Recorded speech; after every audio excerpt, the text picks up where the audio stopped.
states in 50 days for the second time, all live on YouTube. Now this time, I'm going to be using leads from a few different places, but one of the places I want to talk to you about is LeadZolo, where they generate all of their leads from YouTube ads that are specifically going after motivated sellers to come to us so we don't have to pull lists, we don't have to cold call, we don't have to talk to people that aren't interested in selling their property. We're just able to close motivated sellers. Now, I've actually closed their leads before live on stage at Wholesale and Live, where I won that belt right there. So has Seamus Goss, Max Jimenez, Naaman Taylor, Eric Klein. Some of the biggest names in this industry have all used LeadZolo. And hands down, we say it's one of the best lead sources for any wholesaler out there. So now it's your turn. The LeadZolo guys have reached out to me and said, hey, we want to give your audience a chance to try out a lead on us.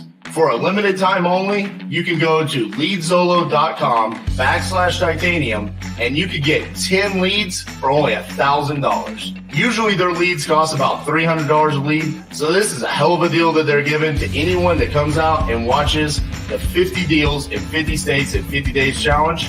If you want to check out the quality of these leads, come watch me close them live Monday through Thursday, 10 a.m. to 6 p.m. Central, where I'm closing LeadZolo leads all day, every day.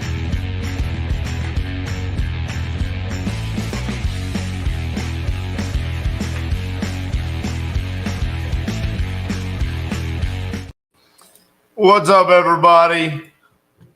Welcome to day 32 of the 50 Deals, 50 States, 50 Days Challenge.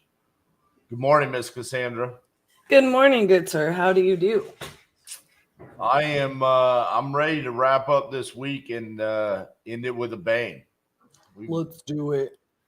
Got a lot of irons in the fire. I feel like that's been the narrative this week so far. Is like, hey, there's a lot of potentially good things happening, but not necessarily happening.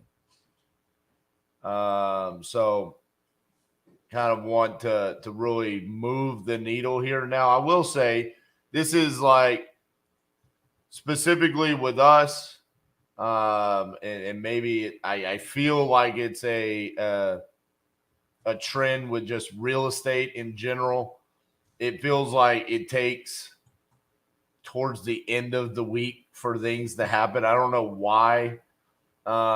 Sometimes people are more apt to make a decision Thursday, Friday of a week rather than on Monday or Tuesday.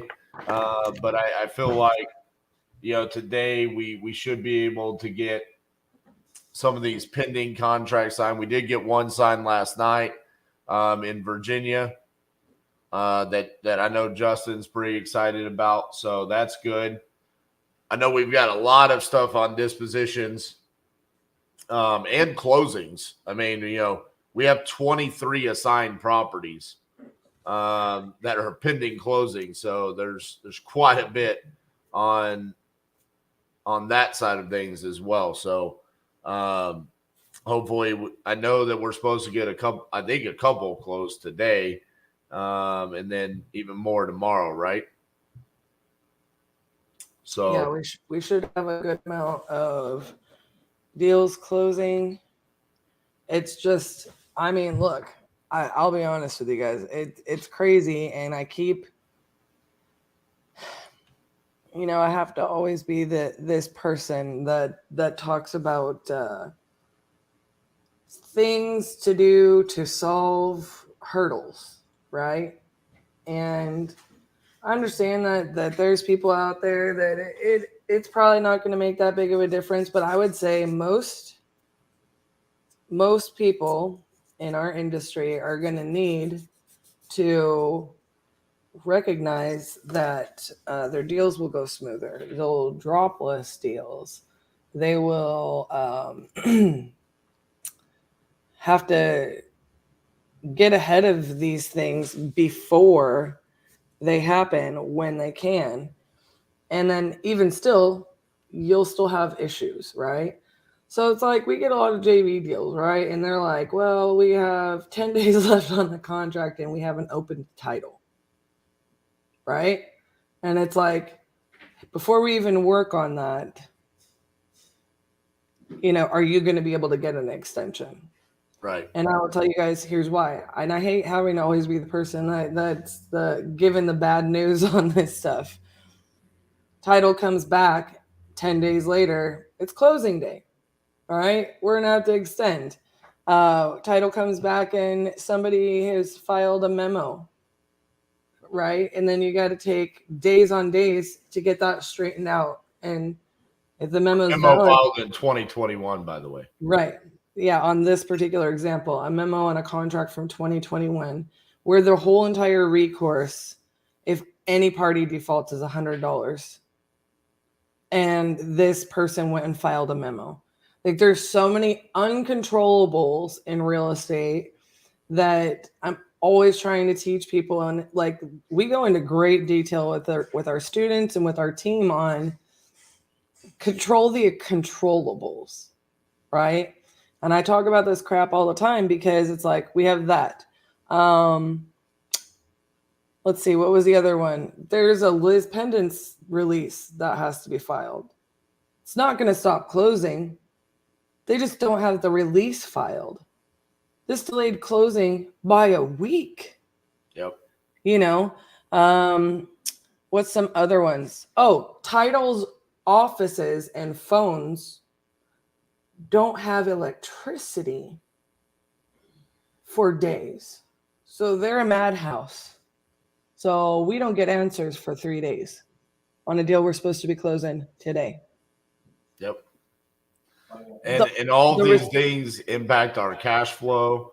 They impact our time. And this is the thing that I always talk about with this that I think is ignored, is that when something like that happens, title company's electricity goes out, then someone on our team has to communicate that to the buyer. Someone on our team has to communicate that to the seller.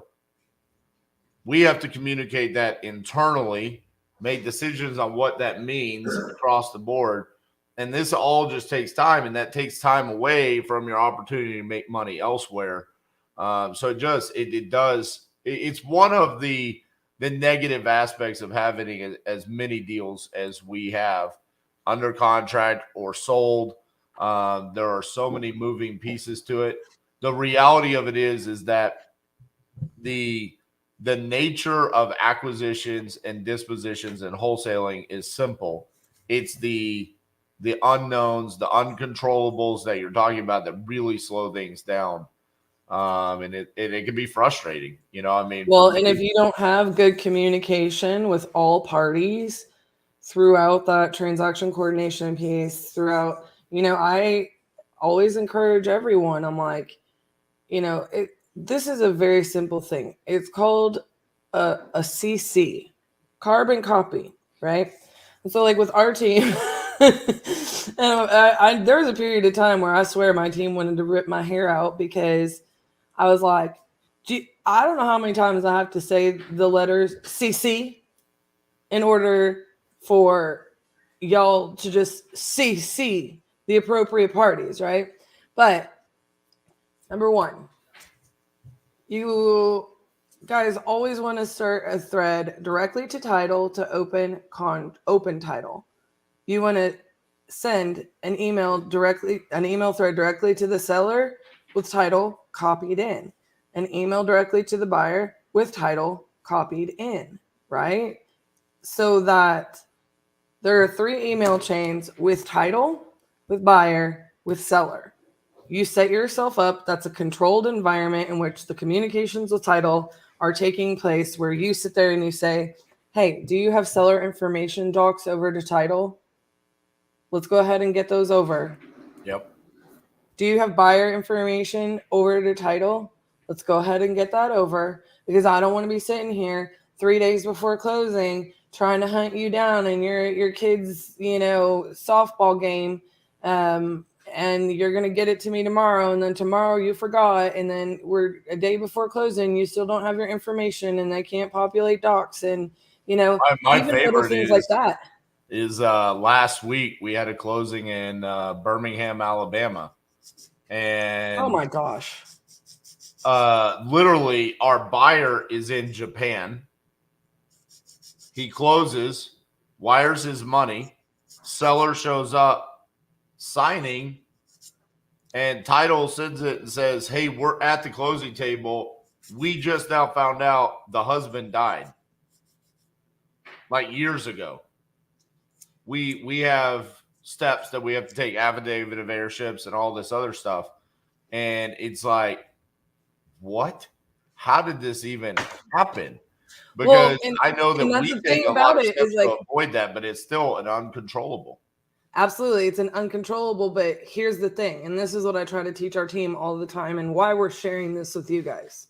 Okay, if we had done everything in our power to sit there and say,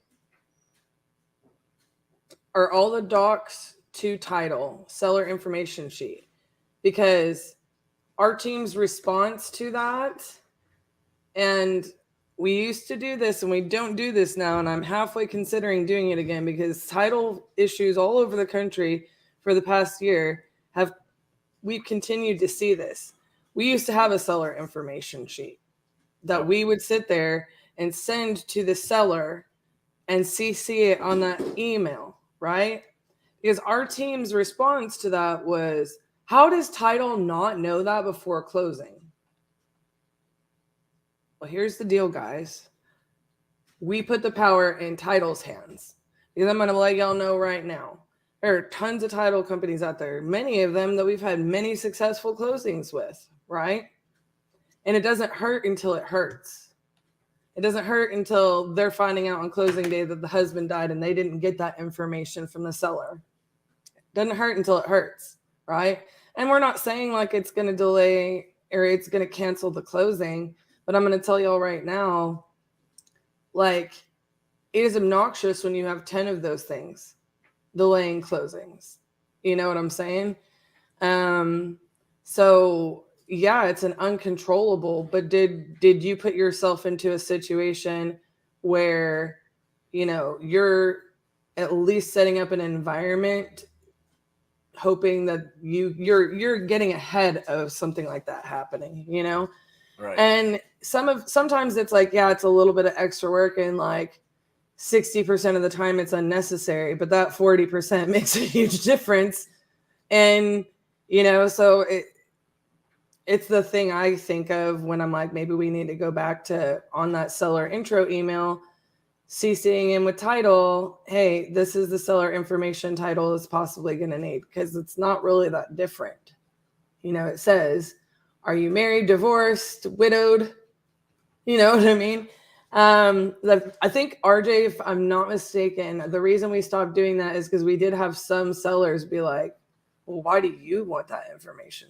I don't want it. We just want you to send it over to title to get ahead of the ball, right? So it's just a simple communication. Hey, this is the information title's probably going to need from you. I'd get it over to them as soon as possible. Yep. You know, Kevin says he's sensing some vulnerability this morning. I did that just for you. Kevin did that for you. Are you kidding me? He did not use that word on accident. No, I said I did it just for you by. Oh, you did it for me? Thank you. Trying to enunciate vulnerability. There you go. That's one of my top 2 most difficult words in the world right there. But it's the best one because he says vulnerability. I don't know why my mouth cannot just say that word. I try to tell him, I'm like, break it up into syllables, and he'll be like, vul, ner, bill, itty. I'm like, now put it all together. Yeah, just doesn't, just comes out as mumbled gush, just mashed potatoes. Hey, can we have fun for a second? Yeah. Can we just have fun for a second? It's going to be epic. All right, guys. Has anybody ever seen the Conan O'Brien skit, like from the early 2000s, where he has Arnold Schwarzenegger's face and it's plastered on his body, but he puts the lips in and he says the things. If you haven't seen the one where he talks about jingle all the way, that is literally RJ when he tries to speak like really fast, because he starts to go, you go all the way. And that's how Conan O'Brien does it. And so when RJ gets all like, I'm like, jingle all the way. It's my favorite. I think I'm just I gonna think have that's just a you thing. No, No one else believes that. everybody else agrees with me that ever watches it. I'll pull it up on YouTube right now. Oh man. Do you have any fidget? Huh? Do you have any fidget? Yeah, I took these 8 pieces of paper and I folded them up into little triangles. And I do this while I'm on the phone with sellers, and I turn it into high profile ridge cap, which is my favorite part of the roof. And I believe all roofs with shingles deserve high profile ridge cap.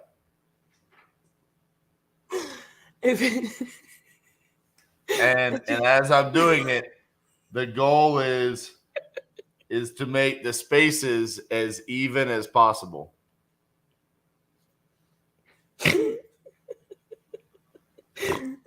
It was better with the battery. I can't with you. Oh my god.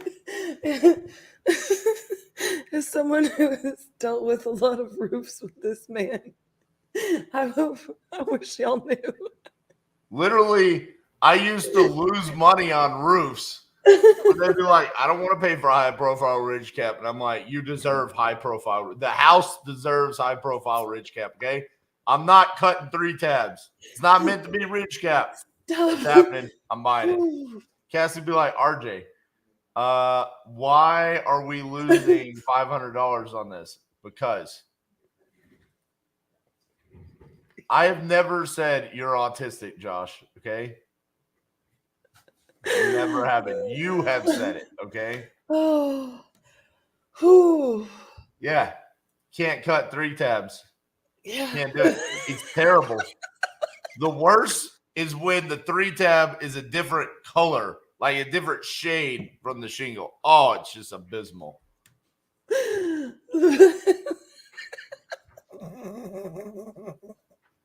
Cassie is thoroughly enjoying the start today.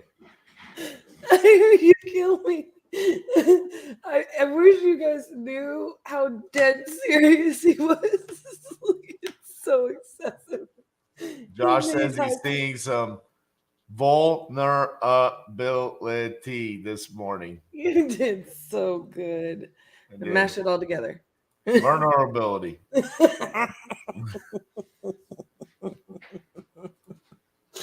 I love my life. Jamie says, man, today feels like time has flown by. I agree, man. I'm actually like a little bit sad we're already this far in. It's like, really?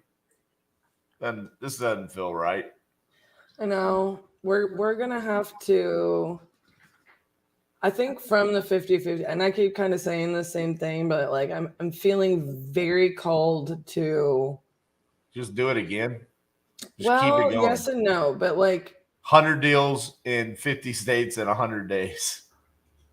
Yes and no, except for like I don't think it's wise of us to go 8 hours. Okay. So, first of all, that's not how you would spell difficulty. Okay?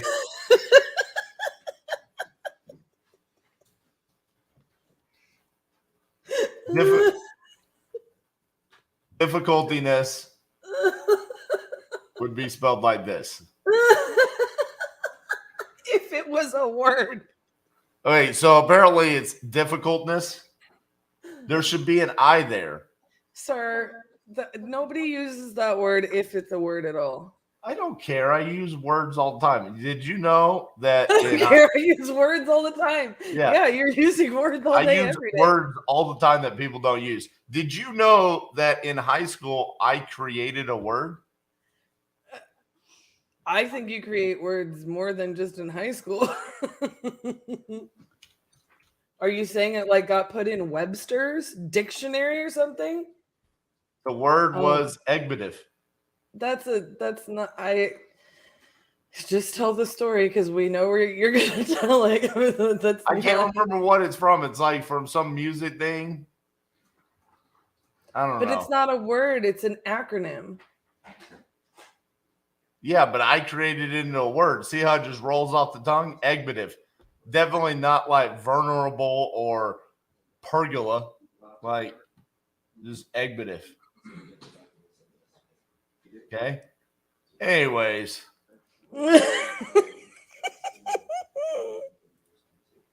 these are our KPIs. We're good. We're doing good. We're doing good. We've gotten 81 signed contracts. It's pretty good.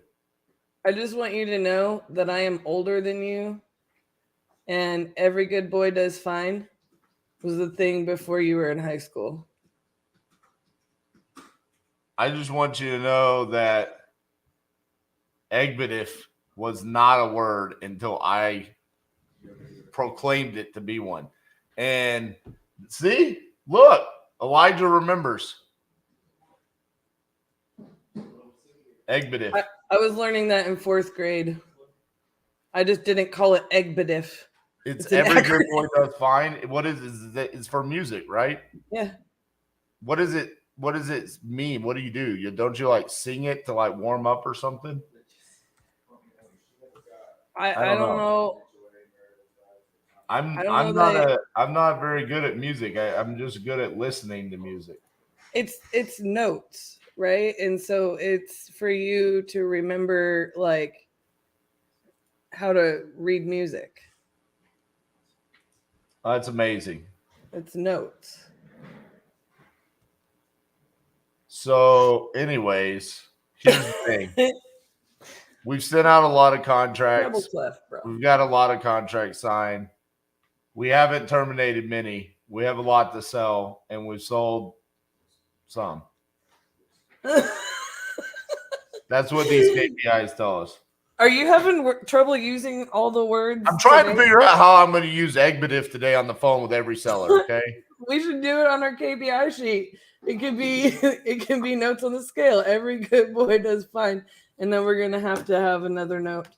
When I'm on the phone with the seller, I'm gonna be like, egbative. Please do it, but like make sure it's a seller like we don't want their deal. No, I'm gonna do it on one that we do. Oh, good gravy. Ask them if they've ever taken if they know how to read music.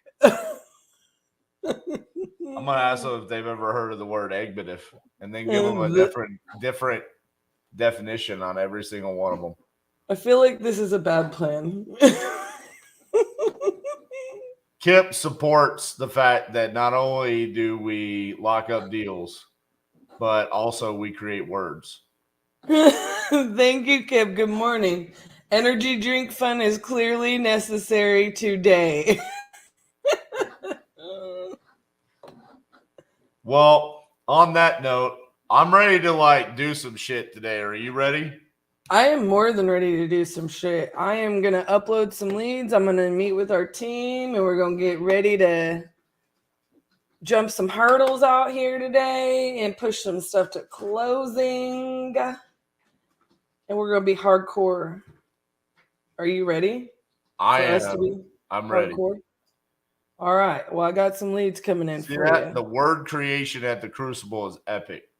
Difficultiness is not a thing when creating words for RJ Bates III. I don't know.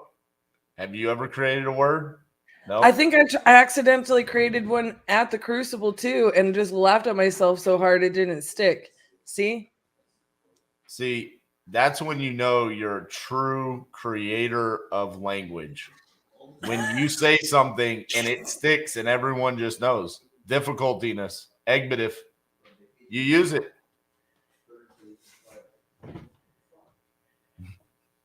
The egbitif is clearly in need of replacement. Use it in context. We went and inspected and found the roof needs repairs, and the egbitif is clearly in need of a replacement, so we will need to drop the price $10,000. I will do this today. Oh my God. Hey, on your I think it's only appropriate. Bring back your fidget. My ridge cap? Your ridge cat, your high profile. Look. See? How many? They're in the bundle. They're sitting on the roof. The roofers are about to install it, and then bam, bam, bam. High profile ridge cap, baby. How many are in there? 4. Every good boy does fine. I tried to create another one, and I don't know how I did it. And so this one just ended up done. No, you need 5, and then we need to put egbitif, like 1 letter on each of them. Don't mess with my fidgets, okay? I'm making your fidget fancy. I love that battery so much. Oh my God. And it's gone forever. That battery is gone forever. Somebody send RJ. So are you. Boom. She's gone. That's what she gets for taking away my battery. All right. Let's get to it. Look at that Statue of Liberty logo. Woo! All right. What are we going to do today? What are you guys going to do today? What's y'all's goals for the day?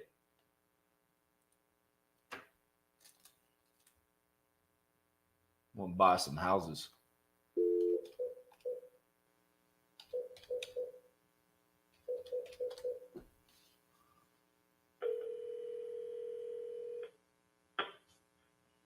I'm sorry, but the person you called has a voice mailbox that has not been set up yet.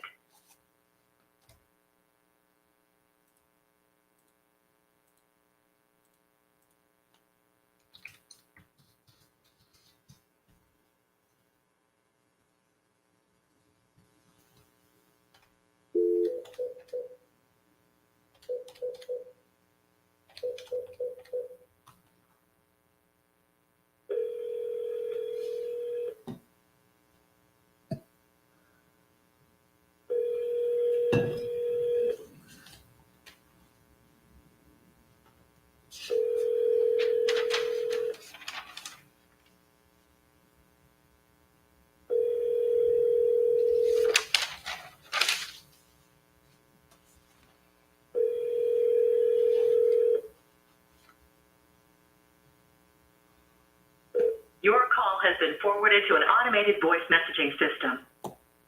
619836 is not available. At the tone, please record your message. When you've finished recording, you may hang up or press 1 for more options. Hey, Kevin, this is RJ Bates calling about your property in Lake Elsinore. You could give me a call back at 817-710-8689. Thank you.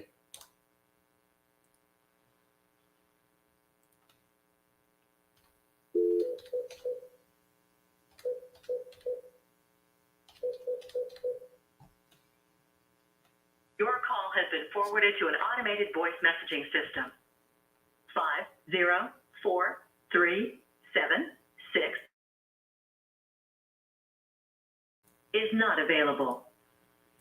The mailbox is full and cannot accept any messages at this time.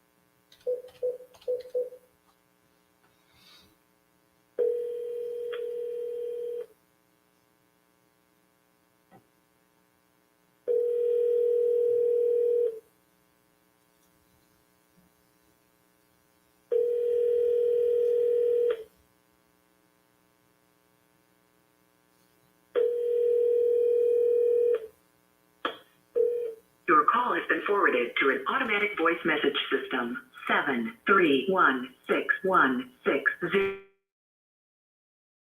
not available. At the tone, please record your message. When you have finished recording, you may hang up or press 1 for more options. Hi, Alicia. This is RJ Bates calling about your property on Narrow Gauge Road. You had entered it on my website saying that you're looking to sell that property. Could give me a call back at 817-710-8689. Thank you.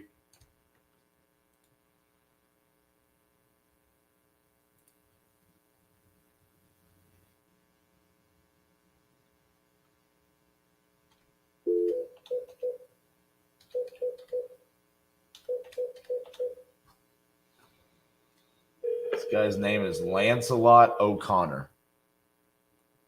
Feels fake. Please leave your message for Lancelot O'Connor. sorry, mailbox is full. To set That's a legit name.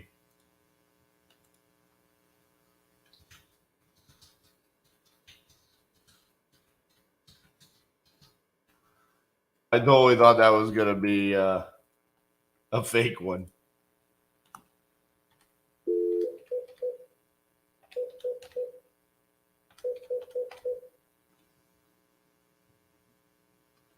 Lancelot O'Connor.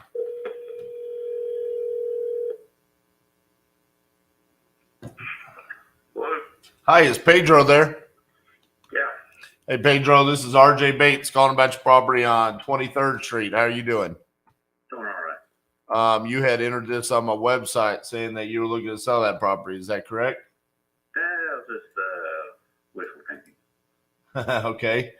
Well, tell me a little bit about what's going on with it. Nothing really. Just looking to eventually move out. Gotcha.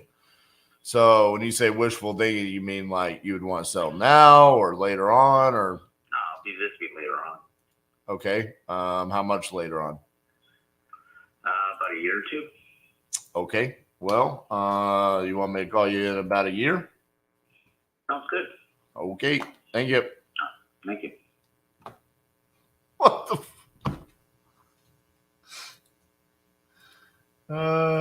Yeah, I want to sell my house in a year. Why the fuck did you go through about this form? What is wrong with people?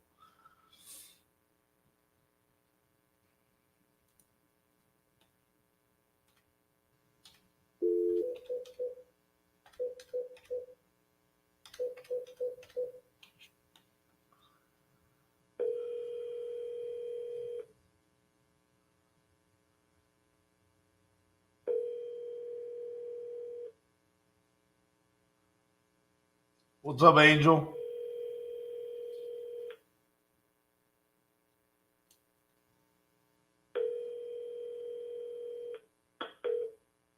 Thanks for calling. You've reached Eric, branch manager at Cross Country Mortgage. Please leave your name, number, and a brief message, and I'll get back to you as soon as possible.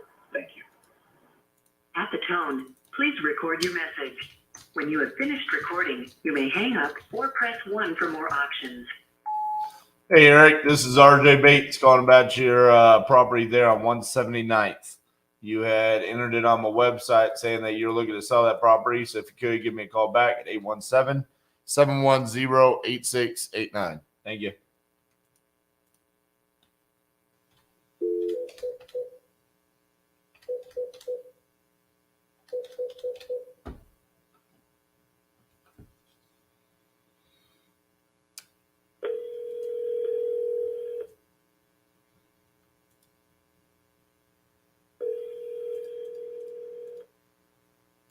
Your call has been forwarded to an automated voice messaging system. 919698 is not available. The mailbox is full and cannot accept any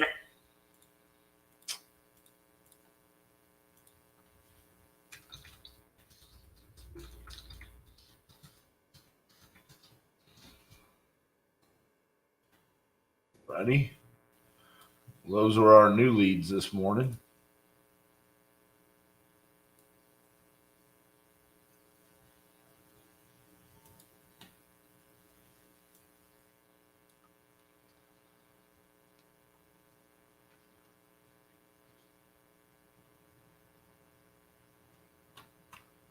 Gail did not send me her damn mortgage statement last night.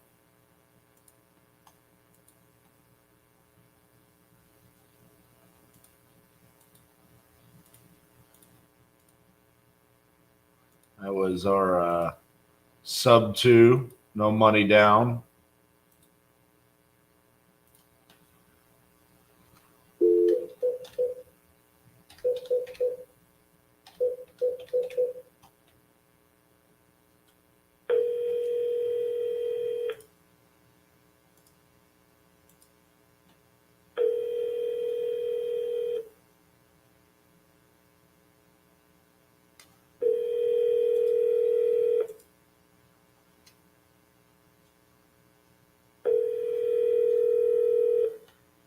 Your call has been forwarded to an automatic voice message system. 313942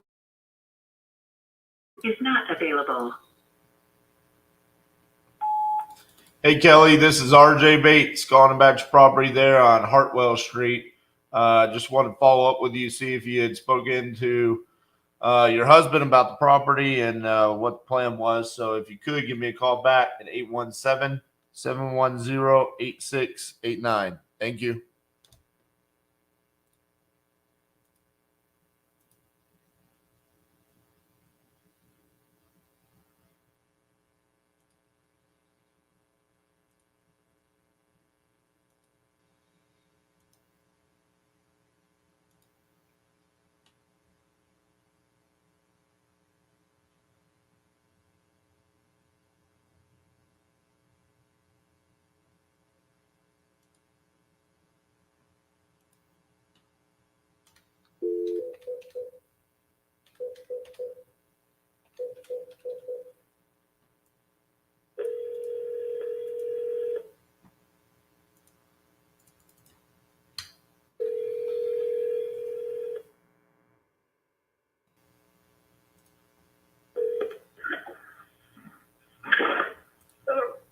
Hey, is this Elijah?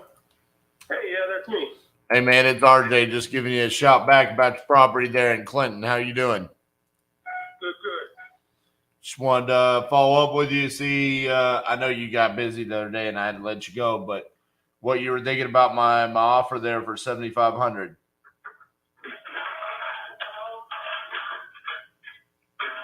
What happens with the code violation in the court case if I sell it, you know? When is the court date? June 26th. I think what you could do is go to court and explain to them that you're selling the property and that the new buyer is an investor, and then they're going to come in and fix those code violations. Okay, so yeah. Let me do that, and I'll reach out back to you and see what the process is for that. Because the reality of the situation is that, I mean, you can simply say, I don't have the means to do this, so I'm selling the property. They might give you like a fine, which I don't think. I mean, how many violations is it? Quite a few. I mean, probably 15. Is it? What are the violations, if you don't mind me asking? There's like a huge variety. For instance, there's the soffit, you know, the underneath the roof. The soffit is damaged, so there's a violation for that. There's a violation for having not a good roof. There's a violation for windows, and there's a separate violation for the glazing of the glass inside the windows. It's a huge list. It's just pretty much is because the house looks like shit. Yeah, so I really don't think that's going to be that big of a thing, man, to be honest with you. I think if you just go to them and say, hey, I'm selling the property because I don't have the means to do these repairs, another investor is going to come in and do it, that is the resolution for them. Okay, well, let me see if they're fine with that, because the code enforcement director is kind of a pain in the ass. Kind of a She's not really a nice lady, so. I got you. They can't they can't force you to not sell the property though. Are you worried that they are going to tell you that you have to fix this before you can sell it? Well, I brought up the idea of what if I just sell the property and the next person comes and gives you a plan of action. She then says to me, either way, I still have to, like, I'm going to still be responsible for it, even if I sell it. I still have to go to court. Well, yeah, you still have to go to that court date, but it doesn't, because the violation, the date of those violations is while you're the owner. But it doesn't mean that they can't tell you can't sell your property, is my point. Right. That's what I figured. So, I mean, I guess my question is because Iowa takes a while for title to get ready. Do you have the abstract? It's in storage at one of the companies in Clinton. Gotcha. I mean, if you want to wait on that court date, we can. I mean, I feel like that's kind of a waste of 11 days. We could be potentially moving closer to closing. I mean, we normally close somewhere in the range of 3 to 4 weeks. So we're talking about that's like half of the time frame. If we go ahead and we open up title now, we could be, and you go to your court date, we could almost be halfway to closing at that point. Right. I guess what I really want to do is see how I can get out of this with no fines, because they might say if you knock it down before you sell it, then we can get you out of this with no fines. Yeah. You know what I mean? Like, yeah, but then they're just tired of the house sitting there. Yeah, but then the value kind of goes down. I mean, I know it's in bad shape, but there is some value to the fact that there's a structure there, you know? Okay, all right.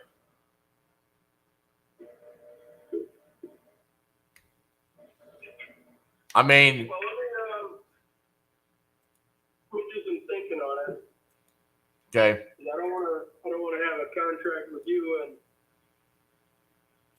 if they're going to make me, still responsible for whatever happens after, I don't know. This is my first time doing this, so. Yeah, I got it. I mean, you cannot be liable for the house being fixed after you sold it.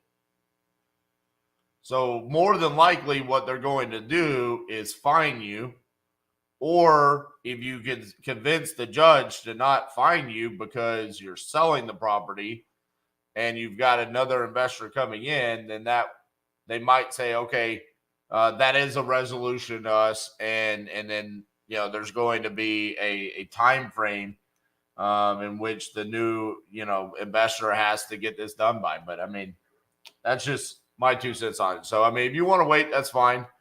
Yeah, definitely wait. I will give you a call back. That's only a few days away anyway. So. Okay, so just give you a shot on like the 27th. Yeah, that sounds good, or I'll give you a call back. Okay, sounds good. We'll talk to you then. Okay, sounds good, man. Bye-bye.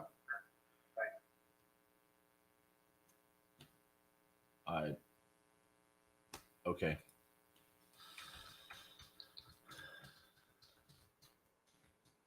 That is in Iowa.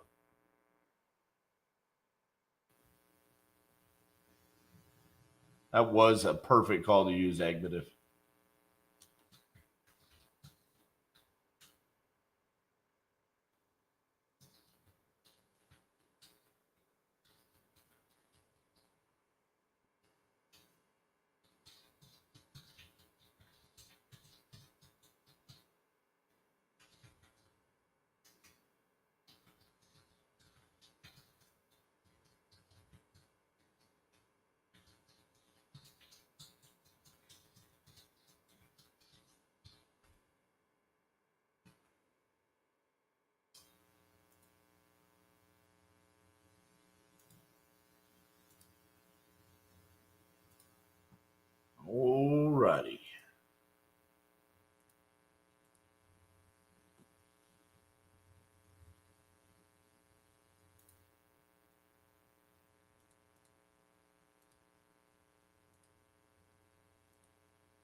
It's actually a fairly decent deal.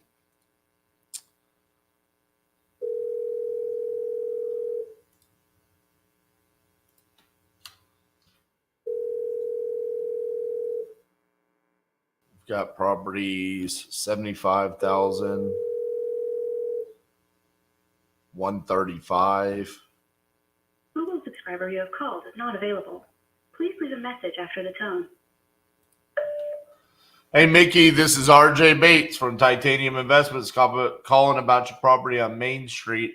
I had sent you that contract the other day. Just want to see if you had received it and what your thoughts were. Give me a call back, 817-710-8689. Thank you.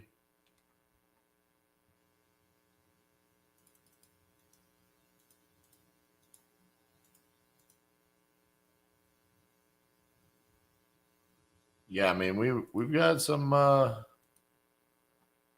good comps over there for sure. That could be a good deal. I mean, he very upfront. He sent me a video. I mean, it's in rough shape, but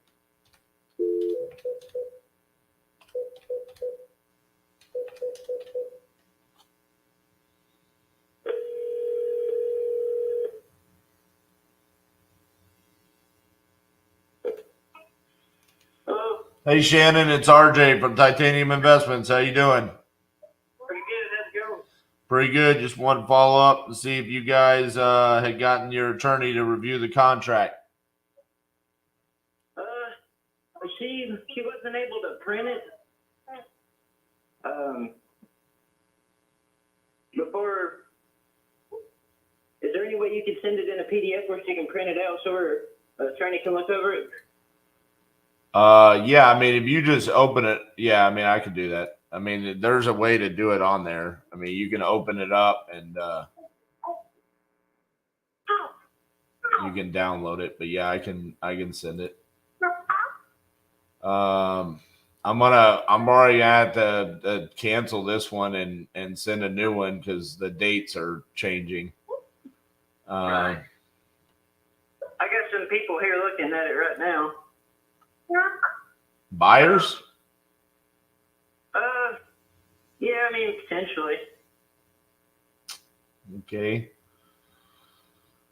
All right. Well, I guess I'll let you get to that. I mean, so I mean, how long are you guys going to need to review this contract? Because I mean, I don't want to just have $85,000 just set aside to buy this property if you guys are going to be, showing it to other buyers and days go by where we're waiting on an attorney to review the contract and stuff. I don't want to. I've got money set aside to do this deal, so I need to know if we're serious or not. All right, well, send me a printable contract, and we'll have the lawyer look it over and make sure it's all legit. And if it is, then we'll. I mean, there's a lot of scams going on, man. I ain't trying to lose my place. I mean, if it's legit, you can't lose your place. You're losing it, but you're getting $85,000 for it. I mean, but I get it. I mean, yeah, I'll send it over to you. I mean, we're closing at a title company. I mean, so I mean, yeah. All right, man. Well, I'll send it over to you. I mean, also you can tell your family if they're skeptical about it, they could Google me. I mean, you can look me up. I mean, I'm all over the place. I've bought deals in 49 states. I literally teach people how to do real estate investing. I've been on TV doing real estate flips. So, I mean, I get it. There's a lot of scams, but I'm pretty public. So, but yeah, I'll send it over to you and you guys let me know what you think. Okay. okay. All right. Appreciate it.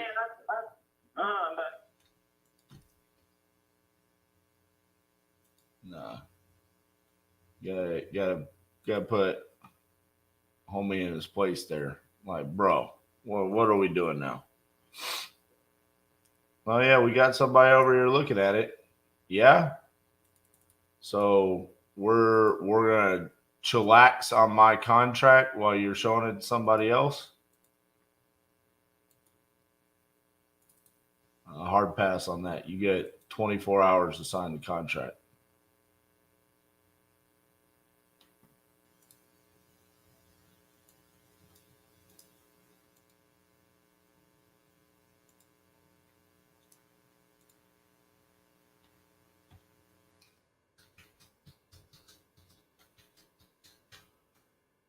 Like, I bet y'all couldn't figure out how to download that PDF because, you had a buyer showing up today.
Your call has been forwarded to an automatic voice message system. 41927 is not available. At the tone, please record your message. When you have finished recording, you may hang up or press 1 for more options. Hey, Judy, this is RJ Bates calling about the property on Corey Street. I haven't heard from you since I sent over the contract. So just wanted to see if you were still wanting to sell or what was going on there. So call me back, 817-710-8689. Thank you.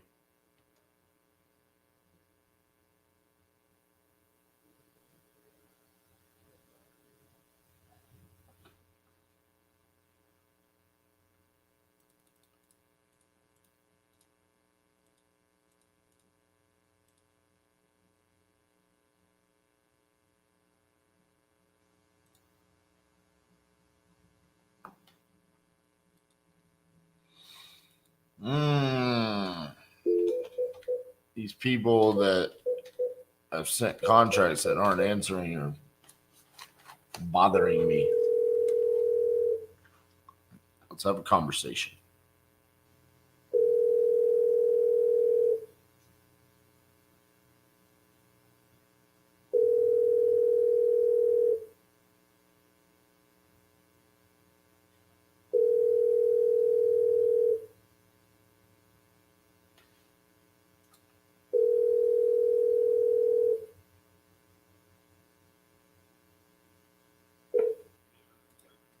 Sorry I missed your call. Please leave a detailed message and I'll return your call at my earliest convenience. Thank you.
call has been forwarded to an automated voice messaging system.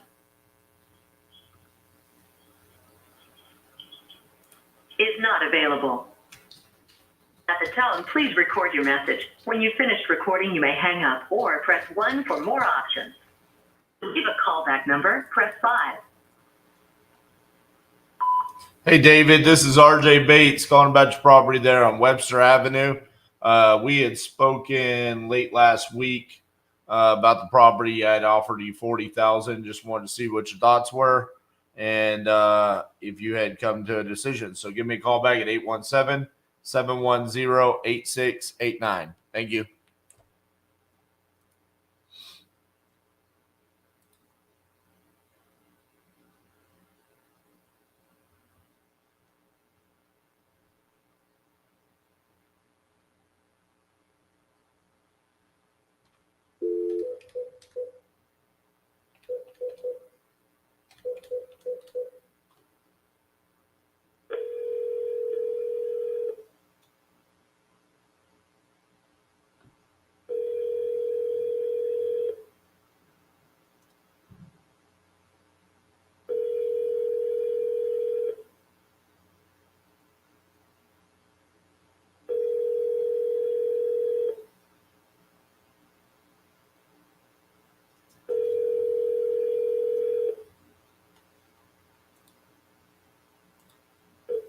Hi, you reached the voicemail of Eric Marthaler. I am unable to take your call right now. Please leave me a message and I will get back to you as soon as possible.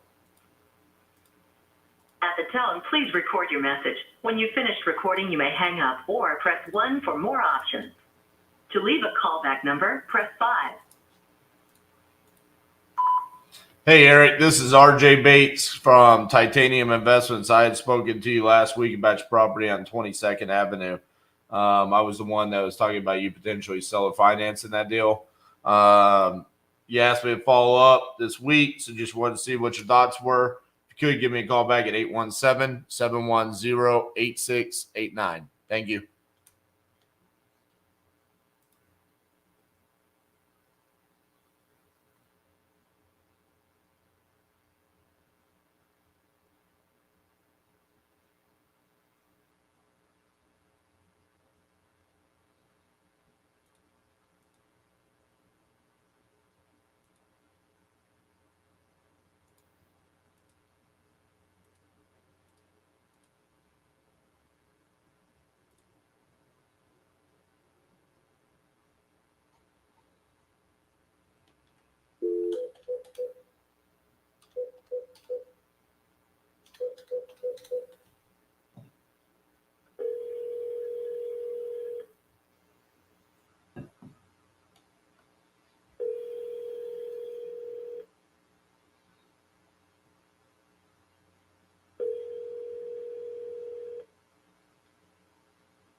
Hi, this is Cindy Parton. I'm sorry I can't come to the phone right now.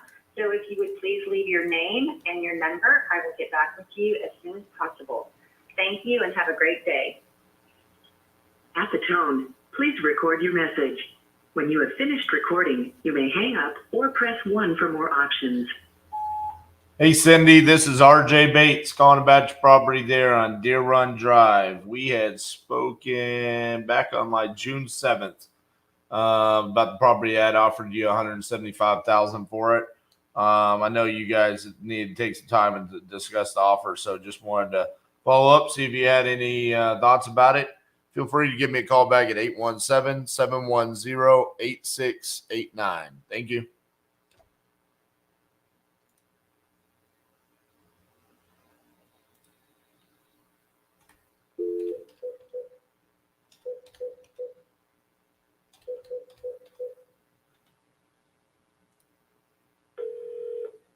Your call has been forwarded to an automatic voice message system. 2.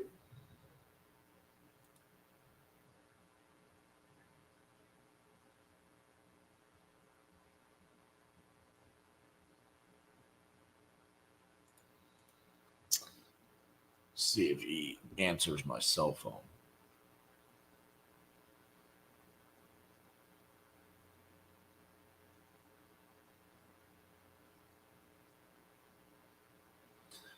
Depends on what kind of real estate agent you are. Are you looking for investments or are you looking for full retail?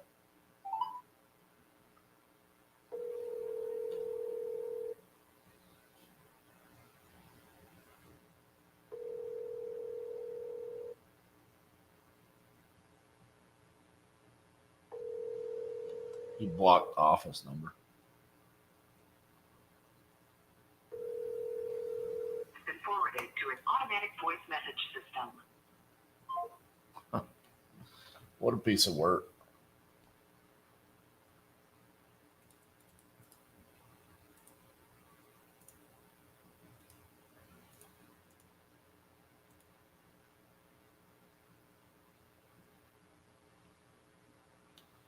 I don't know about expired listings because a lot of times there's a reason why it expired, and it has a lot to do with they're not a good client.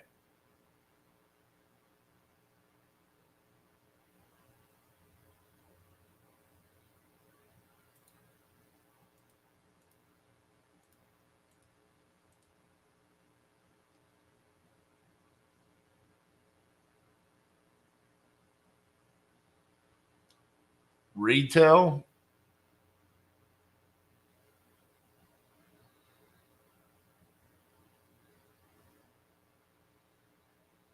let me think about that for a second. You need to check out Speed to Lead. They have specific leads. Actually, let me show you that.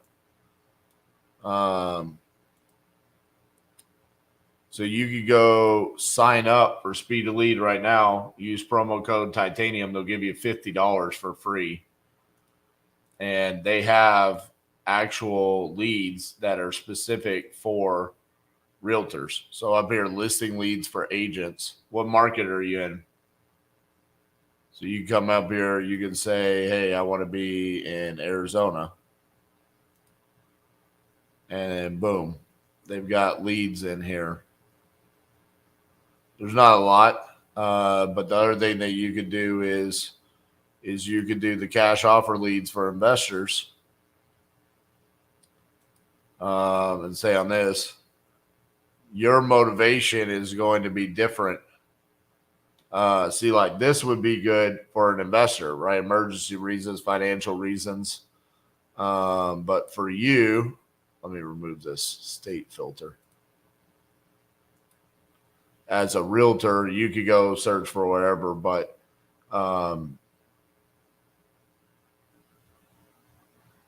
I think the retirement elsewhere could be a good one for you. Moving closer to family, properties in good condition, that's good. They have one it says upgrading. You come in here and you see the properties, none, it's in pristine condition. That could be another good one for you.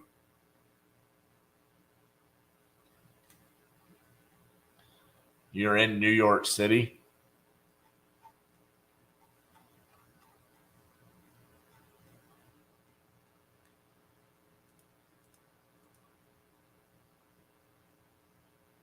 So we go to New York. So retirement elsewhere, poor condition, that's not good for you. Buffalo, not good. Buffalo, no. So Staten Island, retirement elsewhere, just needs paint. That could be a potential good one for you.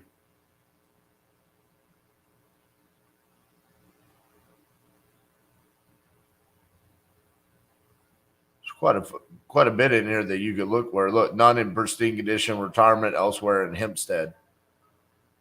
Owner occupied, single family. It's not listed. They're up to date on the mortgage. That would, in my opinion, I'd pay $250 to have that conversation.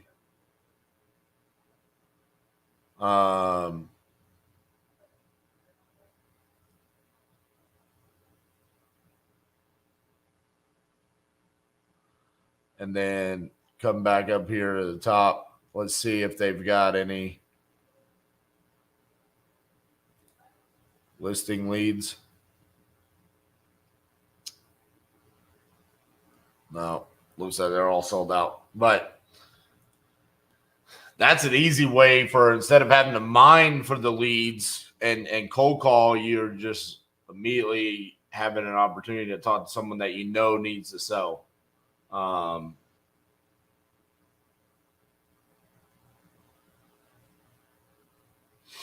Especially with you being in I mean, the largest city. If it was an expired listing, there's probably a reason why.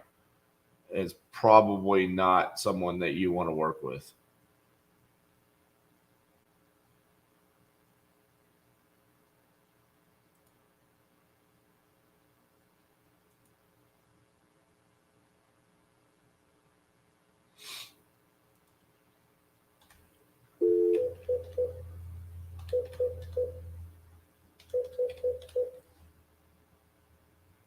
Yeah, you can get a notification. Email or text. Your message.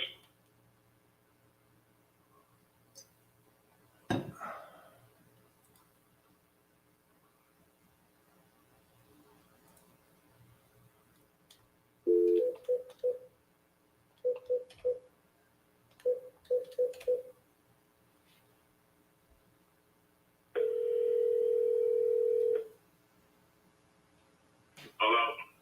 Charles, it's RJ, man. What's going on? What's going on? Man, I just I just want to buy some houses, but you won't sell them to me. No, that ain't. We had a guy my son talked to that he was trying to, but he was trying to buy, he's trying to get 11 other houses, but like I said, he didn't come with the right. We were trying to at least get somewhere close to $1 million on 11 of them, and which I don't know. I don't think he got back with me on there, but yeah, we can go ahead on with the. Hold on, Charles. You got 11 properties you want to sell? Yeah. Bro, why you only giving me 2 of them? Well, man, like I said, man, all together, man, I got over 20 houses, man, that I'm renting out. And like I said, I'm trying to, and I got like 3 commercial buildings. And like I said, one of them, I was in the progress of selling one of the commercial buildings for one of the guys with the marijuana. And City of Pontiac been just bullshitting around about passing passing it downtown, and so we've been in limbo on that. And then, like I said, that's the reason why I was gonna end up getting rid of some of the houses. Gotcha. You know, so like I said, they came out, but like I said, I haven't heard nothing back from them on that yet. And usually I have my son actually, they be emailing him too. So like I said, but I haven't heard nothing back from him. And like I say, if you want to set it up, I can take you to the properties and I can let you see them. And then let's see if we can work something with you. So what I got is I got 10 Belmont, and then I've got the lot on Johnson Street, right? Yeah. So that's what I sent you a contract for. So you've got other properties that are tenant occupied that you'd like. So refresh my memory on Belmont. Is that tenant occupied? Yeah, all of them are tenant occupied. How much are we getting on Belmont again? It's been so long since we talked, I forgot. Belmont, we was around about 60. No, I know. How much rent are we getting? Oh, the rent. Oh, on Belmont, the rent is $950. Yeah, that's right. So are almost all of the deals similar to that? Yeah. Yep. Like I said, the other property is probably a little probably better, as far as, because a lot of the other ones we just updated the roofs on majority of the property, updated the roofs and went in and really like redid them like within the last 2-3 years. Right. Like Belmont hasn't been redid probably in the last 4 or 5 years. But the tenant we had in there, they real clean and real good. Right. So like I said, that still looks nice and everything inside and around. Right. I just noticed they have a few vehicles, parked around, but other than that, attendance. I gotcha. Okay, well, do you have like a spreadsheet that you could send me with the properties so I can like individually review them? Yeah, matter of fact, matter of fact, my son pulling up now. I can have him email it through my email and send you the same sheet that we had written up. Yeah. All the ones we want to get rid of. Because basically, one of them is an apartment building. It has I think like 5 units in it. That's one of the apartment buildings is one of them. And then majority of them are either 3 or 4 bedroom houses. 2 of them is 5 bedrooms. And I think it's like 2 or 3 of them are 4 bedrooms. Then the rest are 3 bedrooms. All the rest is 3 bedrooms. And I think we have one 2-bedroom in there. I got you. So let me ask you this. Are you okay selling them one at a time, or do you want to sell them all at once? Well, basically, like I said, we were trying to do a package deal to where, we can at once, because we was trying not to pay, having to end up paying separate fees and taxes on every different one. So we were trying to bunch them together and do it like that at one time. But, like I said, but if we have to, we will. But again, that's only beneficial to the buyer because I'm covering your closing costs. You know what I'm saying? Right. See, that's right. But that's only different with you here. That's why, like I said, right. If we do, we will. We will do it. Because what I'd like to do is take each one of those and then write up a separate contract for each one. And if we go to closing and say out of the 11, I decide to buy 6 of them. We could close those 6 on the same day. You know what I'm saying? So it could be a group closing. But I'll take care of the closing costs and all of that. You know what I'm saying? I just want to make sure it's not like, hey, you've got to buy all 11 or I'm not selling you any. Sometimes people do that. That never makes any damn sense to me, to be honest with you. I mean, I'm like, you still get to own 5 properties. It's not like I'm, it's like, what if there's just one I don't like for whatever reason, I mean, so. All right, so let's do this. I'm good on Belmont and Johnson. So I need to change the dates on there. So let me change the dates, resend that to you. Please sign that so we can get the process started. And then is this your cell phone? Yeah. Okay, I'm going to text you my email so you can give it to your son so he can send me. He's gonna pull up now, so he gonna probably, like I said, he has all the paperwork with it. Yeah. So I'll be able to do it. I'll be able to do it from my phone right away. Yeah, so I'm going to send you my email so you can have your son send me that spreadsheet.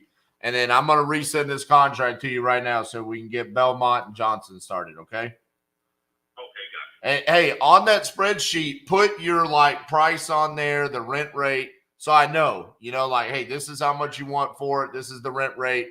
And then, I can make my decisions from there, okay? Okay, got it. All right, Charles, appreciate you. All right, thanks. All right, bye-bye.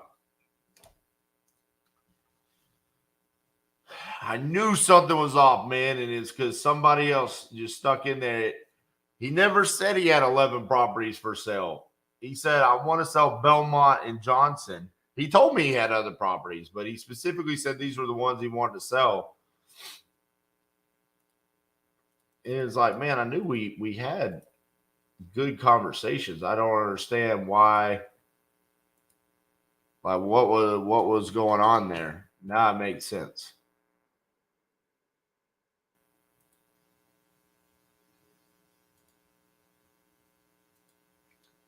Last time I talked to him was 10 days ago.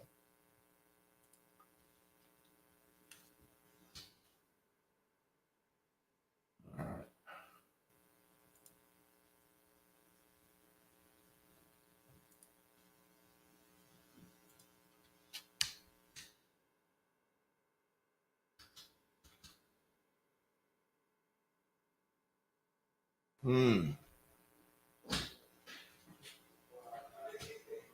What you know about Pontiac, Michigan? Pontiac? Yeah. Where's that? Let's look it up.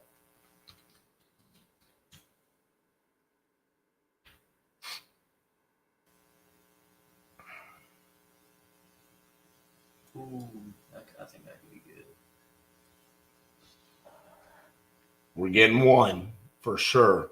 Okay. He's sending me a spreadsheet with 11. Damn. Okay. That could be One is a 5-unit apartment. So he's got price, rent rates. So like this one that we're getting it for 60. It's rented out for 950. Sweet. Okay. Yeah. Well, I legit talked to a buyer yesterday saying that they're looking for package deals. Like that's purely what they're looking for. Bro, I'm getting it right now. All right. Actually, why don't you hit them back and say, hey, are you interested in Pontiac? And Okay. see what they say. What's So this? This is Shannon Hadcock, whatever. It's for Oak Grove Road. Apparently, you sent a contract out to him. Yes. He wanted you to call Judy, who's Uh-huh. the actual owner, Uh-huh. so that y'all can just be straight in contact. He's like, I think that we're delaying it by me being the middleman.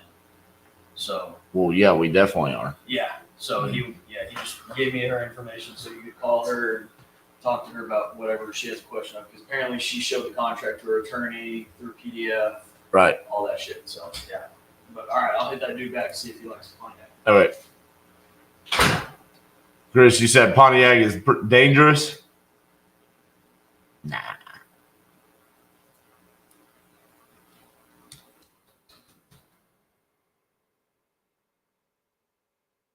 You got some pretty decent numbers on this.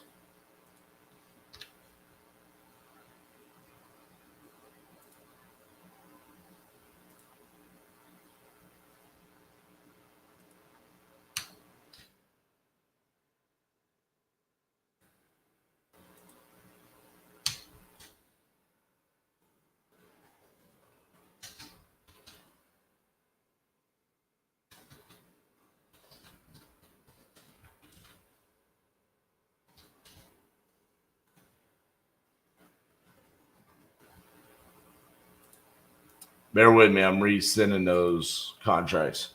Cassie's in a meeting with the rest of the team, so I don't want to stop that.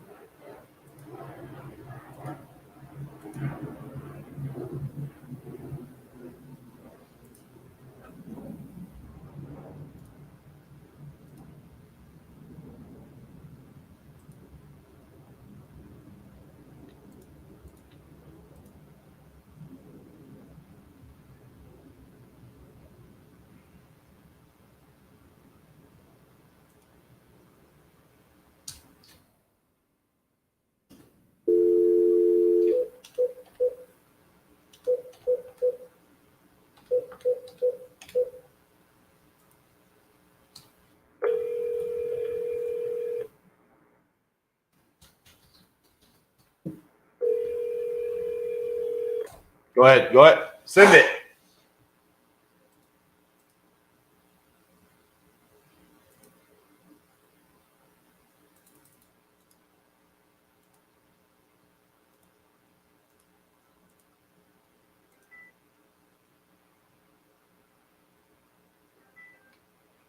Hello, this is RJ.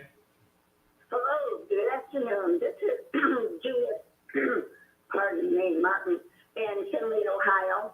I received a contract from you, and I read it, and it appears that you, the buyer, would decide what would be needed to bring it to your expectations, and I would be responsible for the expenses. No, ma'am. No, that's not how the contract is written up. Well, it does say that you would have people come and decide how much it would cost to do it. And then it said that the amount that you would offer under that would be decided by how much would be needed. I mean, I read the contract. Yeah, what that means is if I come out there and I'm thinking it needs 30,000 in work and it needs 100,000, then I can say, Judy, the house needs a lot more work. I can only offer you this much. You can either take it or say no. It's a renegotiation. It doesn't mean that you have to accept it at that point. I understand, but the point of it is that it would be deducted from the offer of $90,000 for the property, and I'm only interested in getting that amount. Understood. So then if I come out there and I can't do it for 90, then we just terminate. That's what it said, and it mentioned something if the amount were less than than the amount of the mortgage or something like that. So I got the impression that, the 90,000 is not a fixed amount.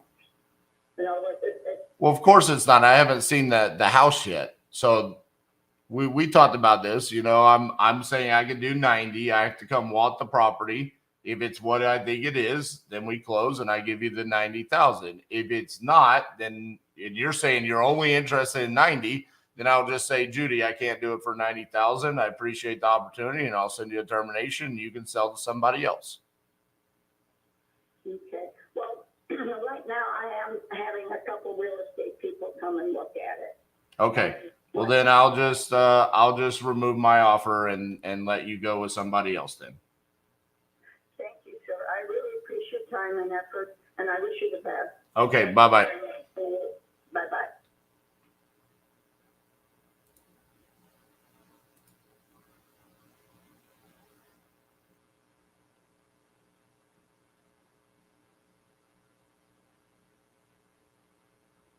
Which one was that?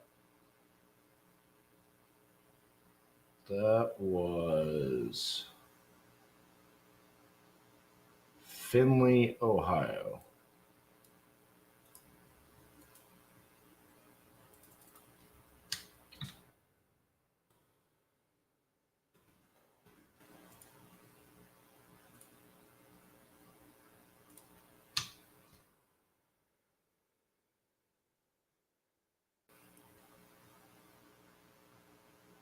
Oh, yeah, I don't even like it that much. Yeah, hard pass. I think I just liked her.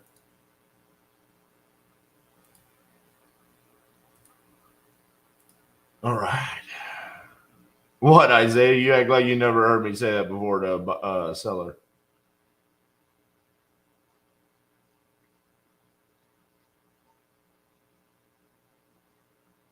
Bro, what is going on here?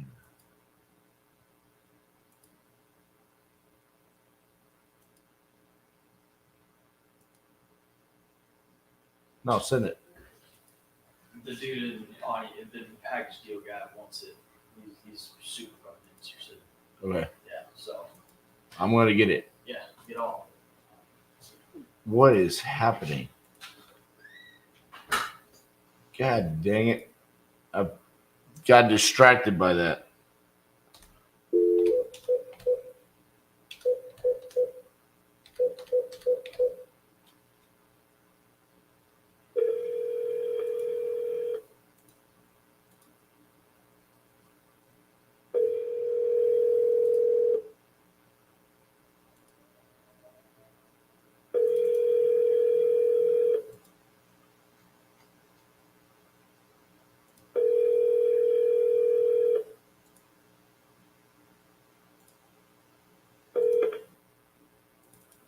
Hello. Hey, is this Judy Wise? It is. Hey, Judy, this is RJ Bates from Titanium Investments. I've been speaking with Shannon about the property there on Oak Grove Road. He said it would be better for me just to call you directly. Okay. I'm going to print this off and have my lawyer to look over it, and then if everything is legit, I'll sign it in the act. Okay, that sounds good. Okay, your deposit, how does this work exactly? You guys signed the contract. We'll send it to the title company to open up title. We'll come out. We'll look at the property, verify everything looks good. He sent me pictures, so we should be good there. And we'll close. I can't remember what closing date we put on there because we keep having to change the dates. But we'll probably close, I think it's like middle of July. Okay. Okay, I'll print that off, and I should get back with you this afternoon or early in the morning. Okay, yeah. So the date on which the offer has to be accepted by is tomorrow at the latest. Shannon said he's got some other people out there looking at the property and stuff. And it's like I told him, I'm like, hey, you know, I've got I've got my funds set aside. You know, I'm not made of endless money over here, so I've got 85,000 set aside. You know, we've been going back and forth about the contract for a couple of days now, so I have to stick to those dates in the contract. Either you guys are going to sign it by tomorrow, or I'm gonna have to retract the offer because I can't just let my money sit there while we're showing it to other buyers. So I think he understood, but so yeah, you guys let me know by tomorrow, one way or another. Okay. I will. Okay. Thank you. Thank you. Bye bye. Bye bye.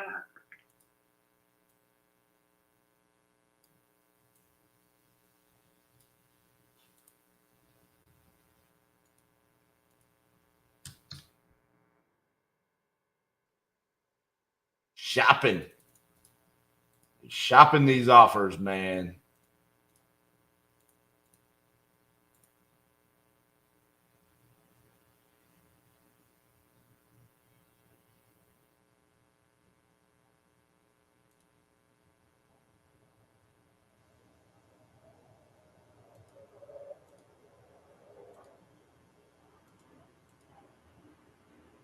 Honestly, Isaiah, that doesn't bother me too much because that does mean it's in a good area where we have buyers.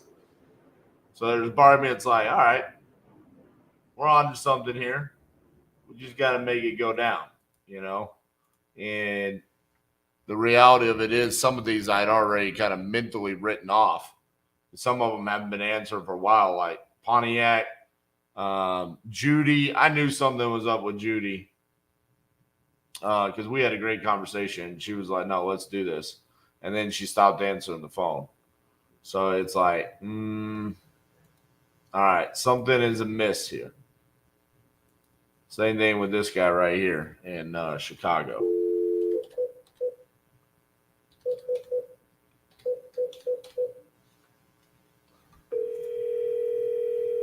So one of the things I'm doing is I'm whacking it where they can't see the contract anymore.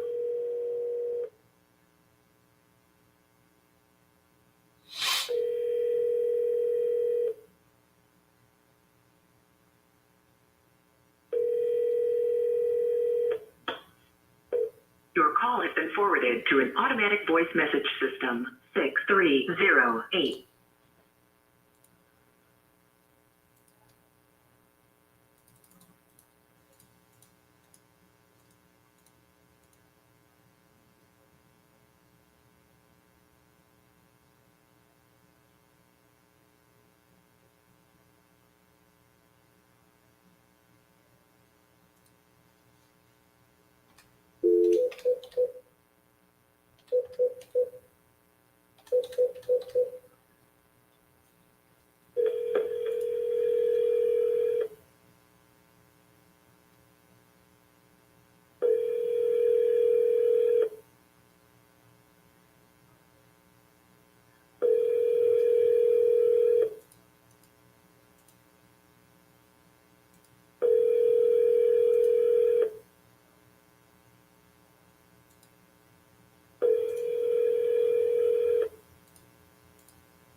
You reached Melinda. Leave me a message. Hey, Melinda, this is RJ Bates from Titanium Investments calling about your property there on 10th Street. We had talked last week, and I told you pretty much best thing that we could do is just list that property for you. As a realtor, Cassie could step in and do that for you. You said you need to discuss it with, I believe, your ex-husband. So just wanted to see what the thoughts were there and if you were interested. So give me a call back at 817-710-8689. Thank you.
Okay.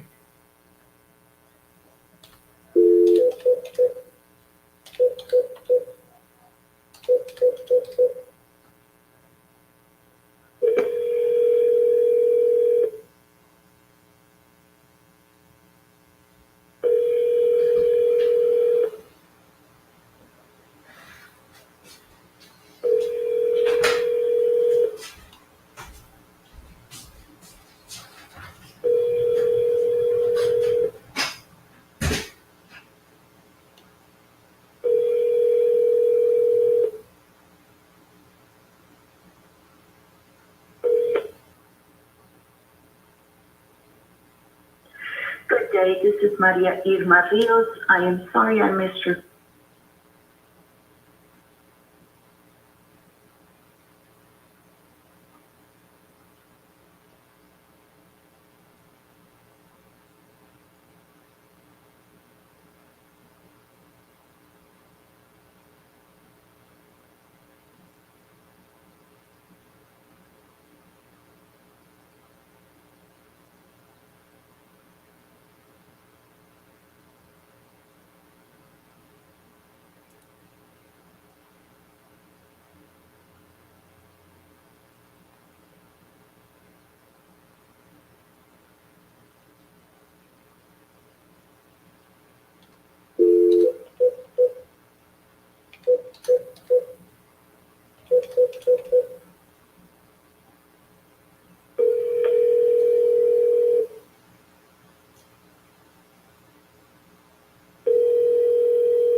Your call has been forwarded to an automatic voice message system. 9.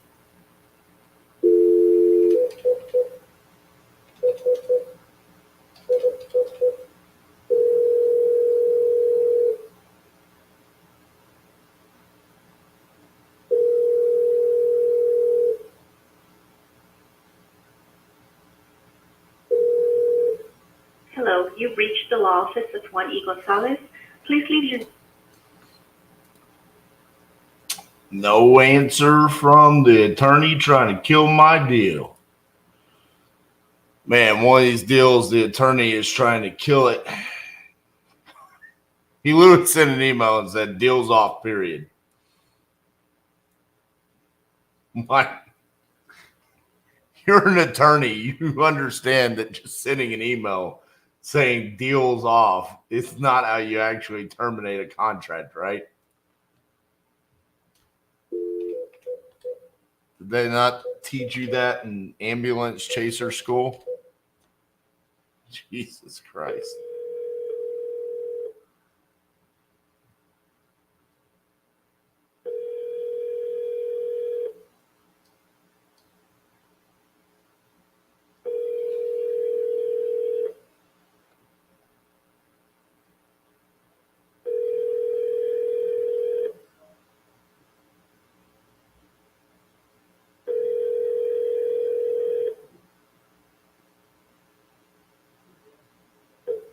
One, 8, 7, 4, 4, 5, 8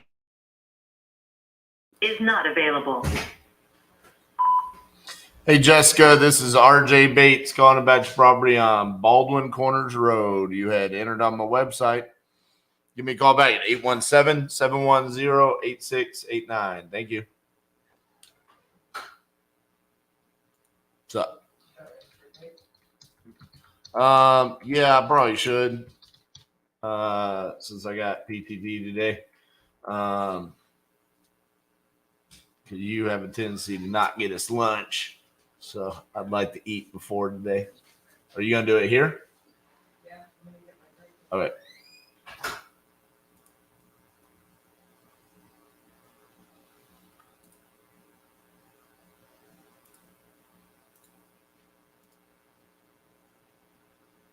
No, he's our cousin. He literally is contacting. We have a buyer for it. He contacted our buyer, tried to sell it to them while we're under contract with her. So our buyer's like, well, how about this? I'll just buy it direct to seller and I'll just pay you your assignment fee. So that's the relationship that we have with some of our buyers. So it's kind of funny. We'll probably still be able to get paid for it.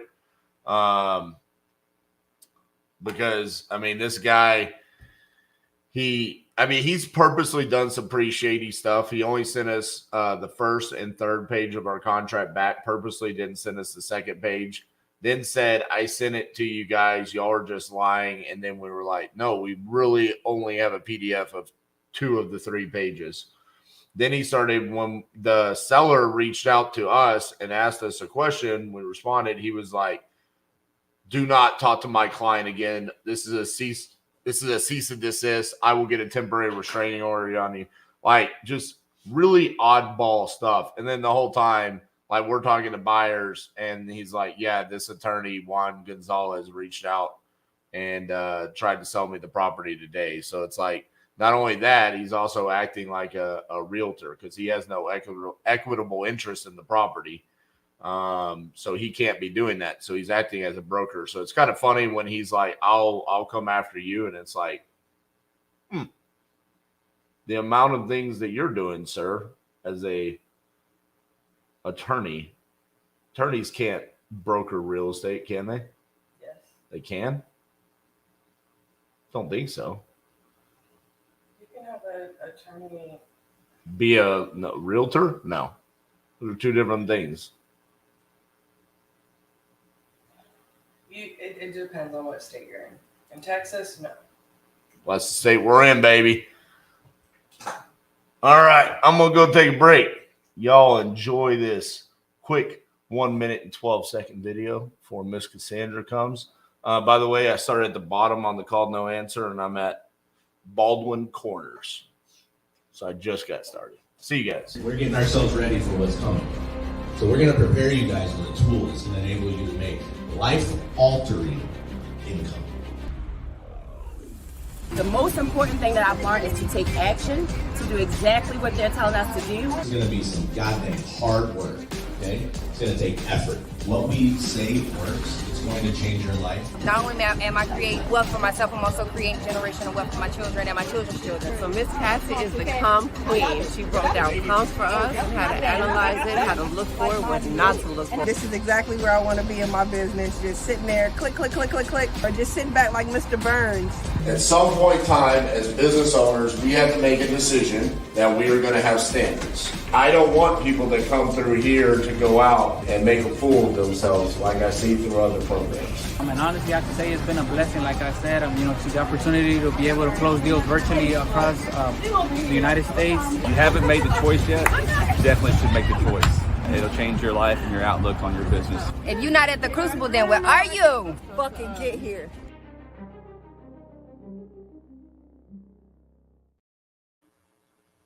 Okay. As far as the realtor's name and phone numbers and all. What is the property address? 1917 years. 1917 years. 1970.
Yes, I was muted. Sorry. She was giving me that address and I just forgot it to unmute myself. I was pulling my stuff up.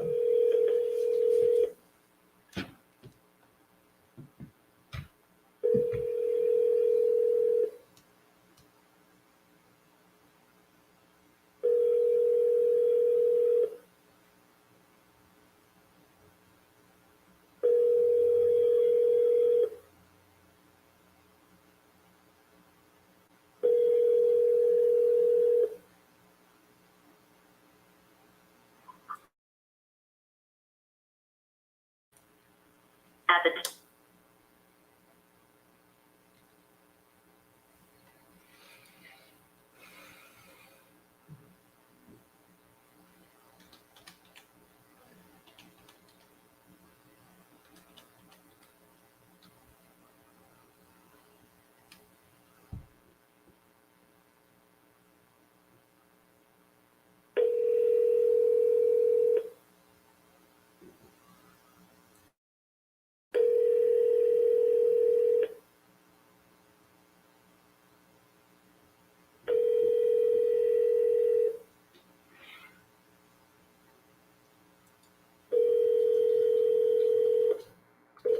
Your call has been forwarded to an automatic voice message system.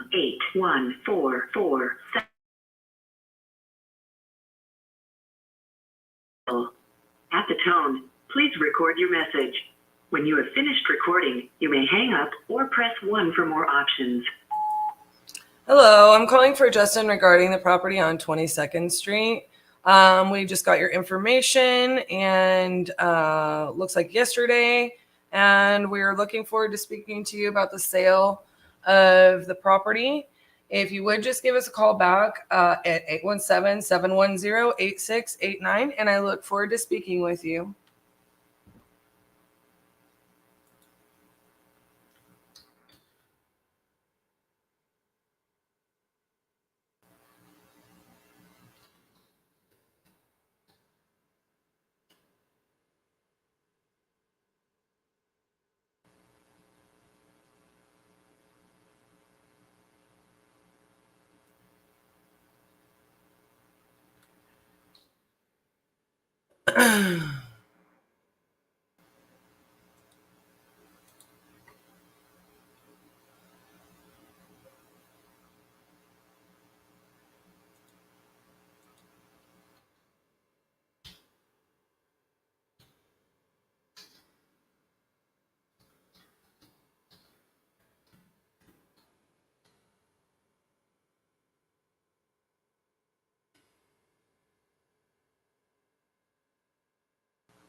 Your call has been forwarded to an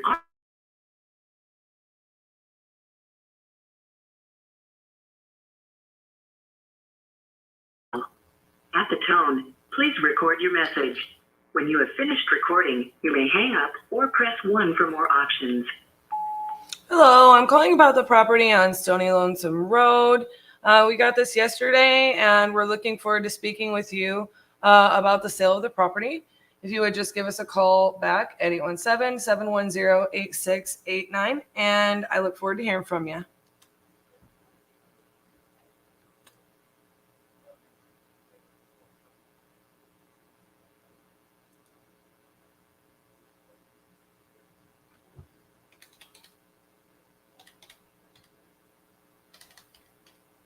I think this one is one of those spam leads, but we're going to call anyway.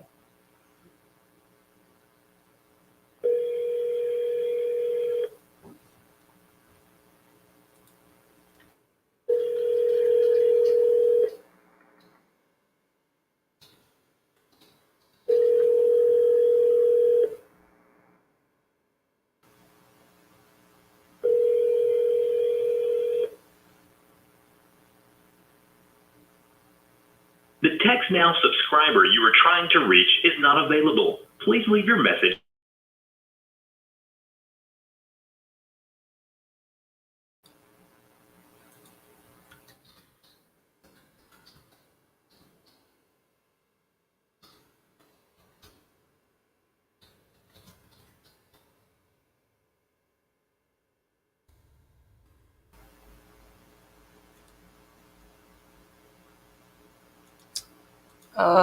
Yeah, Gus, RJ, and I founded the Titanium Investments together. So I don't have a role specifically through the wholesale process. I typically run operations in our business. And I probably work with the team. I do the training more than RJ, stuff like that. But RJ and I pretty much kind of tackle a lot of that stuff together. I'm just usually more in an implementation role, I suppose, than he is.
Seven. Mill Drive. We got this property entered onto our ad or website. Looks like a couple days ago. We've been trying to reach you to discuss the property. If you would give us a call back at 817-710-8689. We're very interested, and I look forward to speaking with you.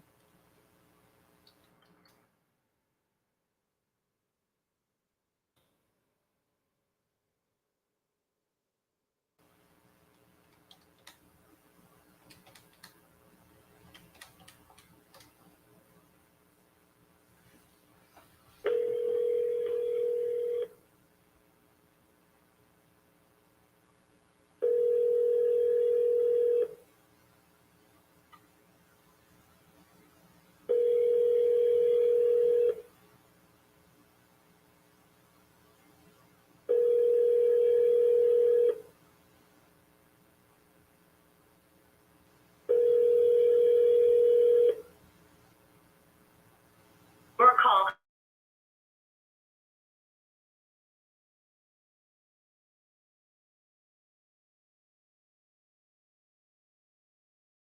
is not available. The mailbox is full and cannot accept any messages at this time.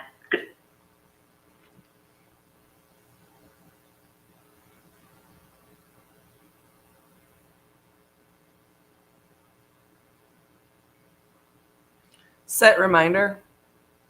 What's the reminder? Call Stella at 6 p.m. Got it. I'll remind you at 6 p.m.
Let's check on something really fast, guys, because you know what I would love to have at the beginning of the 50-50-50 is our phone system.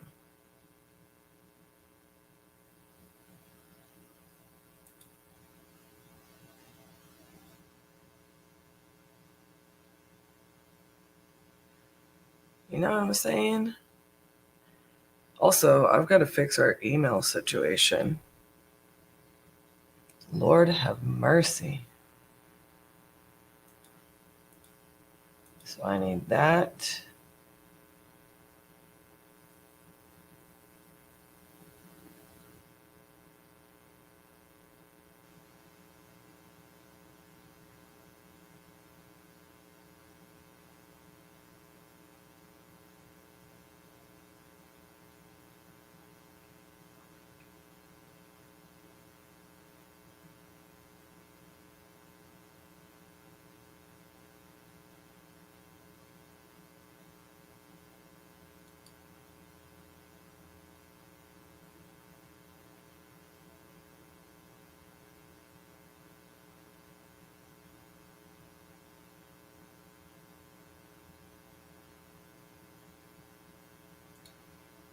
All right.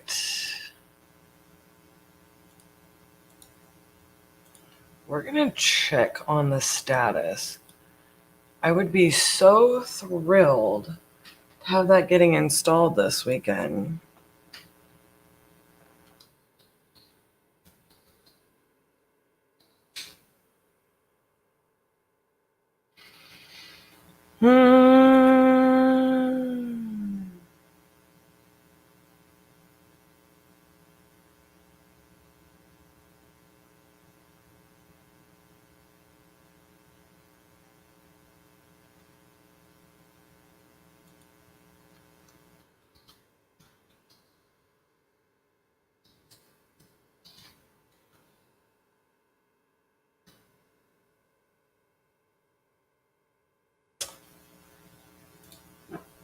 No status update.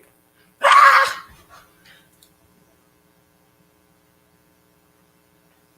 think so. One of the things for us, and it was super funny because I was actually screen sharing with one of our Titans last night because I was helping him implement like our CRM, kind of like I showed you guys those templates for how we operate and like our statuses and our transaction coordination process and things like that.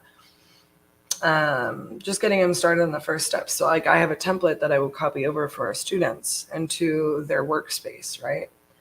And so I was just kind of showing him, you know, like the little, you know, tricks of it, what have you. And I pull up my phone on my computer and he's like, what is that? Is that your text? Like, you can do that? You know, and I was like, yeah, I mean, I'll let you guys know, like all calls, text, everything like that.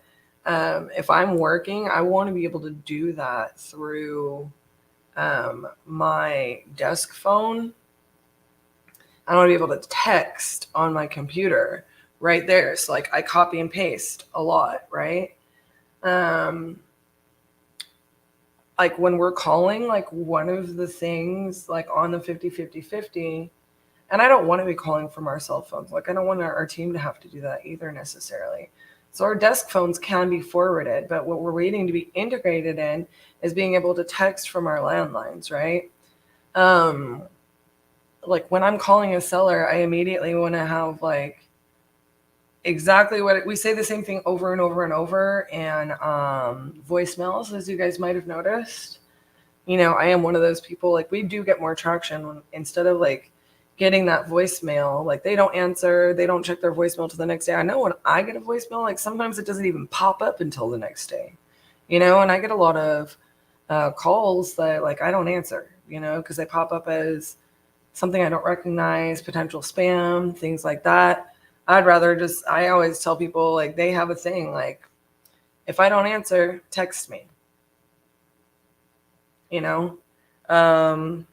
it's kind of like a hit and miss type of thing,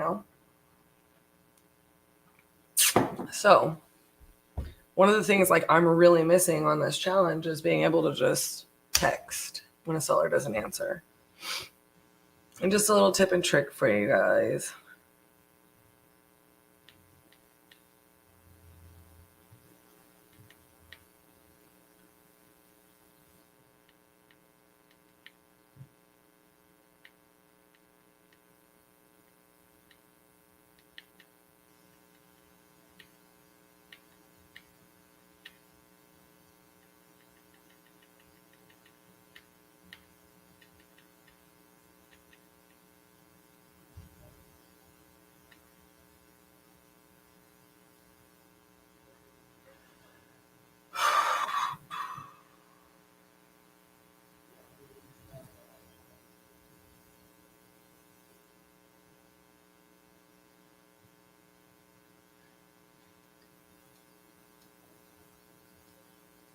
So I'll just give you guys an example. I just had like a number from Maryland call me, and we have deals in Maryland.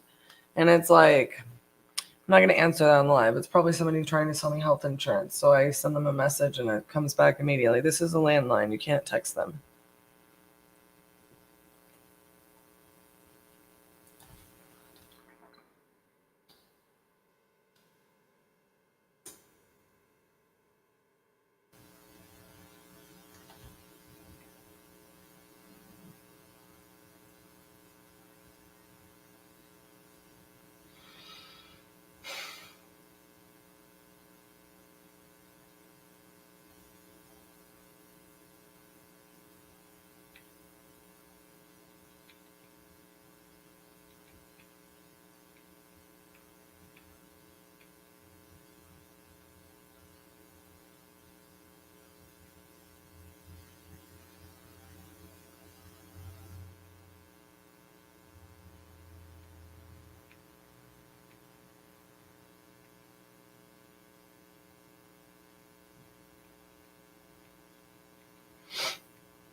I did that and it works. Left a voicemail, text my phone using RJ's voicemail message.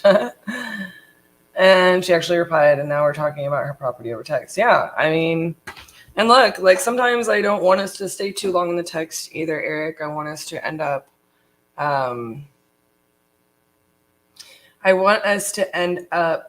in a position where like, hey, when's a good time for me to get on the phone with you for this? Like sometimes, we go too long in the text because unfortunately it's human nature. And I was talking to our team about this. Kind of like the closing coordination piece I talked to you guys about. Like if a buyer doesn't get their stuff into title and their earnest money and they're not ready to close, we need to stop treating that like it's going to close. Like we need to start looking for the other buyer. Are you ready, boss? Mm-hmm. Okay, let me set you up here where I was at. This is the last one that I called. Okay, cool. So it's your very bottom one. So you're on Liverpool. All right, guys. I'm going to let RJ come back and hang out with you guys for a little bit. And I will see you when it's time for him to break for PTD.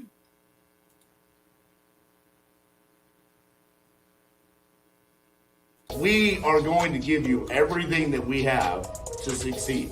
Use the tools that we've given you. Utilize the knowledge that we've instilled in you over these past couple days. Skip tracing, cold calling, and SMS, and how they create a process that's very simple but very, very, very effective.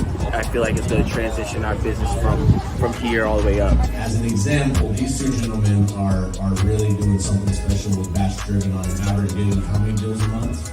5 deals a month from Batch Driven. That's our first year in business, and we just did 560,000 gross revenue. Woo! We're learning so much from RJ, Cassie, and Elijah. I'm an active duty military guy, so it's so cool to come here and just see the integrity and the purpose and things that RJ and these guys are driving into the students here. We don't want you to just go out there and be successful. We want you to do what you're going to do the right way, the most applicable way. Be that Army. That's what it means to be a Titan. You work with great people. They're going to give you greatness in return, because now it's a friendship, and who do you always want to work with? Your friends. As a full-time house flipper, I wanted to do something a lot more virtual. I got introduced to RJ through my friend here, John, and didn't even know what I was coming to see, but after leaving, we've learned a ton. We're going to implement into our business, and I think it's going to change the way we do business moving forward.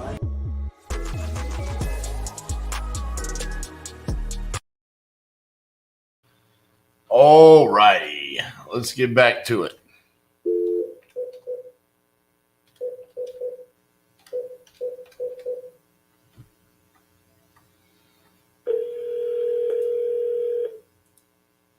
Your call has been forwarded to an automated.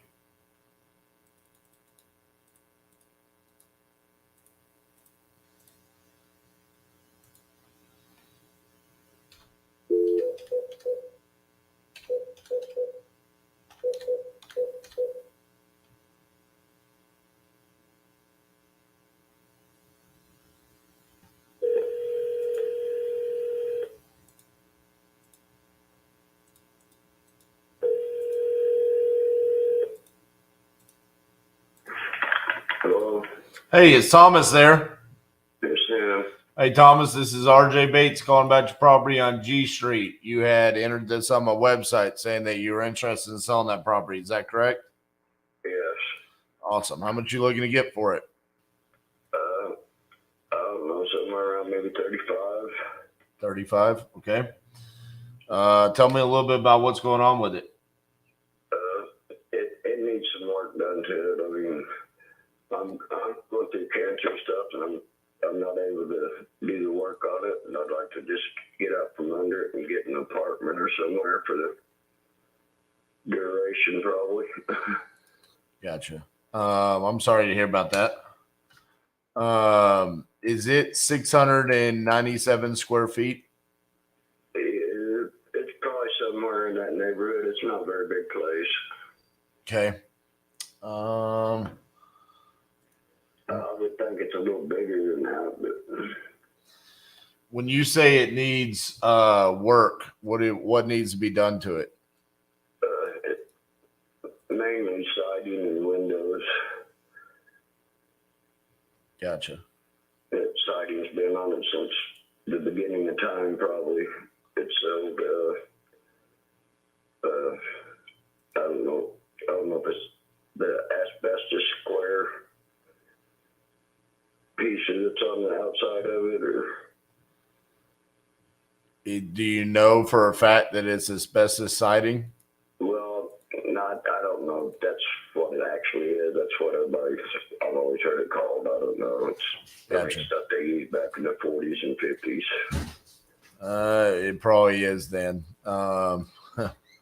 which is not very good because it's dangerous. So there's like a removal process that has to be done on that with like hazmat suits and stuff. I got a picture from Street View back in October of 2022. It looks like there was roofing shingles. Did you replace the roof back in October? No, I've got the shingles set in there. I just haven't been able to get up there and do it myself. I can't afford to pay anybody. I've been fighting this cancer for the last 3 years, man. Jeez. It's got me running the ground money-wise. I gotcha.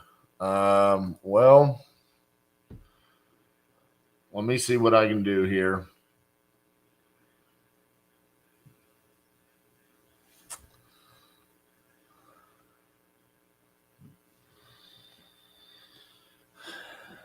What about the inside? I mean, does it need any work? It needs some sheetrock replaced. Okay. There's one bedroom that's got some pretty good holes knocked in the sheetrock from the people that lived there before. Gotcha.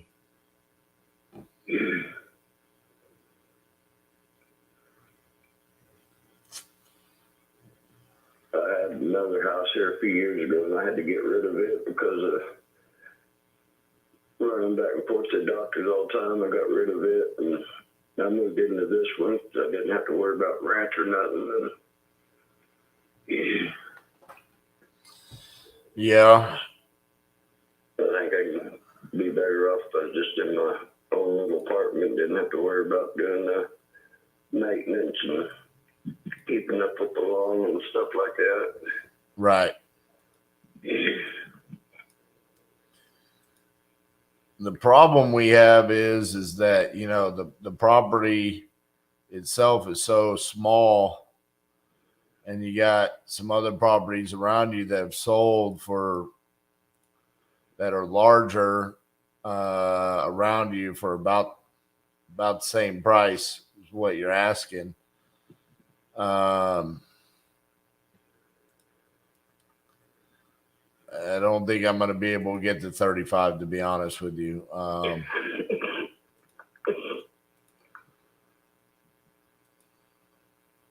don't know of any other properties around there that sold recently.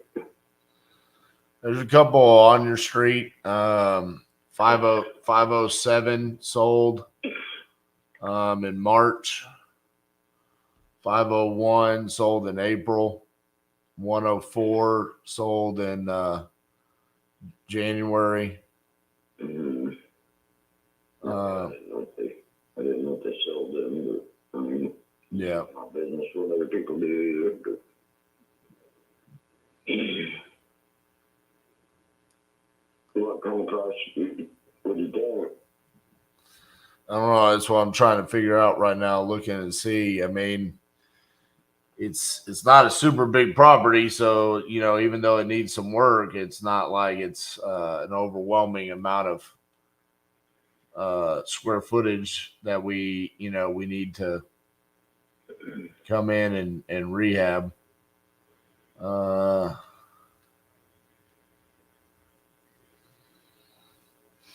don't know, man. I mean, I really hate to do it because I like to try to be closer to what people want if I can make it work. But realistically, I'm probably looking at like 17,000. Can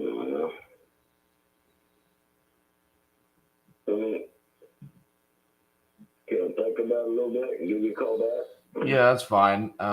You know, I don't want it to be put you in a bad spot or anything like that. So I just also got to protect my investment on it. So yeah, you can think about it. I can follow up with you next week and see what you think about it. Okay. Okay. All right, Thomas. All right. Thank you. All right. Bye-bye. I actually hated making that offer. That was relatively difficult.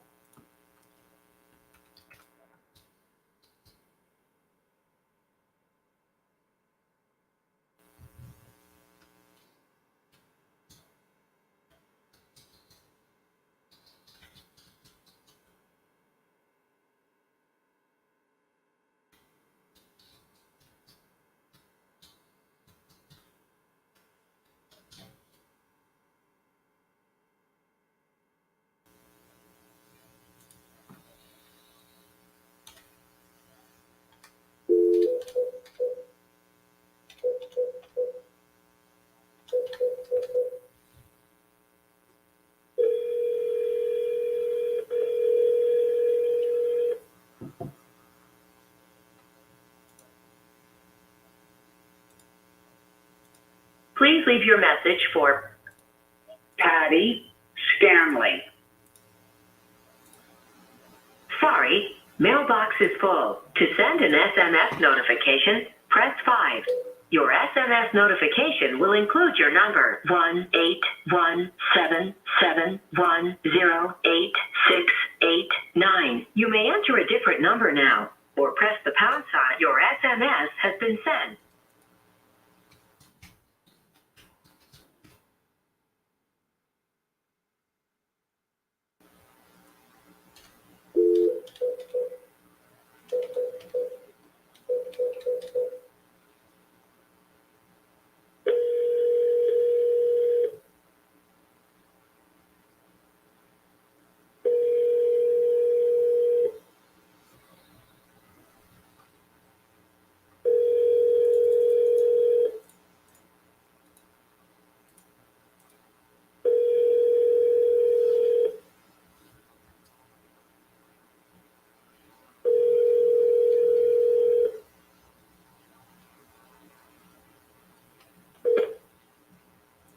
Hello, this is George. Sorry I can't take your call at the moment, but if you leave me the right information, I'll be more than happy to get back to you. Thank you. At the tone, please record your message. When you've finished recording, you may hang up or press 1 for more options. Hey, George, this is RJ Bates calling about your property on Penelope Drive. You had entered it on my website saying that you were looking to sell that property. You could give me a call back at 817-710-8689. Thank you. Well, Eric, that's tough, and that was part of the problem there. It looked like the ARV on that was about 50,000. So 70% of that is 35,000. We're at 697 square feet. So, hopefully it doesn't have to be nice, just kind of a rentable property. So essentially I gave it like 15,000 in repairs, with us getting a $5,000 assignment. But knowing that there's a chance that we might even sell it for less than that.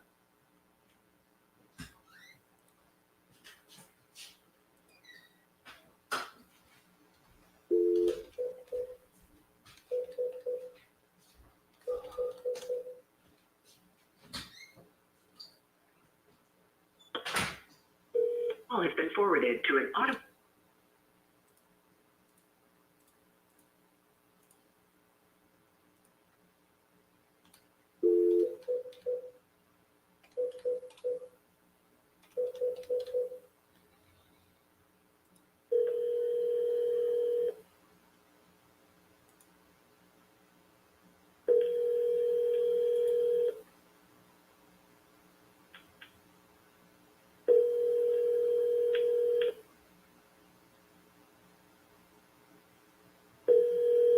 After tone, record message.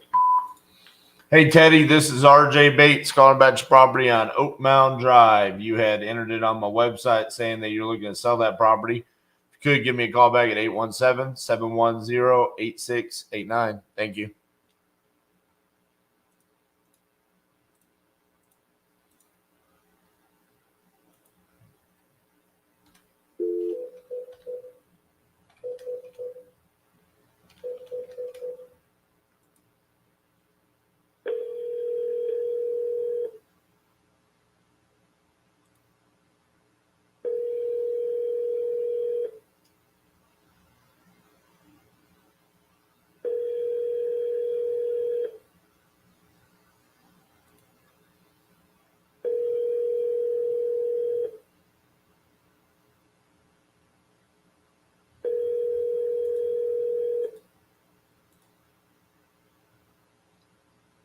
Your call has been forwarded to an automated voice messaging system. 570994 is not available. At the tone, please record your message. When you've finished recording, you may hang up or press 1 for more options. Hello, this is RJ Bates calling about your property there in Bushkill, Pennsylvania that you had entered on my website. You could give me a call back at 710-8689. Thank you.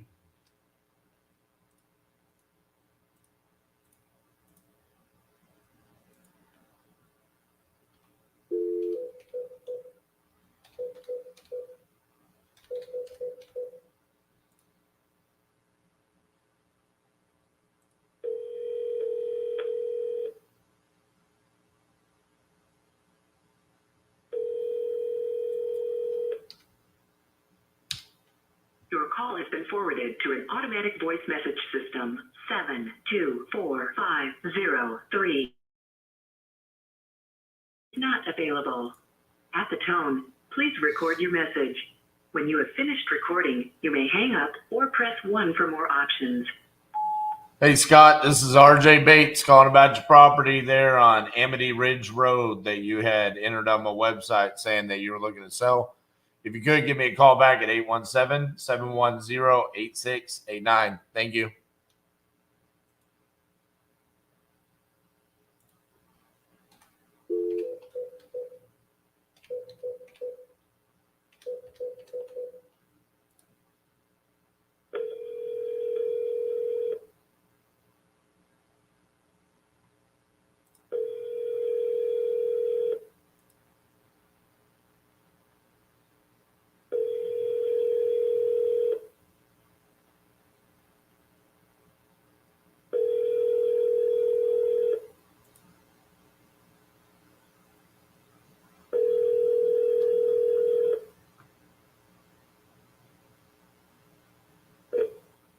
You've reached Matt at Devereaux.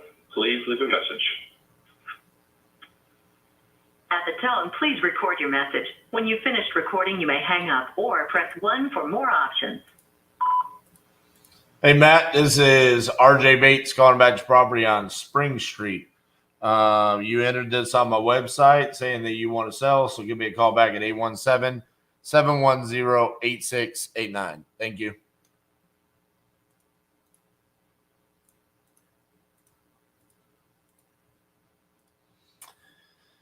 Yeah, Mondo, on the asbestos siding, I mean, listen, that it could potentially be a deal killer. I mean, it could be costly. Now it's a very small building. So you're talking about it's going to be a couple of grand. Specifically, not just the siding stuff, but just for the asbestos removal process. It has to be bagged up in special bags. It has to be disposed of a certain way. Now, this is kind of out in the boonies in Oklahoma, so maybe there's someone out there. The other thing is because it's a low-end property, they don't necessarily have to remove it either. So, he's talking about it needs to be removed or replaced. They might just keep it. But I would almost look at it similar to like mold remediation. I mean, it's similar price point and the cost to remove it.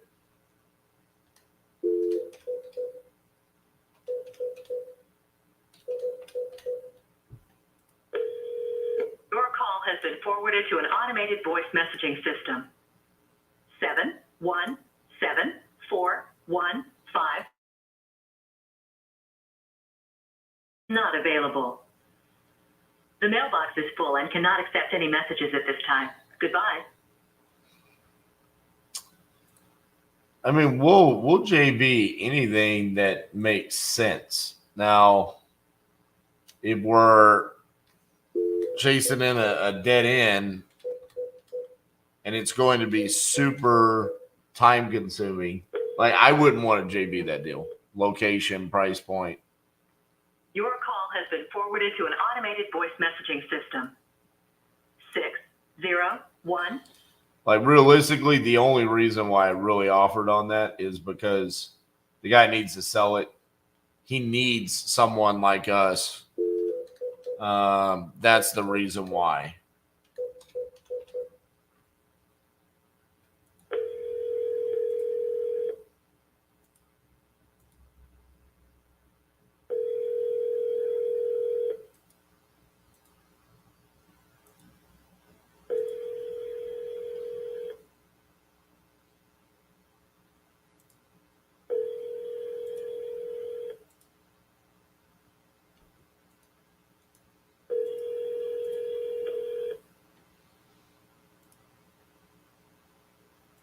Your call has been forwarded to an auto.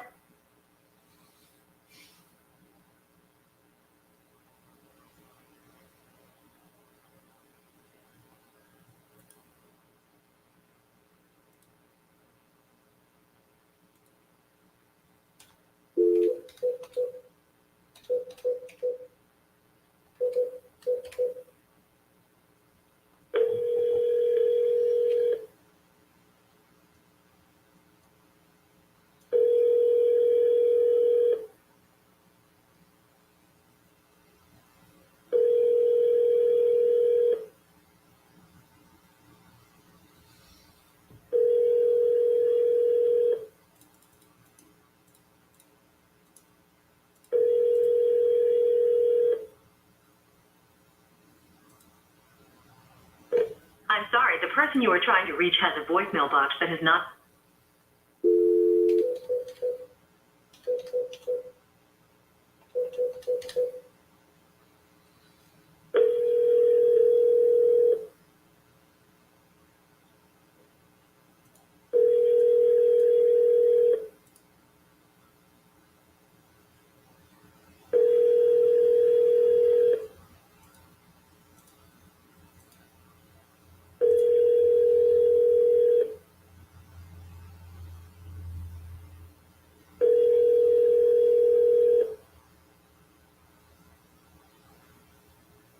Your call has been forwarded to an automated voice messaging system.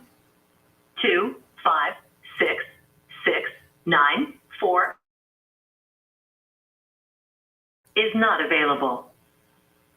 At the tone, please record your message. When you've finished recording, you may hang up or press 1 for more options. Hey, Erica, this is RJ Bates calling about your property on Ferry Street that you entered on my website saying that you're looking to sell. If you could give me a call back at 817-710-8689. Thank you.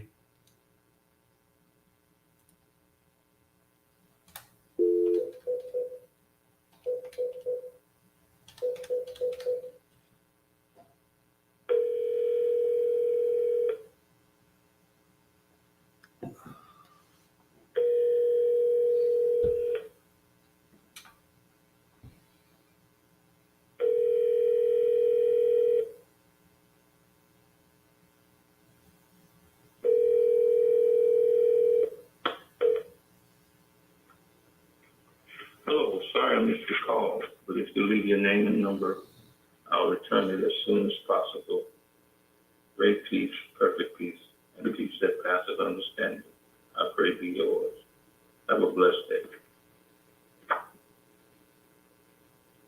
At the tone, please record your message. When you have finished recording, you may hang up or press 1 for more options. Hey, Willie, this is RJ Bates calling about your property on Emerald Avenue. You had entered it on my website saying that you're looking to sell that property. If you could, give me a call back at 817-710-8689. Thank you.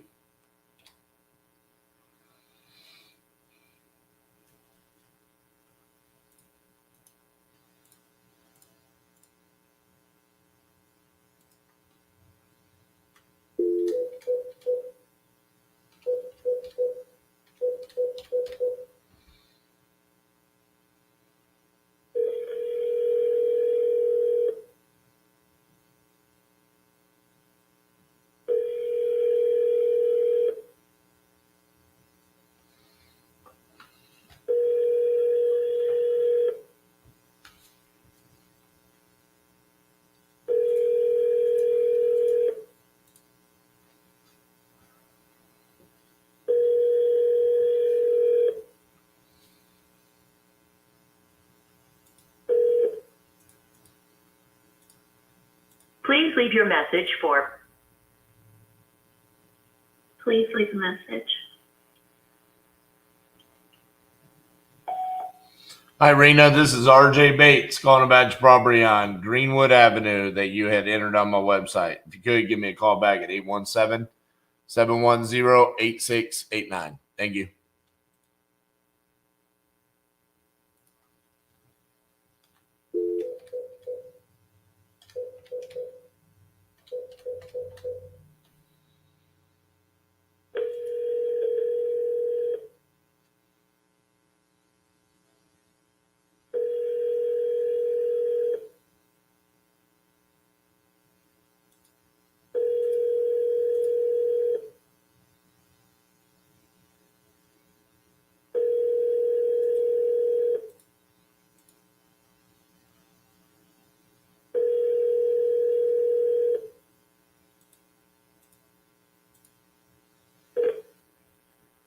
Hello, you have reached Christina. Please leave me your voicemail and I will call you back as soon as I can. Thank you so much for calling and have a great day. Bye-bye. At the tone, please record your message. When you've finished recording, you may hang up or press 1 for more options. Hey, Christina, this is RJ Bates calling about your property on Nightwing Circle that you entered on my website. You could give me a call back at 817-710-8689. Thank you.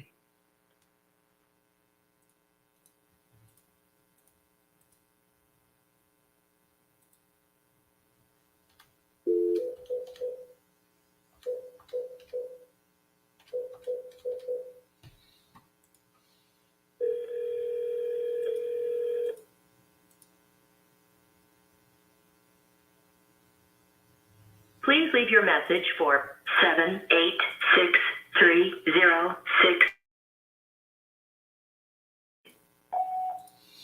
Hey, Kelly, this is RJ Bates calling about your property there in Orange Park that you entered on my website saying that you're looking to sell.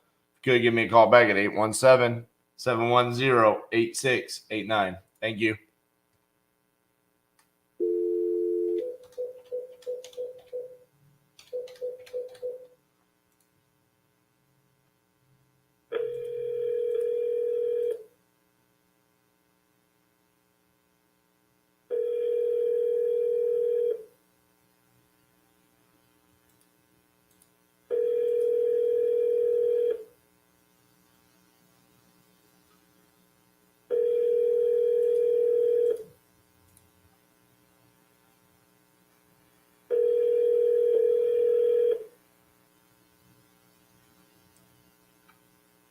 Your call has been forwarded to an automated voice messaging system. 2055125 is not available. At the tone, please record your message. When you've finished recording, you may hang up or press 1 for more options. To leave a callback number, press 5. Hey, Jerry, this is RJ Bates calling about your property on Jefferson Road. You had entered it on my website saying that you're looking to sell that property. You could give me a call back at 817-710-8689. Thank you. All right. Let's try something different.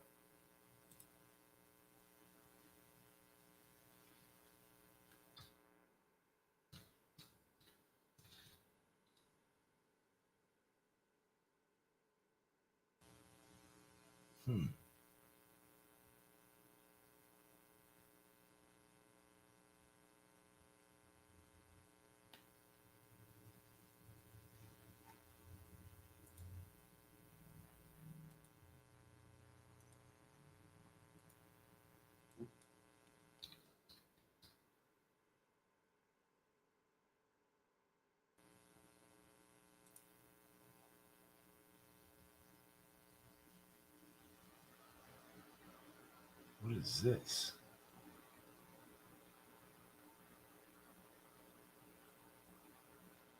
I don't even know what this.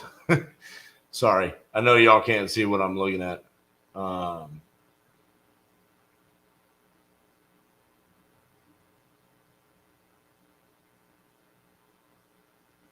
It's weird.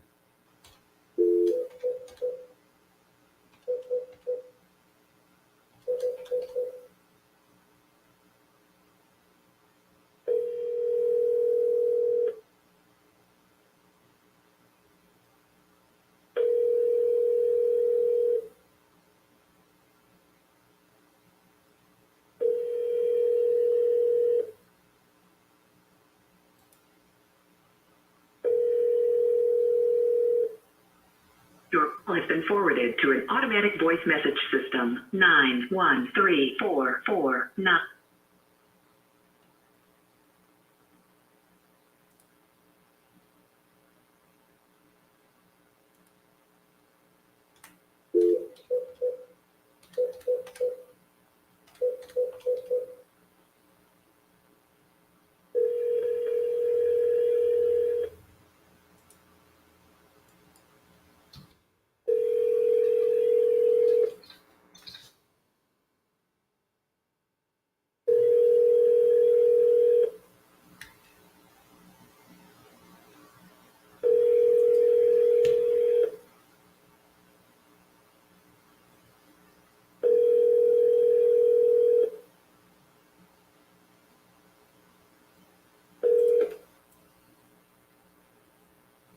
Please leave your message for 6788917.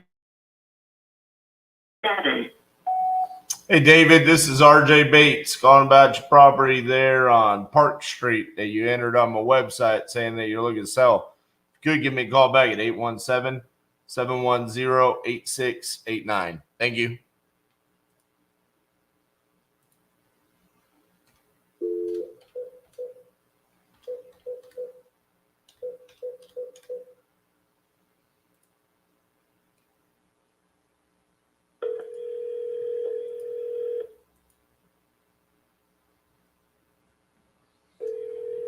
Call has been forwarded to an automatic voice message system. 72080.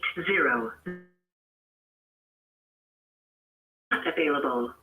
At the tone, please record your message. When you have finished recording, you may hang up or press 1 for more options. Hey, Miguel, this is RJ Bates calling about your property on Quebec Street. You had entered this on my website saying that you're looking to sell. If you could give me a call back at 817-710-8689. Thank you.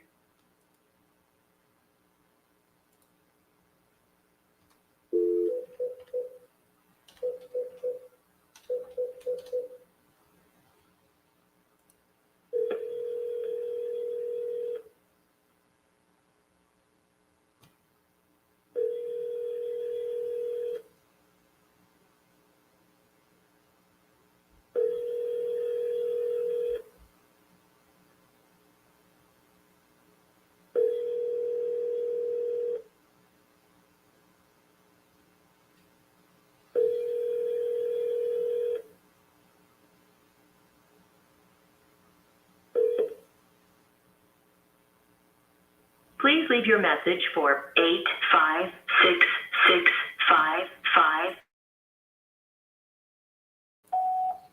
Hey, Andrew, this is RJ Bates calling about your property on Shepherd Road that you had entered on my website saying that you want to sell. If you could give me a call back at 817-710-8689. Thank you.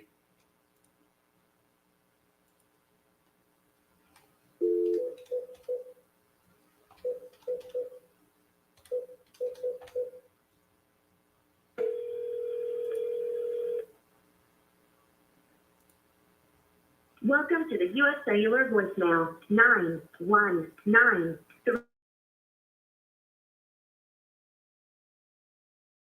Not available.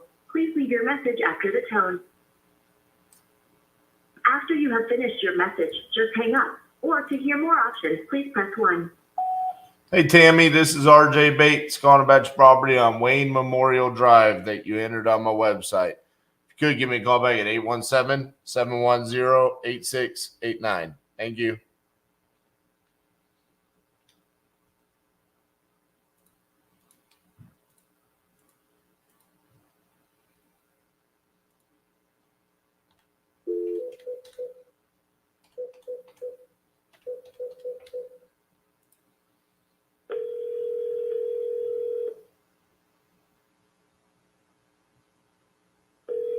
Five 2 0 4 4 4 1 5 is not available. Hello, this is RJ Bates calling about your property there on North Avenue, Del Oro. You had entered it on my website saying that you're interested in selling that property. If you could give me a call back at 817-710-8689. Thank you.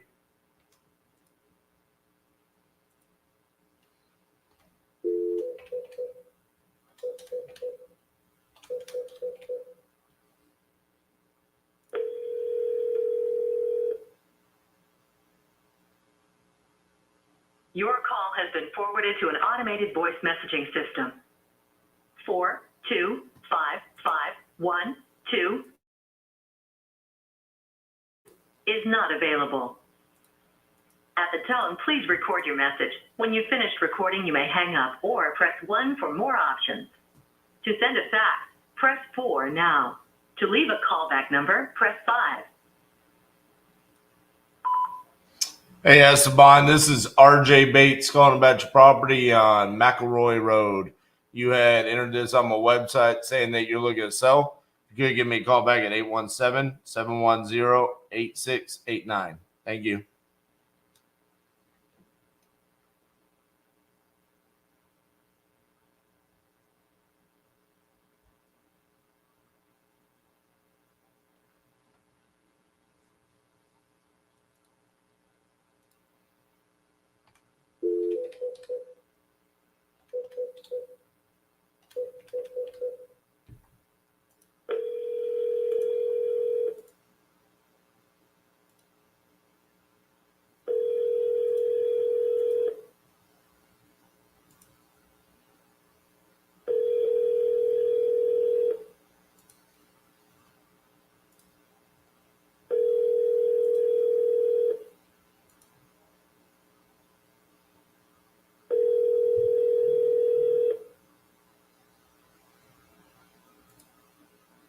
I'm sorry, the person you are trying to reach has a voicemail box that has not been set up yet.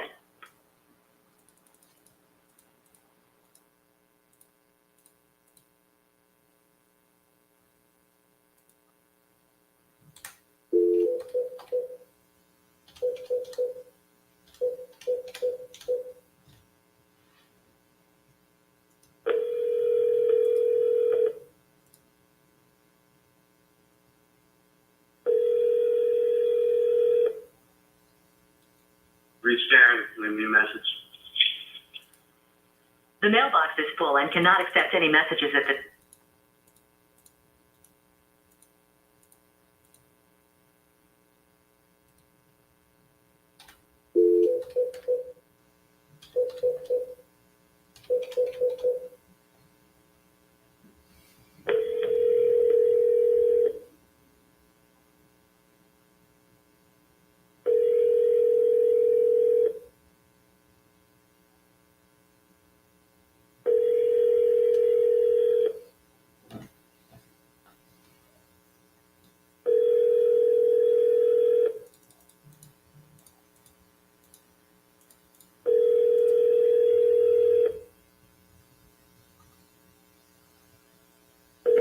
I'm sorry, the person you are trying to reach has a voicemail box that has not been set up.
Thanks for calling. This is the office of Mike Menahem at 727-804.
can't get to the phone right now. You leave your name and message, I'll call you back as soon as I can. Thanks. Bye.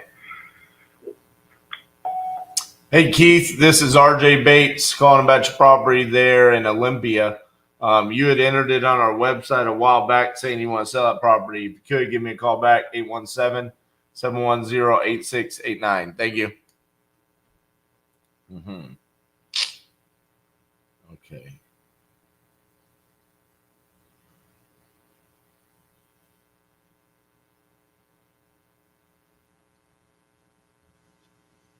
I've seen most of those.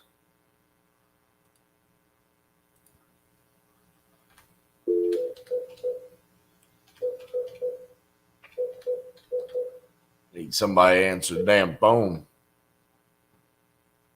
Please leave your message for 207241.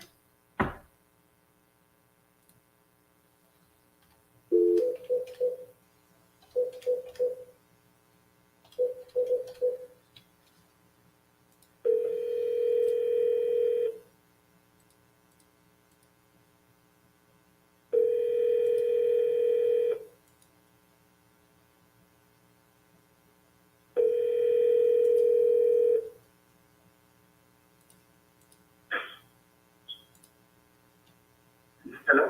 Hi, is Fernando there? Yeah, sure. One moment. Alrighty.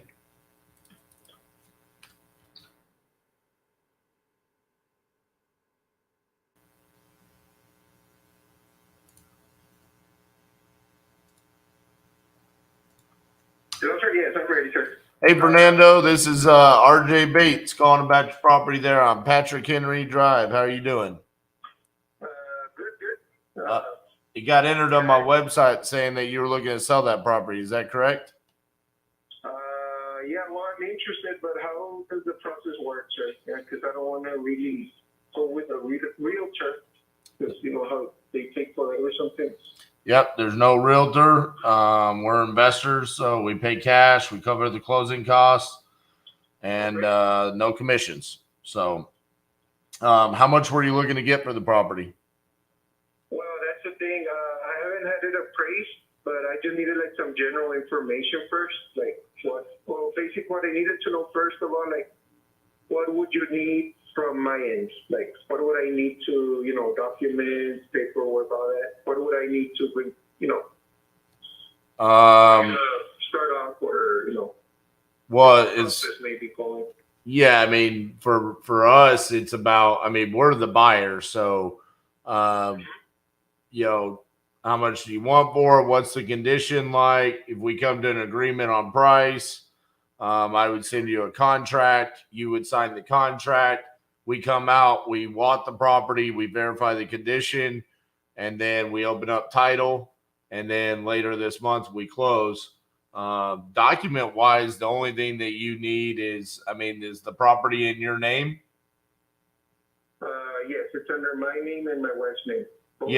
Yeah. So document wise, the two of you would just have to provide, either an ID, some sort of identification that you are who you say you are, that you're the owners.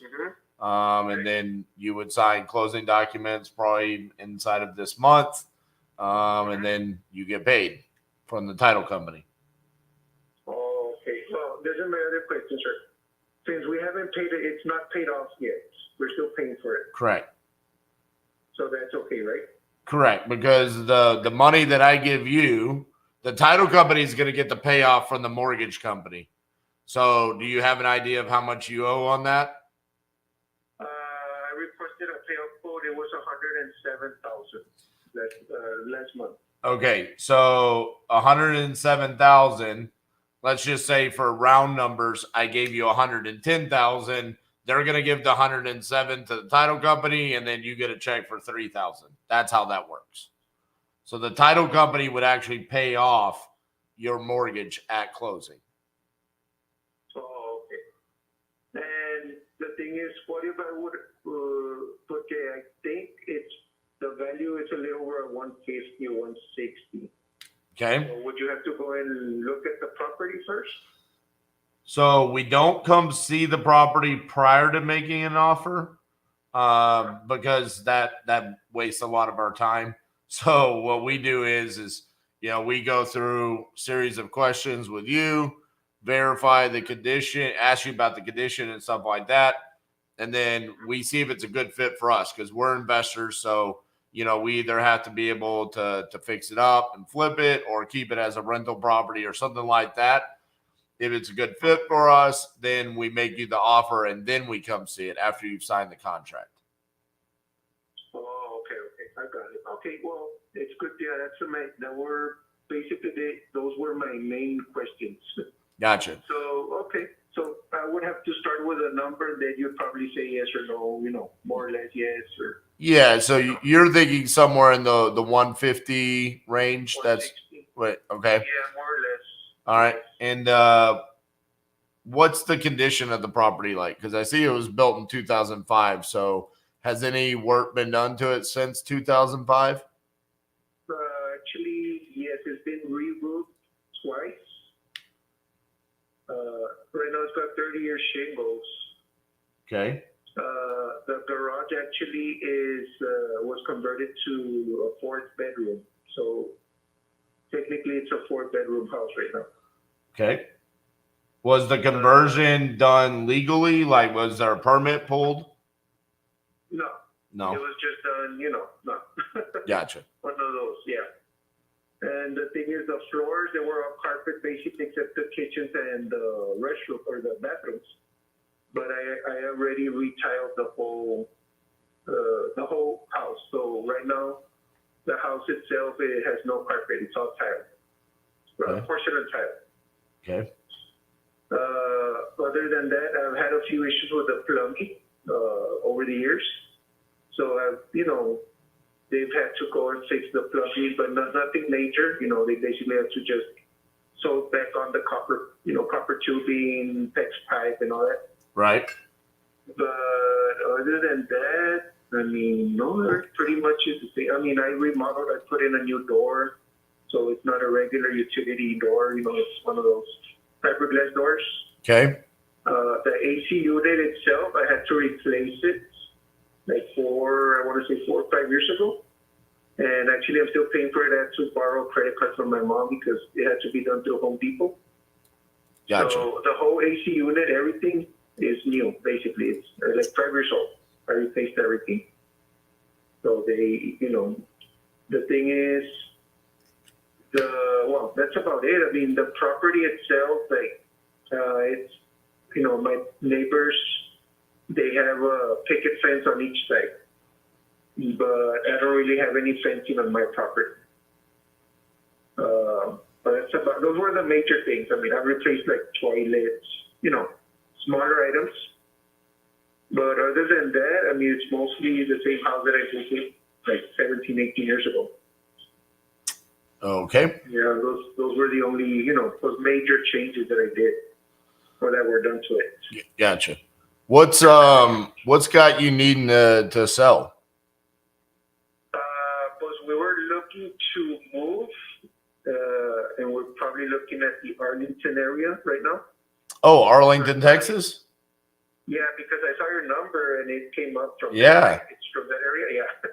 So yeah, I know the 1817 area code. So my other question was, do you also find properties for us to rent or maybe, yeah, that's what I was gonna say. We can help you. I grew up in East Fort Worth, right there by Arlington, and so we own a brokerage here in Fort Worth, so we can absolutely help you find a property. Are you looking to buy or are you looking to rent?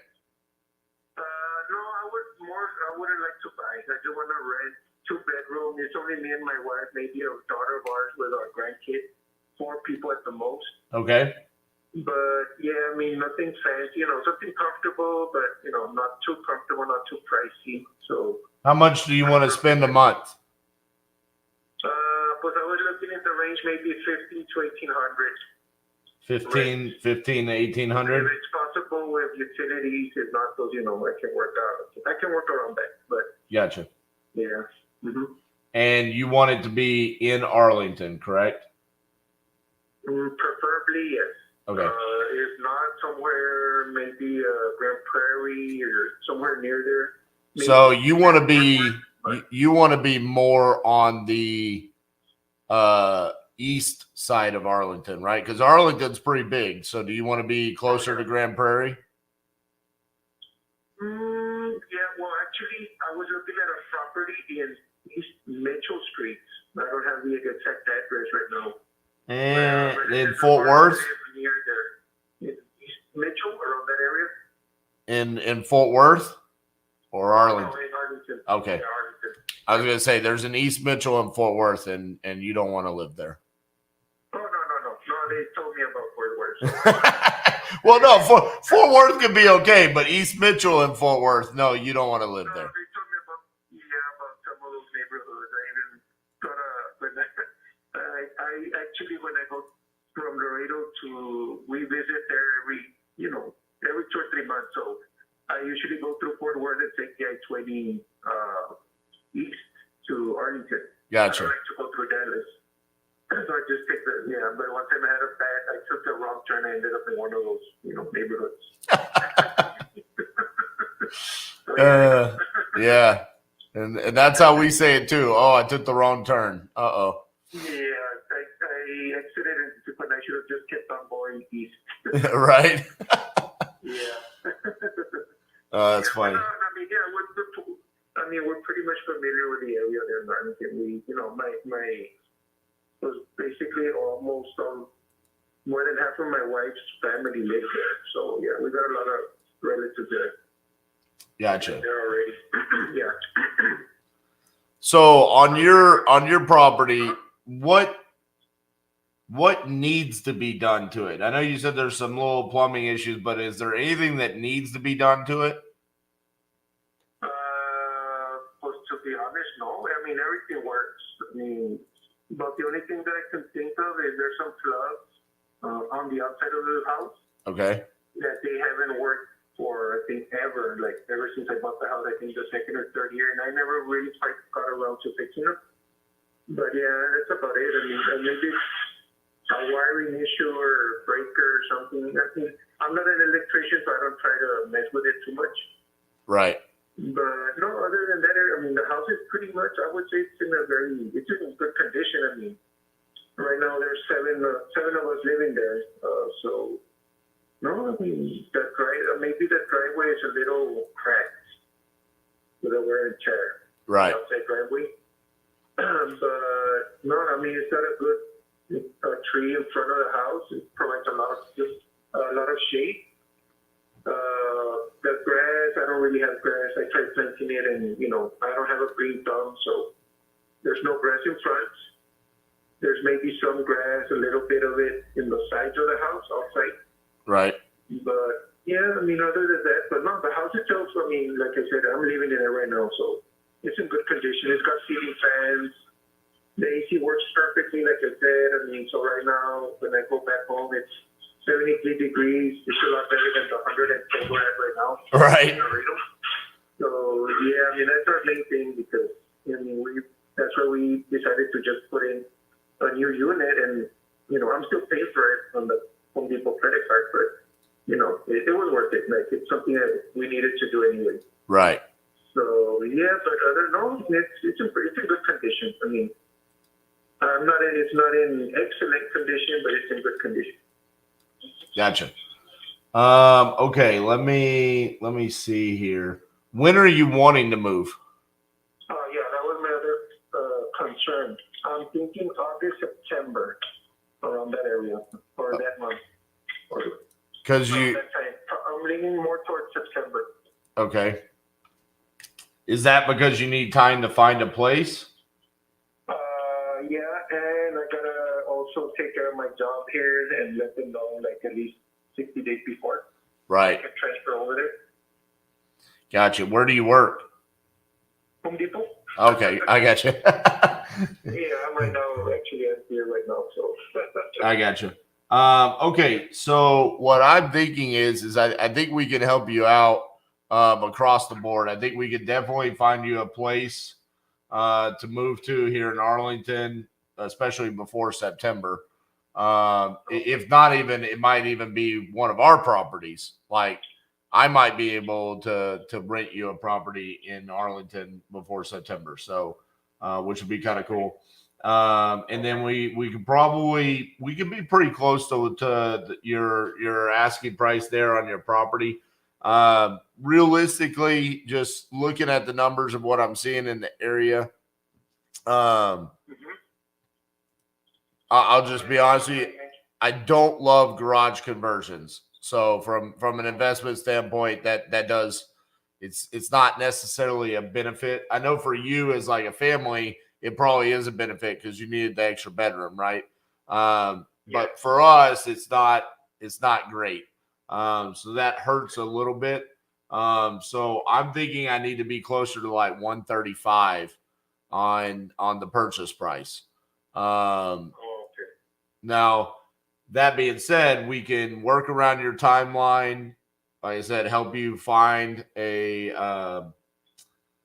property up here in Arlington. For sure, that's plenty of time to do that. So yeah, it's not necessarily the asking price you want, but it does kind of work around all of your other needs. You know what I'm saying? Okay. So yeah, I mean, if you want, can I call you back after 6? Because I'm getting a little busy right now. Yeah, I got you. Yeah, call me back. This is my office number, so you can call me back on here, okay? Okay, sure. Your name? RJ Bates. RJ Bates. Okay. Nice talking with you, Mr. Bates, and I'll call you after 6 o'clock. Okay, sounds good. Bye-bye. Thank you. Bye.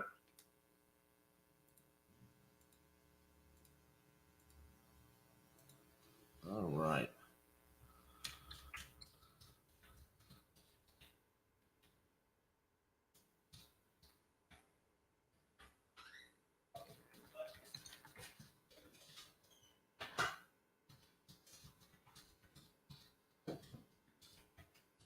You about ready to give me my PTD break? Yeah, but I should switch chairs now that I think. Yeah.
Oh, I enjoyed that call. Hope you guys enjoyed it. Chris, I appreciate the good luck charm that you gave me.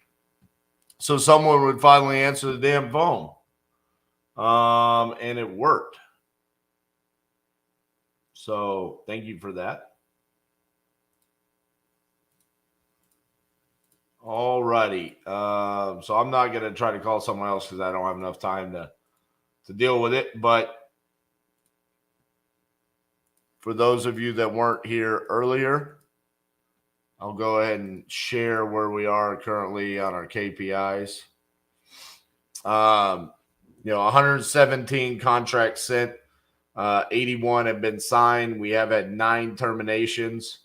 We currently have 42 properties in dispositions, and 23 properties are sold for $365,000, and then 7 have closed for $75,500. So really good numbers there across the board. I'm pretty pleased with almost everything there. And then looking at our state count, some of these numbers have started to make more sense, as we're in the 30s now. Texas really jumped up there at the beginning. It has kind of slowed down a little bit recently, although that was Laredo, Texas. So could have another one popping on there pretty soon. Seeing more consistent states kind of show up. Missouri finally got one. Ohio now at 3. That for a while we didn't have anything in Ohio, which was crazy. Florida with 3.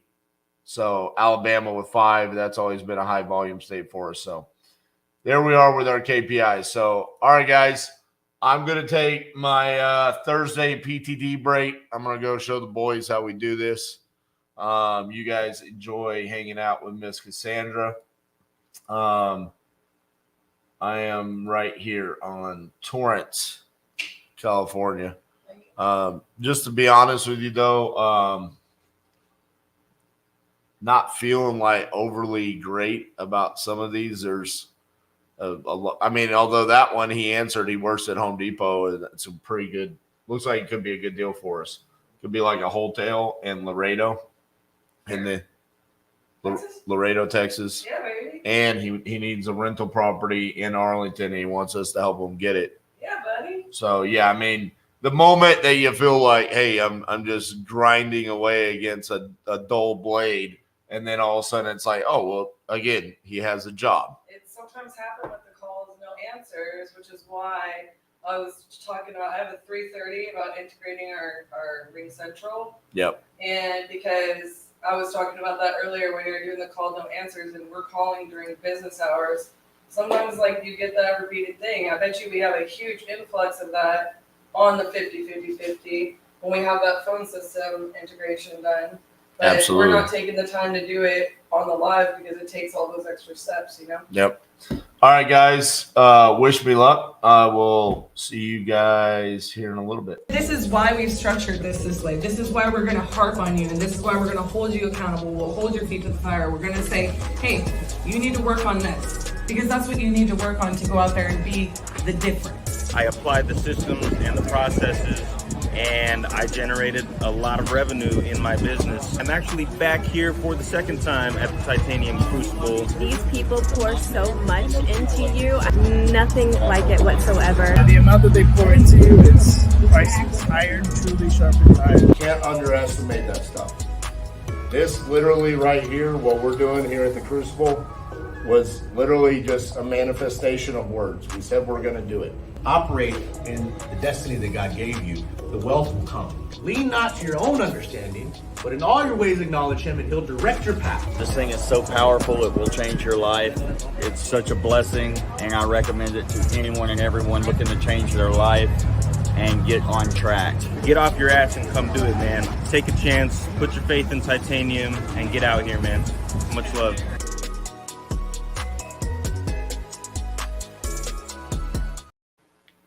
Hello, my loves.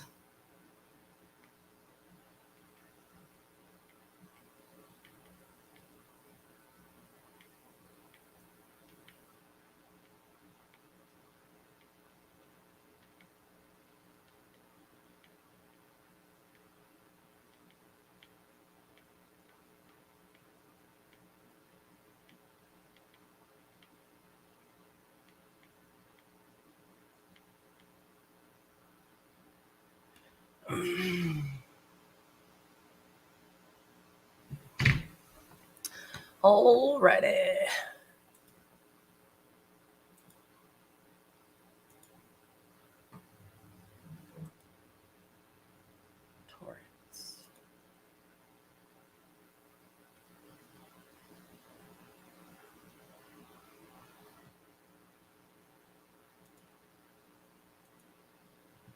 So back to what RJ was kind of saying in that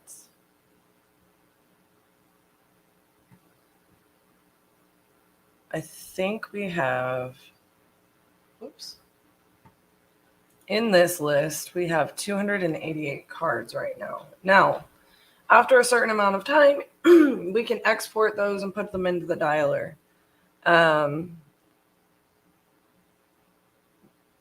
I want you guys to understand this simply because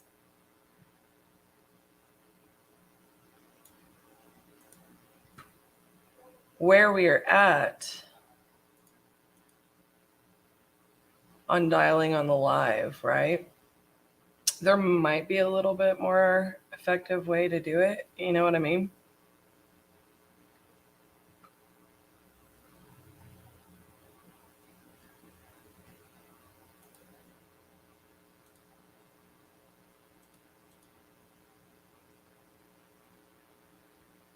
But for the purpose of working our leads while we're on the live,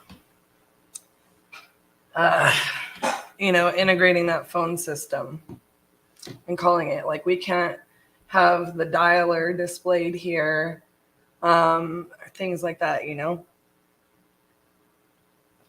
So getting our phone system integrated instead of calling and then texting all of them from our cell phone, it's kind of a catch-22. When they call back, they call back in there on our desk line and it rolls over and someone else can answer it.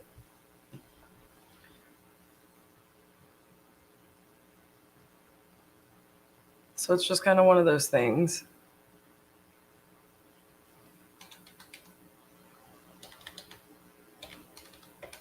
Plus, we can't show you like our texts. So we'll copy and paste.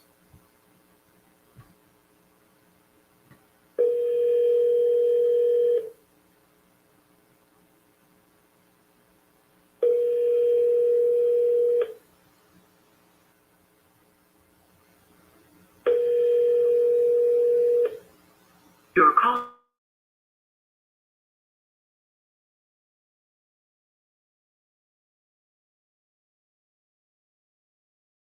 Tone. Please record your message. When you have finished recording, you may hang up or press 1 for more options.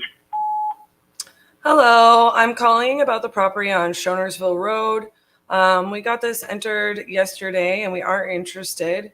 If you would just give us a call back at 817-710-8689, and we look forward to speaking with you.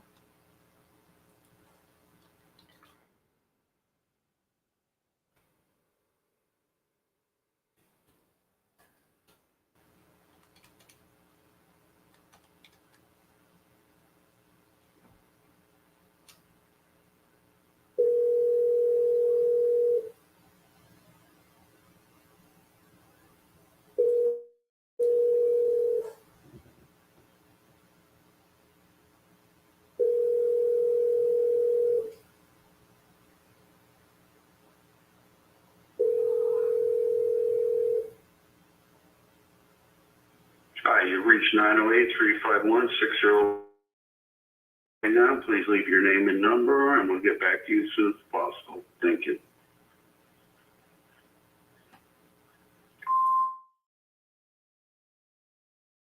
Avenue. This was entered into our site about a couple days ago, and we are interested in having a conversation about the sale of the property. If you would give me a call back at 817-710-8689, and we look forward to speaking with you.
has been forwarded to an automated voicemail.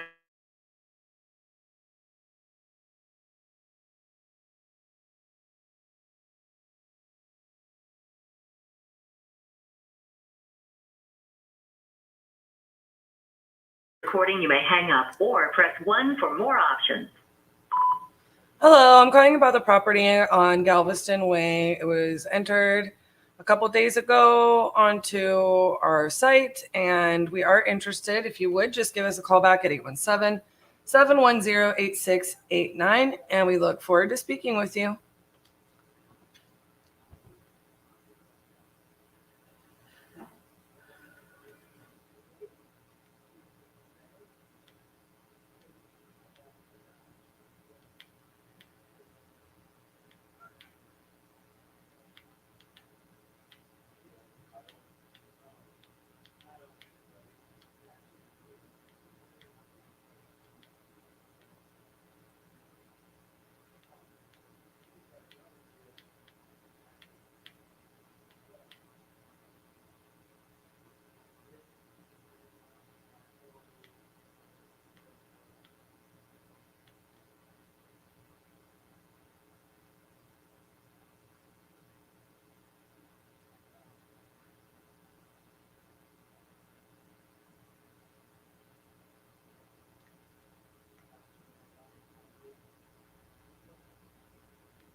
Is not available. At the tone, please record your message. When you have finished recording, you may hang up or press 1 for more options. Hello, I'm calling you about the property on Sheremy Lane. We had this entered a couple days ago onto our ad, and we are interested. If you would, give us a call back at 817-710-8689, and we look forward to speaking with you.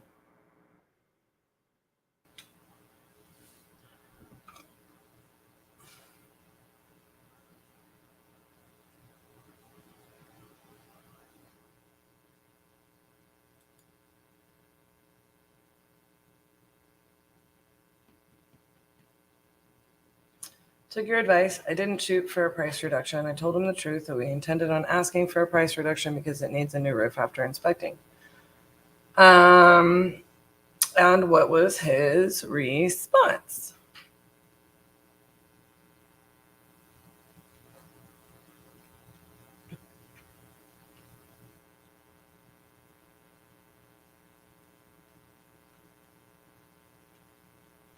I'm going to take RJ's ridge cap and move it up because he left it on the keyboard. Hopefully I don't get in trouble for it.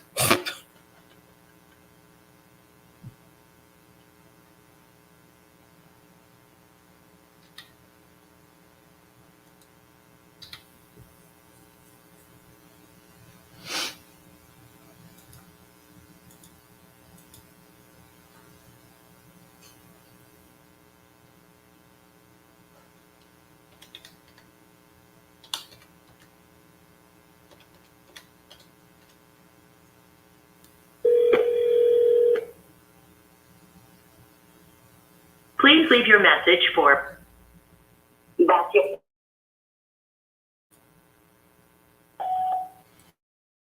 I'm calling about the property on Burgundy Boulevard. You had entered this a couple of days ago on an ad for our website, and we do want to talk to you about the property and potentially purchasing it.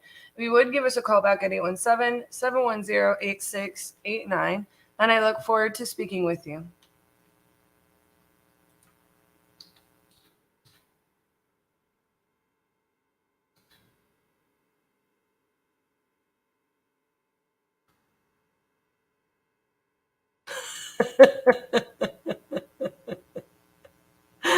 You guys want to hear something funny? I went to dial. I've done this. I've done this so many times. I went to dial, and I'm like dialing the phone number on the little keypad on the. Super funny.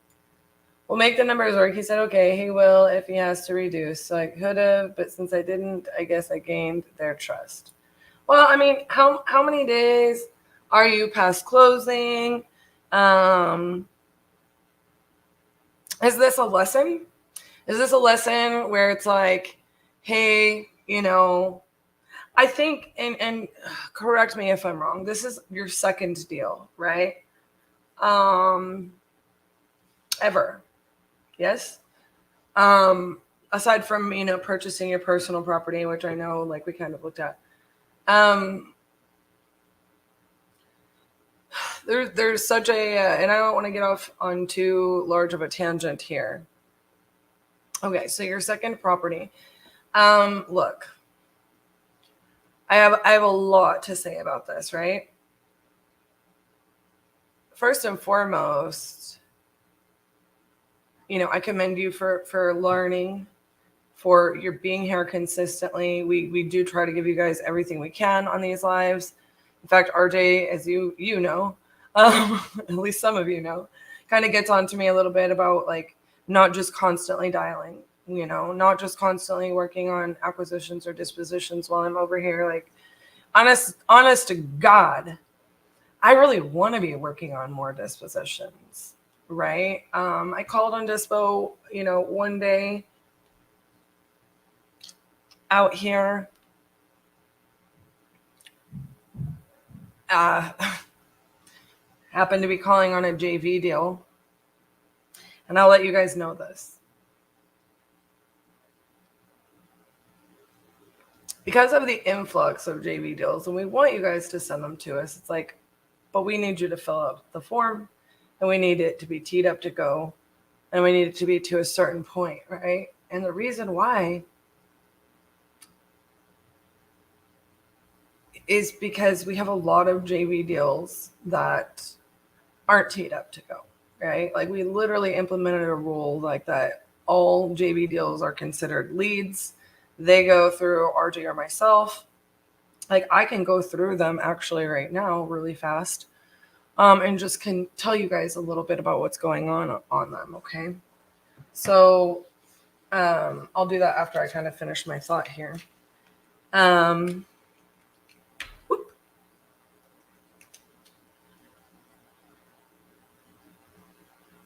My thought here is this.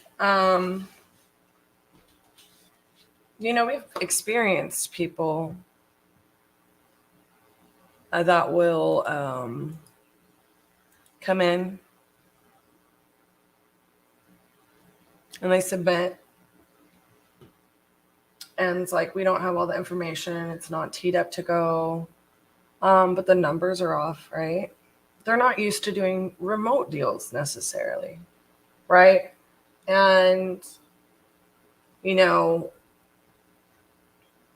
one of the reasons we like to do JV deals is because we have the ability to, and it'll allow somebody who's in their beginning stages, or they're just now starting to go virtual or whatever, it allows them to focus on master acquisitions process before they have to worry about dispositions process, right? And if it's good for everyone, it's great, right? But what we end up doing is we get a lot of, you know, deals that we can't start working dispositions on yet, or we get a lot of problem properties, a lot of properties that have 5 days left on contract, a lot of things like that, right? And it ends up not being, you know, something that, you know, we try to work through them and explain where we're at, right? But it ends up something that's not movable for us, or it's not currently movable, right? or we're trying to give feedback so that we can see. I have this little saying, do you see what I see? And if you have more information that I don't know, let us know right out of the gates, right? Let us know everything you know right out of the gates is what I tell people. With that being said, this is your second property ever, so regardless of what happened there, you learned kind of the lesson in that, I don't know how far away it is from closing. But yeah, that is one of the things that you should kind of address more up front. And what a lot of people will do is they'll just try to dispo it. They won't continue to pour into the numbers, assess, get feedback, so on and so forth. And when it isn't moving, we got one to submitted yesterday. It's got 5 days on contract, and they've been trying to push it everywhere. They're not getting any traction. We tell them, it's in Nebraska. We actually have to be represented by a licensed representative. We have to have, things signed for disclosure purposes, or the real estate commission's going to come down on it, right? Nothing went wrong. Okay.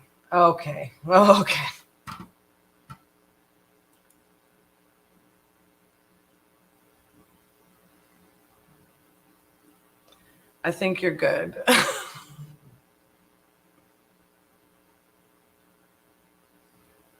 don't know who that is. I mean, look, yeah, I think you made the right decision there. So, but,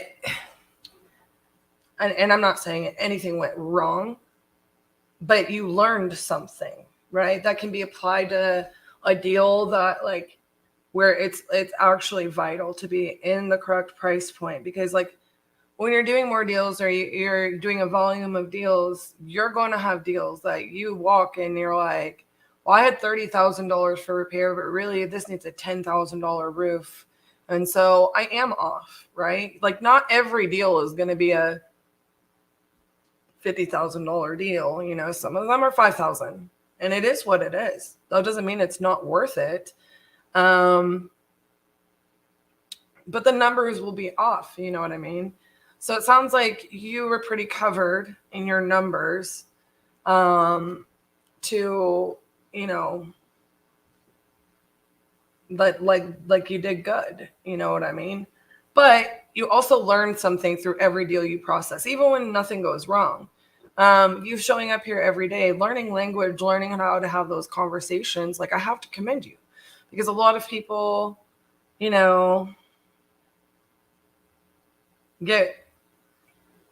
get frustrated at the beginning at what they don't know. And, there will be deals that you will, if you keep doing this, it's kind of just one of those things. There's going to be deals that don't work out. It is. It's going to happen no matter what, you can see that on our KPIs, right? And one of the things I would hate to see for you, because it seems like you're doing a great job right out of the gates, is make sure you keep doing what you're doing, in that you're asking the questions, you're showing up and trying to learn more and more as you go, because you're going to end up avoiding a lot of issues by being proactive on that stuff. So it's even better because you learned. You're an entrepreneur. I'm glad I could guide you. No, you did the right thing. I like what you did there.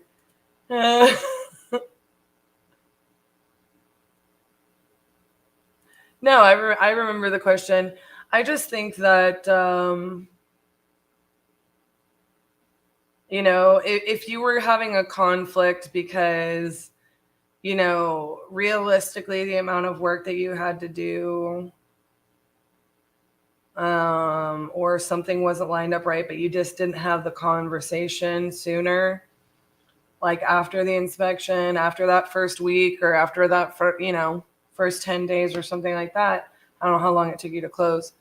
I don't know if it's in Florida. But different parts of Florida take longer to close. Like, for example, one of the ones we're dealing with right now, we're waiting back for the municipal liens. We're waiting for an estoppel on an HOA. And it's like just so frustrating because like we could close it right now. And there, of course, everybody wants to say there's not a way to rush this. It's not a rush. This should have been ordered, in my opinion. So it's just frustrating. But that's a side note. Yeah, when you're in the situation that it really makes sense, and you deal with it like right after the inspections.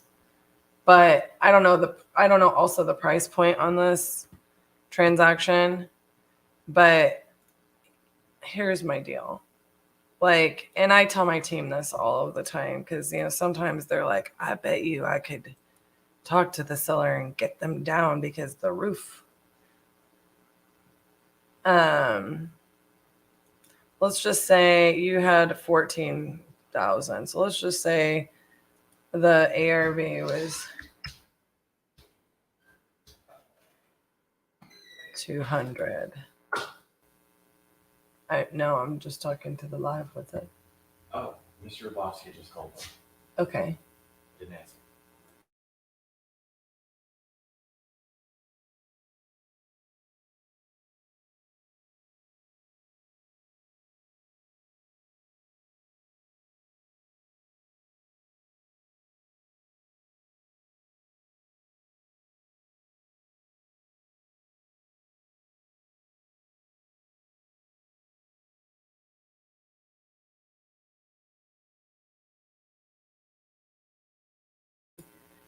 Other than, you know,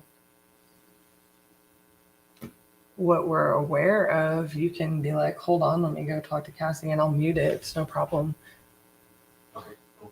I mean, but from what we have, like, it's just like, I get that you want to talk to an attorney, but like, what are you trying to achieve by talking to an attorney? Like, are you thinking you're entitled to more than $100 on this? Right. And why do you think that? We're not against you. We're just trying to make sense of it. Create a resolution. Right. We're just trying to make sense of it. I understand the sentiment. Yeah. Feel free to come back in if you need to.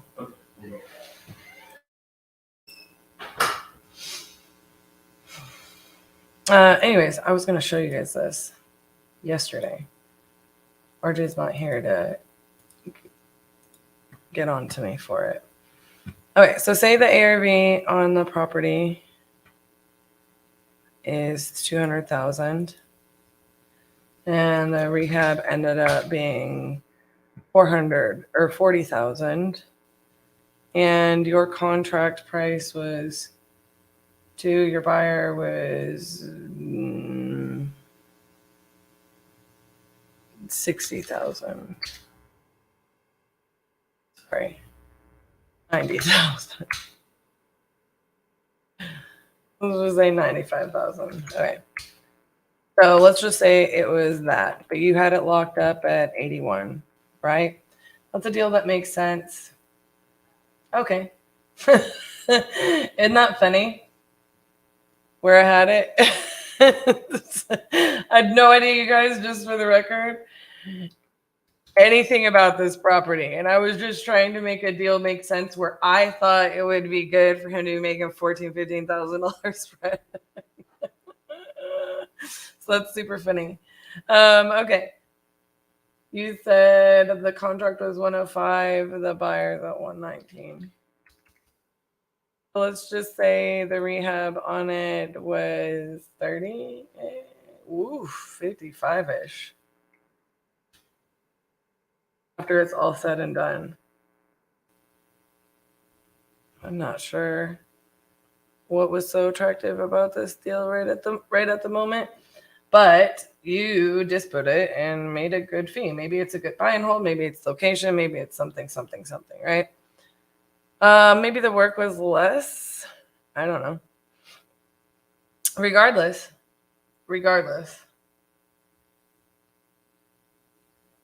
Full rehab. So that could be 36. I would probably put that rehab more at like 45. In my opinion. Oh, that's kind of where it would sit. To me, that's like not a deal I would buy. But maybe this person for sure, like I might buy it if it's here and I can list it, right? Because then my closing costs can go down. And that kind of makes it make sense for me a little bit more if I can save a little bit on my closing costs, but they might have seen like a higher ARV. The buyer was super excited. You have no idea. I mean, you have no idea. Maybe like sometimes in some markets, what we'll see is they're buying it for, different exit than like what you have, but without getting into the weeds on it. These are the numbers on the property, right? And you see it and the buyer comes back and they're like, hey, I mean, realistically, my rehab is this and my closing costs are 5% because I'm an agent and I can list it. And my rehab's $45,000. Their ARV might have been $225 in their opinion. That's maybe why they bought it. I don't know what I did there. What?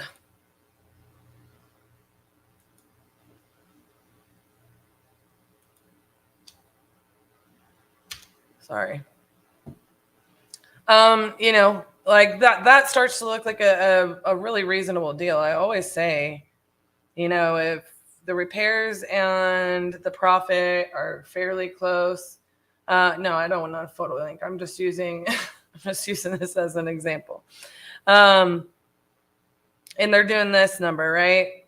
But then they say after they get an inspect. I mean, for me, I can do roofs a lot cheaper than a lot of people. In a 1,400 square foot house, I mean, you're going to be hard pressed to spend more than like $7,000 on that roof, right? So, but say they come back and they say $52,000 is my rehab. I really need to be actually around 112. Okay, just to keep my numbers right. And I was at 130 or 119 before they signed the contract. After doing the inspections, you're getting reasonable feedback. La da da da da. Are you gonna say no, or are you gonna assign that? You're gonna assign that because at the end of the day, you have a $7,000 spread. If you immediately go, hey, I'm okay with this $7,000 spread, or I really feel like it made sense to have a $10,000 spread and I'm lucky to have this buyer. Well, what happens if the buyer moves on it and you say, hey, we have to redo a roof. I could save some materials on this, that, or the other.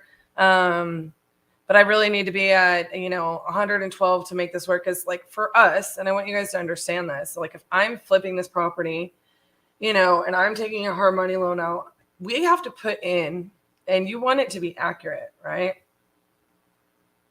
We have to put in these numbers to our lender. We have to provide a burden of proof for the ARV. So there, our lender doesn't necessarily require an appraisal, but some do.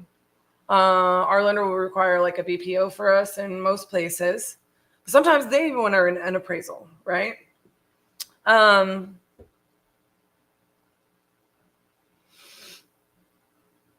They expect us to have a scope of work that we're actually going to spend. Like, so if I write like $5,000 for the foundation work and it costs me $8,000, I've got to shift it around, So like I want to have a fairly accurate scope of work. If on electric, hold on, I got to hear this. Time out. Bookmark. Hold on.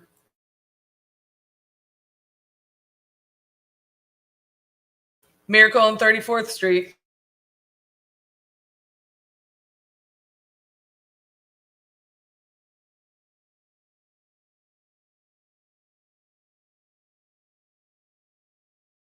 Over the title. I know that was stressful, I needed but that win today. I really did. well, listen, I want you to take note. I'm actually talking to one of our loyal daily audience members about like what are your takeaways from that situation, at the end of the day, right? And there was just so many things. So just so you guys are aware, if you've been here all day, Josh is talking to me about the one that the guy filed the memo. Like we're ready to close, and this memo pops up that was filed 2 weeks ago on a contract that was 2 years old. He got a call from another investor telling him it was for sale on Investor Lift. That's why he filed the caveat. He said it's the one and only one he's ever done. He has no idea how the law works on it. And he was like, you guys just kind of strong-armed me, and I realized that I was not in the right place. And I was like, good, don't do it again. So I would... Know your place, trash, is what I told him. We're not muted. He's hopefully not watching. No, but here's my deal. I'm so big on this because, I said, and sometimes everybody, okay, I got to stop screen sharing. Josh, pull up the share. Where's my sidecar? Where's your sidecar? 2 chairs in this whole office. I know. I thought there was some back there. So just so you guys know, and RJ can't gripe at me because he's getting ready for PTD. So whatever. We're gonna use this as a little teaching moment. Just because Josh here, he's on the team. He is, incredible at his job. And, every day I'm pushing everybody to solve problems, learn how to overcome obstacles. And those aren't just in talking to sellers and buyers, right?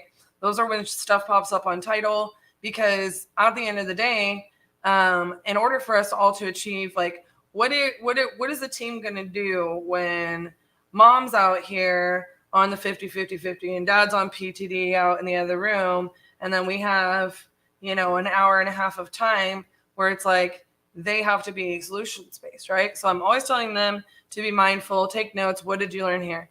And so sometimes it's frustrating because I want things done in a certain way for a certain reason, and I try to always explain it to him. So Josh, on this, like, he was ready to call this guy right out of the gates, like, what the heck? I'm like, whoa. He's like, no, bro, I'm supposed to be closing this deal. I need my commission check. And I'm like, whoa, because, you want to shoot yourself in the foot. Sometimes it's better to slow down, take a step back before you just go ham on something, right? And so I said, here's what the deal is. This is filed. We don't have a contract. We need to ask title if they received the contract that was filed and what the details are, because this was in 2021. It's probably not even valid anymore. Okay. And we need to call the seller and ask them what they know about this. So Josh did those things. The seller was like, what? Blah, blah, blah, blah, blah, blah. And they were super upset, right? And understandably so.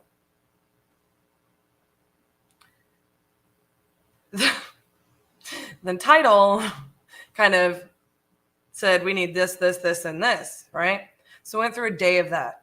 Then the next day, the seller finds the old contract from 2 years ago. How? No say. And so we start reading through it, and we're like, Josh had even called the old title company that it was at. And they said they didn't have a contract on file. It was a paper contract, mind you. There was no e-sign. So this lady kept a paper document. She kept a paper document, no e-sign.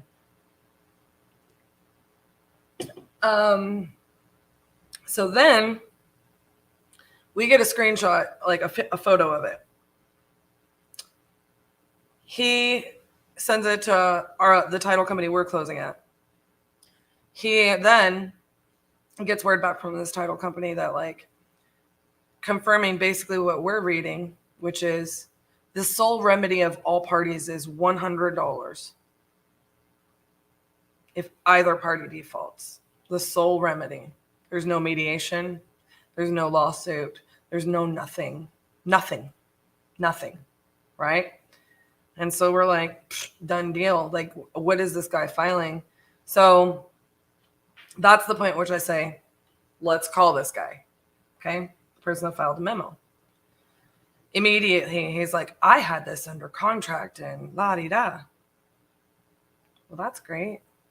When taking ownership goes too far. That's great. That's great that you had this under contract. This was 2 years ago. So what do you have that we don't have? Or what are you trying to achieve by filing this? He didn't want to answer. And so I get back on the phone, and Josh is trying to do this really amicably. And I was too, don't get me wrong, but I started asking him some hard questions and he didn't like it. And Josh is looking at me like, I really don't want this to delay. I really don't want this to delay. I'm just like, just trust me. So I asked this guy and I'm like, okay, did you have money?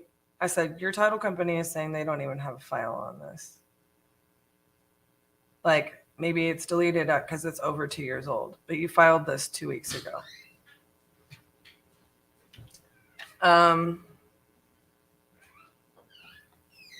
Could you just,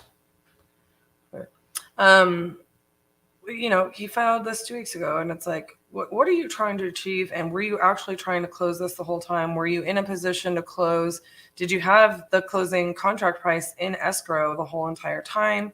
Because here's what the seller is saying. The seller is saying that, you know, title wasn't properly pulled, that you were saying she couldn't clear title, and that you were asking for her son's phone number and location, and that wasn't necessary because he's never been on the deed. This is not an heired property, la-di-da-da-da.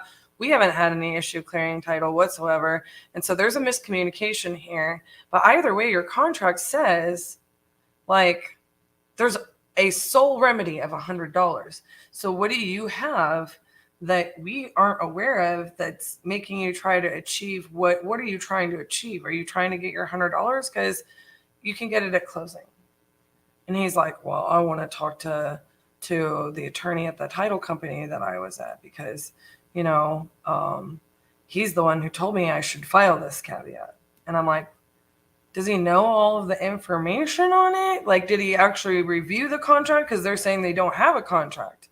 And he's like, well, listen, I'm not going to do anything. You don't have my best interest in mind. And it's like, it's not about best interest. I actually do have your best interest in mind. And he's like, well, I'm not going to be intimidated by you. I said, I'm not trying to intimidate you. I'm trying to have a conversation with you. And you know, he was like, well, I'm not going to do anything until I talk to this attorney tomorrow. Okay. So I told Josh, I'm like, you got to make sure you follow up with this guy. Well, he calls him and texts him. The guy texts back and says the attorney is out of town and the escrow officer is on vacation, and the soonest either one of them is going to be back is Tuesday. So I told Josh further, I'm like, hey, look, and he was doing it. He was asking him like, hey, what are you trying to achieve here? And so then I take it a step further, right? I'm not trying to like be too pushy or too abrasive or whatever. I'm really trying to say like is the nuts and bolts of this, because he wants to feel like they couldn't clear title. And the nuts and bolts of this is they have, and I said this exact thing, and it was a little bit of a paragraph, but I said the exact same thing. As far as anyone is concerned, we're trying to understand what you are trying to achieve here. Do you have paperwork that says something other than your sole remedy is $100? Because the reason that the seller is frustrated is because they feel like they can and did clear title, and nothing has changed on title since 2 years ago, and they cleared it just fine. They were confused and thought you couldn't close back then. But realistically speaking, even if you could, and even if they did default and there was just bad communication, what are you trying to achieve here? They're willing to give you your $100. Do you have paperwork that says something else? Do you have paperwork that says something else? Because right now, you're stopping the sale of someone's asset for whatever it is you think you're going to achieve here. And if you continue to cloud someone's title without disclosing what it is you think you have that you're entitled to, more than that $100, it's not going to continue to be amicable.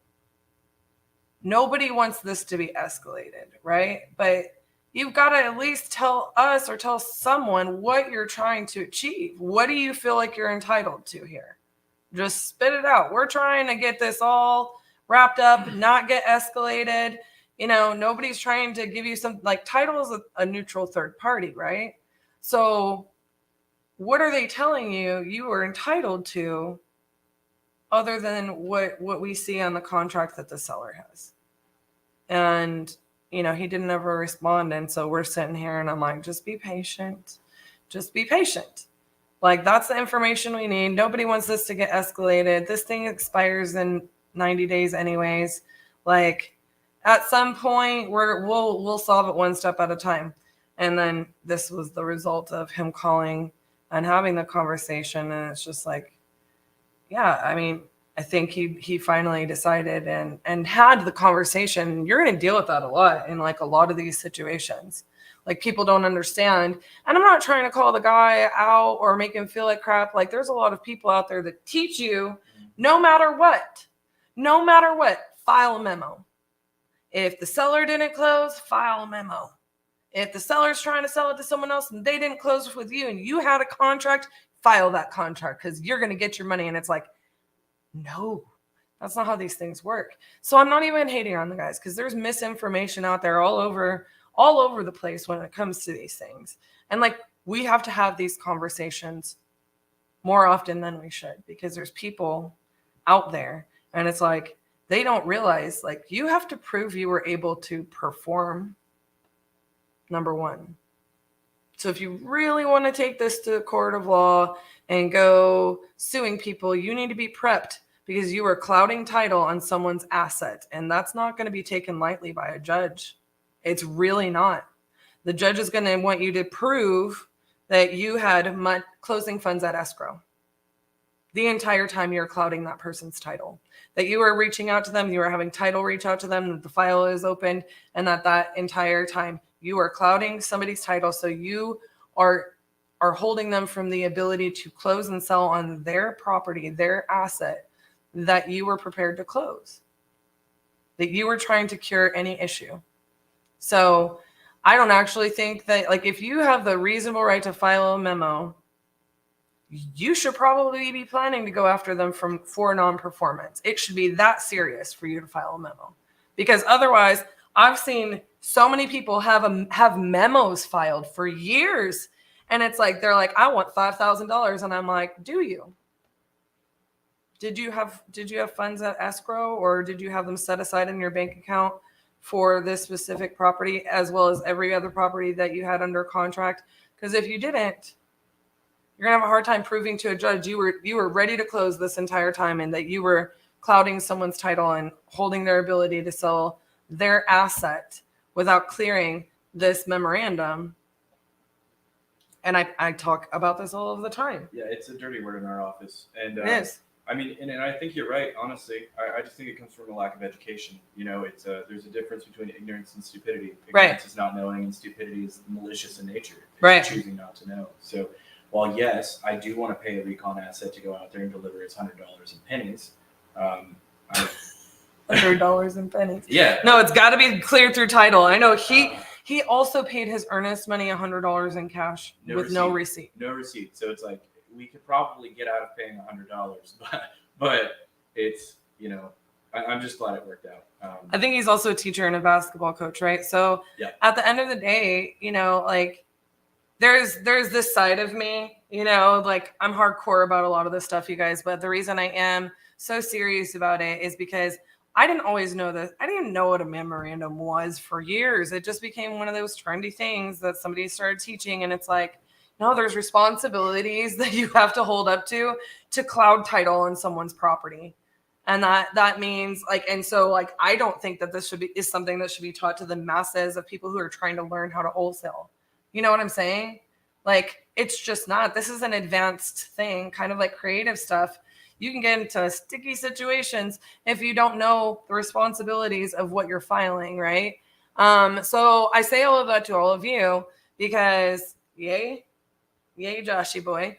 I'm really glad that this worked out the way that I wanted it to. I'd love to have had it done a day sooner, but sometimes these things just happen where it's just like, again, straight up asking him, you know, what do you have? You know, it's taking that little additional language. When he didn't respond to that first text, that was more like, you know, like, we just kind of want to know what you want to get out of this, you know? And then going into the further detail, it's like, here's really where we are. Nobody understands what you're trying to achieve here. What do you feel entitled to? Right. Do you have additional paperwork? So we can at least try to make this situation like not get escalated. Just all get on the same page. And even though I told him that last night, here's the deal. Somebody taught this guy to go file it and try to get paid. He thought he was going to get paid. He did not want to hear from me that he was not going to get paid. He's going to get paid his $100. That's why I love that you teach us contract law. So Contracts. I literally read that contract and it's like, boom, got it. Mhm. That's it. You're done. Well, and this is just so many lessons that and over the years that apply. You know, thank you, Josh, for saying hi to the audience and Yes, everything. But I'm really excited, and I know it was stressy, but there's a lot for you to take away from this and keep applying it, and it turned out to be good for all of us. So let's make sure Keaton gets all that information over to title, and that we get his information and payment instructions over to title too, not just the phone number, but an email. Yeah, he said have title reach out to him and provide everything. Perfect. So, in other words, yes, boss. Let's schedule this. Yes, boss. Tomorrow. This would be one of those closings that I was hoping wouldn't delay, and it's not gonna. We're gonna get this. We're gonna get this. It's gonna be on this week's paycheck. I need this money. This money, all that monies. So does capital. All of them. All the monies. All right. So I hope, you know, if you guys don't learn from that kind of crap that I take side notes to do, especially like on Thursdays when I know I'm going to be on here for a while, I really do hope that, you know, you're patient with everybody else, because I know that some of this stuff is helping, you know, other people, you know, who may not have experience in that. And not, you know, memos is one of those things that I'm really passionate about. A lot of people ask us all the time, and people have asked them here, did you file a memo? And it's like, I don't want to file a memo. Like, it's not worth it. It is not worth it to me. And yeah, there's people that get paid on that stuff all the dang old time, all the live long day, but they shouldn't. A lot of times they shouldn't.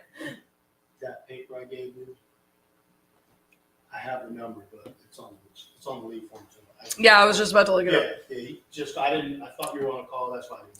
I was like, he must have thought I was on a call and not realize Josh was in here. I know, I did. I saw your Well, I was just really excited about what happened with that memo. And like just the other day, I was talking to them about memos. I'm like, you know how I feel about this? And I'm like, guys, there's responsibilities that come with memos. Well, I mean, I don't hate them. There's a good reason. If they're used properly. Exactly. It is an instrument to be used properly. I mean, how many times have we had a deal where we're going to make a nice spread and seller did their thing, and we contemplated putting a memo, but then we say, does it outweigh This is the question I always ask is, am I prepared to sue for non-performance? Exactly. Because if I don't want to go to the trouble for suing for non-performance, then I have no business putting a memo on it clouding title. That's right. Right? That's right. That's the way I look at it. I mean, you remember the one last year, and we were going to make. I was this close, guys. Look, we were going to make $25,000 on that deal, and we worked a long time on that deal. That's why it wasn't the $25,000. It wasn't $25,000. Like we would have won in court. So much time into this deal, and we really worked it. We found the buyer. We overcame everything we needed to overcome. We helped the seller solve a ton of issues. Yes. I don't even. What happened? The seller just kind of went, or no, it was, we found out there was something out there on it. And then I think another wholesaler had a memo, right? And then the seller kind of went sideways on us in the end. It was the tax thing, right? It was the tax thing as well, yeah. Uh-huh. We were helping them solve a bunch of tax stuff. And we solved the memo on this. We That's solved the memo from the other company. Yep. We solved the tax stuff. Yep. Exactly And I think I cannot remember. No, that wasn't. That wasn't the seller's fault. That one. But we're thinking of a different one because that one was the seller actually was going to have to come to the closing table with like $5,000 that they didn't have because the taxes kept stacking up, like their penalties were really excessive, and so we had told them they needed to go, get the penalty stopped with the contract and like get them back down.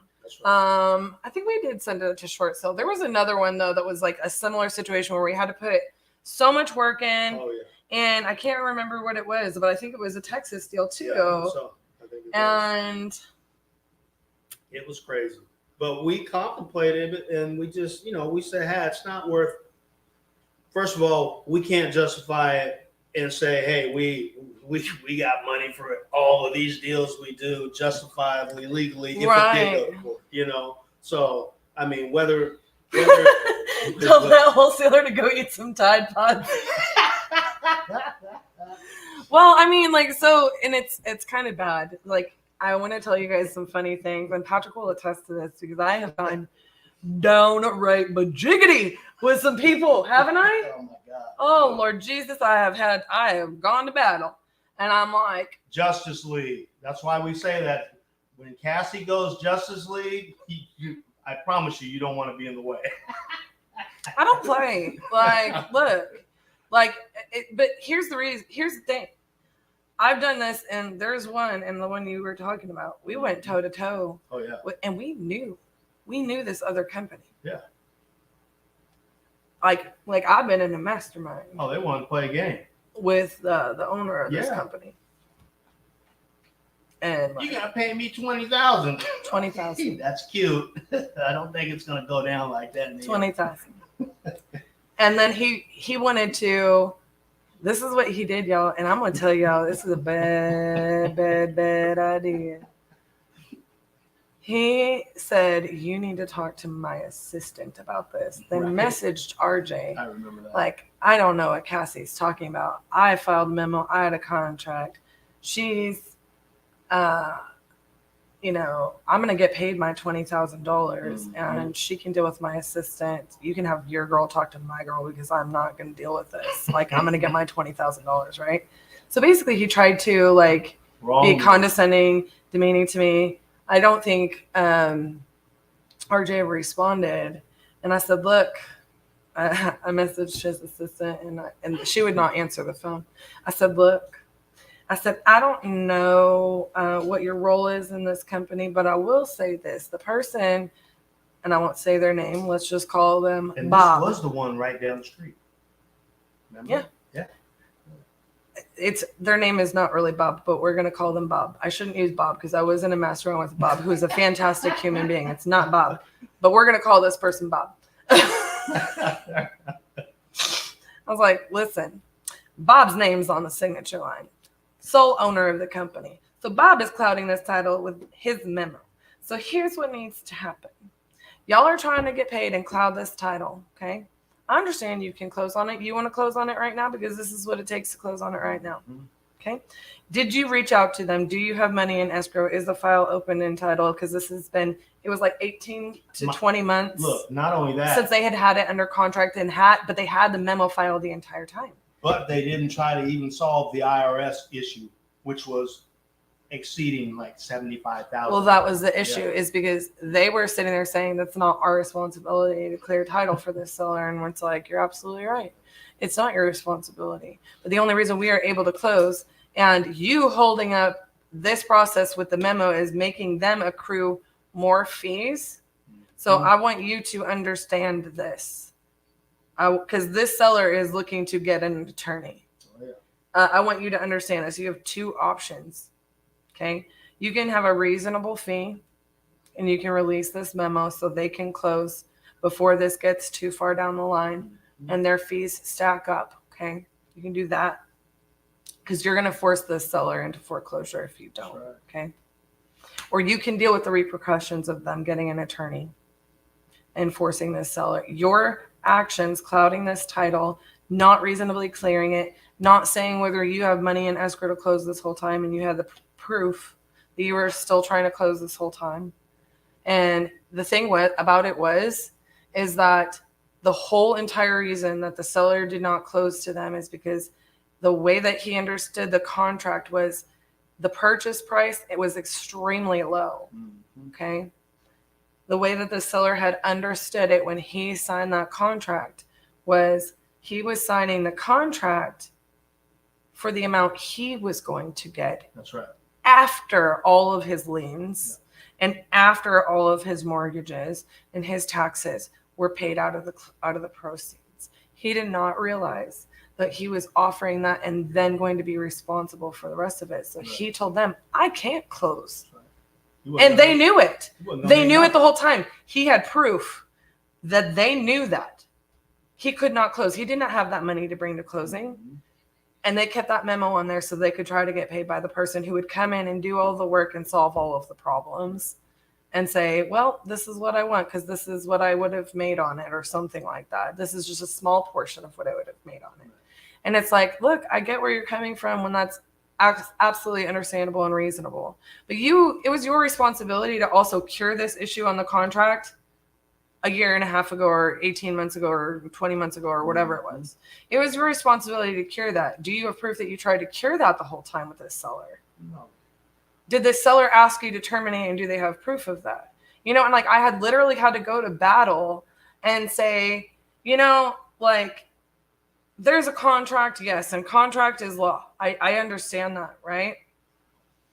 But when a seller brings this up to a neutral third party in title, when a seller brings this up to you and they say, I don't have the means to perform on this. I misunderstood something. We have to terminate. For you to try to hold them liable and not cure that issue as being the person who is the expert, you will not win in a court of law. I can guarantee you, even in the most, you know, like business friendly states like that, you know, because like there's some states that are like a little bit more like tenant owner friendly. And the crazy thing on this particular deal, when they had it under contract, they had it at a great price.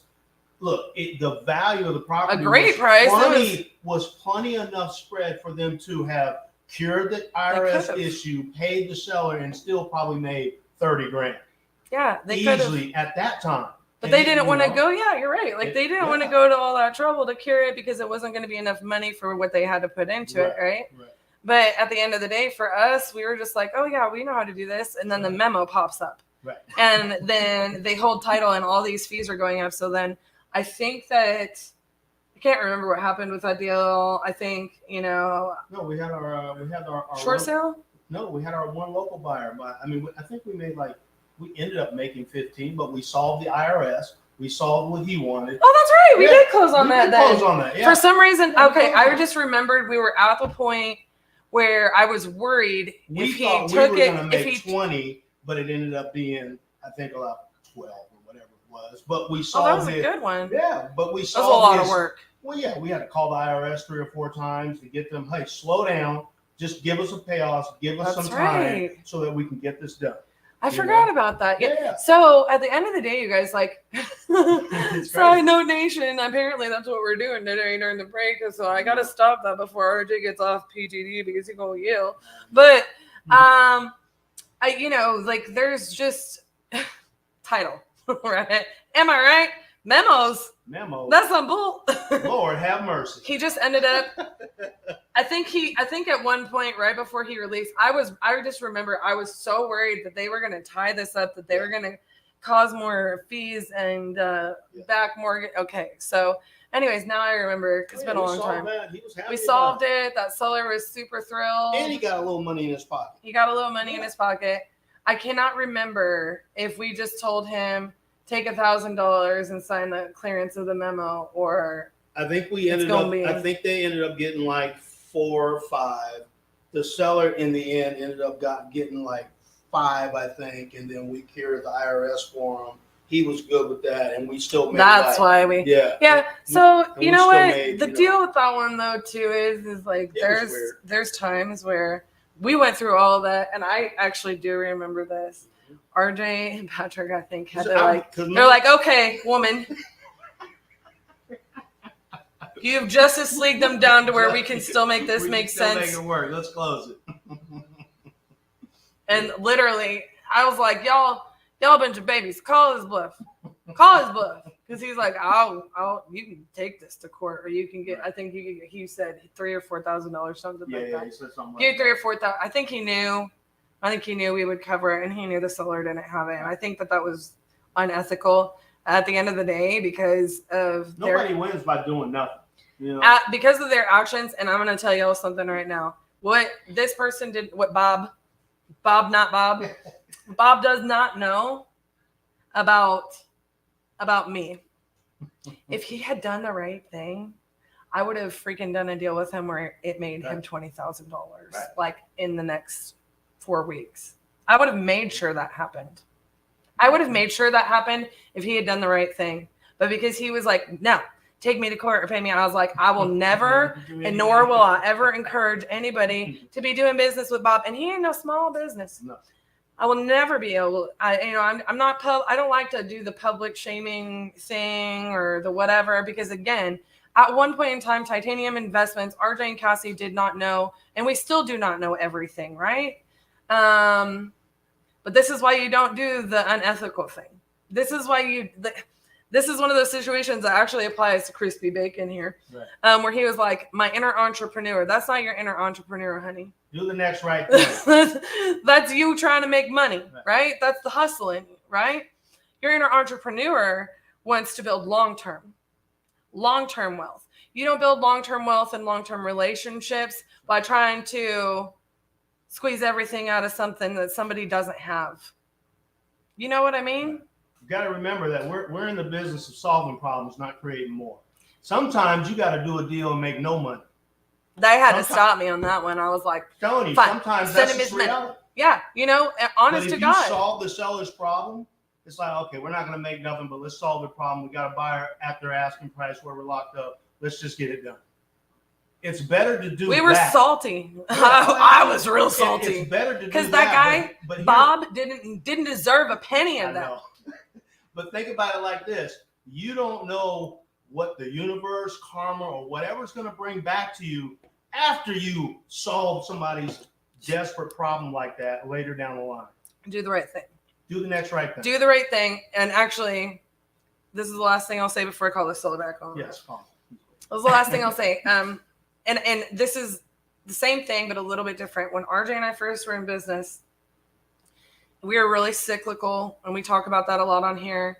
We were very heavy acquisitions, and we were working on trying to figure out how to dispose these deals. Not all of our deals were local.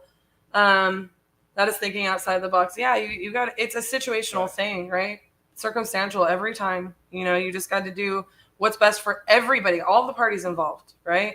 Even though sometimes Justice League inside of you wants to be like, they don't deserve it, rat bastards. That's why I got a great team. So that when I'm like, no, I fought and I'm gonna win all the way, not 90% of the way. I got to take the lasso off her side and wrap it around her like Wonder Woman. Yeah, sometimes Calm down. I'm like, no, I'm already on the path. I'm gonna finish climbing the mountain. And then I'm like, okay, yeah, you guys are right. Thanks. I'm like a pit bull. So, I will say this: like when RJ and I first started, sometimes when we were really broke, and he does some really amazing things that have been I think back and I'm like, you know what, this man. We were first starting, we were really cyclical. There would be times when I'm like, we just got done having no money. Why are we spending $500 to donate to this charity right now, or help this person, or do that, or whatever? And it's like, we just got money. We were just in that position because we're cyclical, right? Because cash flow is a roller coaster, right? Like, hey, can we budget this out and take it? He's like, you know what? This is one of those ones. God put it in front of me. And I'm going to tell you what, it always comes back to us tenfold. We always get more opportunity every time we are, whatever. that really applies to like the business ethics, right? Like when you're looking at this and you come across these crazy circumstances, just always think about it and what solves it for everybody across the board.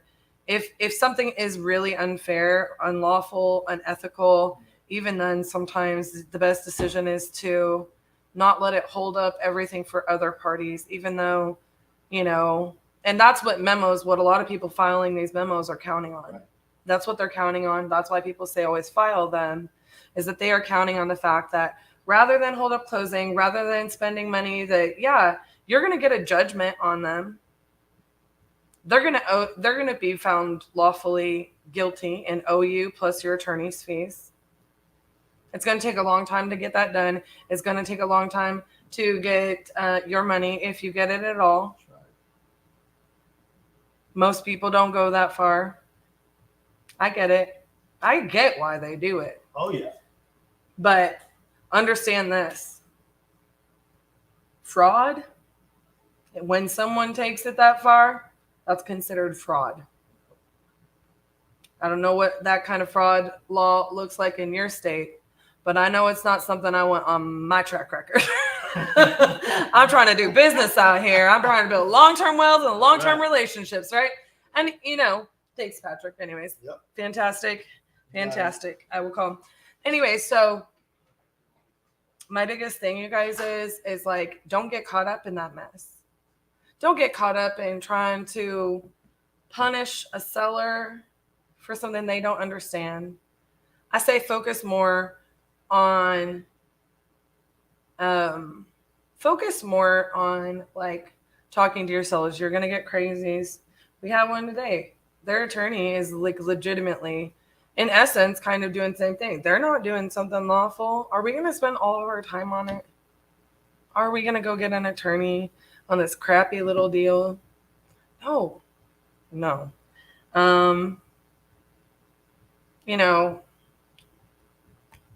I think about this stuff a lot. Like, it's unethical what that attorney is doing.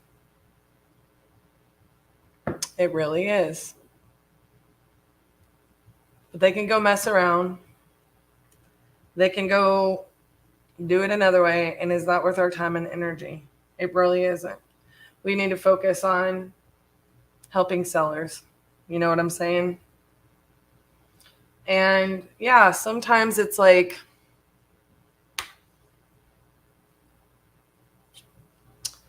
I do wish like I could just swing a hammer and eradicate all the people out there doing unethical stuff. I really do.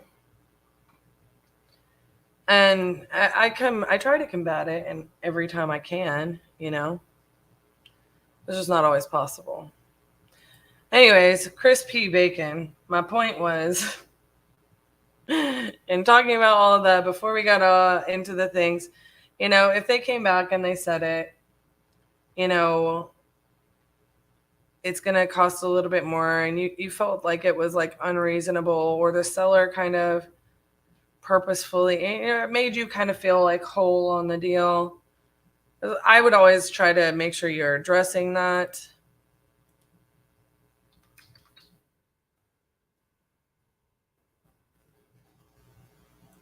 When right as soon as you can after the inspection period.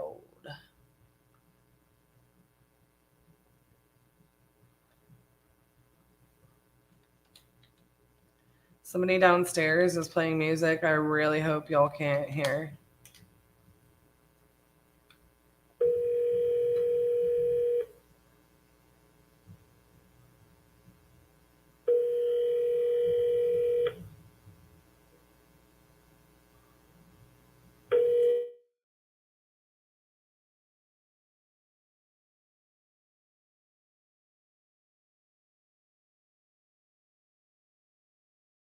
Through an automatic voice message system, 630.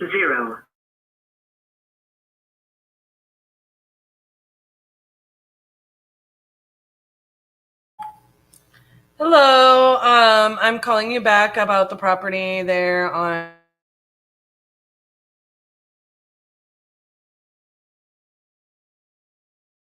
710-8689, and we look forward to speaking with you. You know,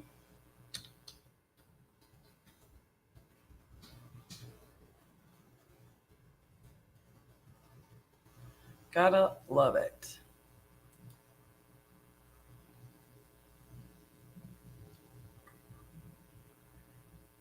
I'm literally feeling like I have to talk the whole time because I'm so nervous about you guys hearing what is going on downstairs. Hey, Keaton.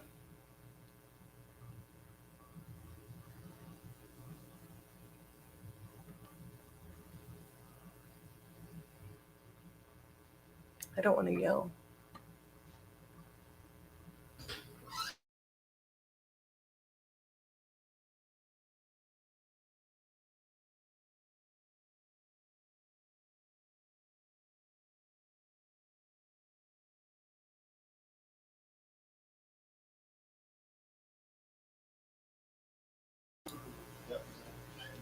Guys, I'm going to call on a little bit of a title issue. Maybe this will give you guys, I just want to keep pushing through. Hopefully I get one locked up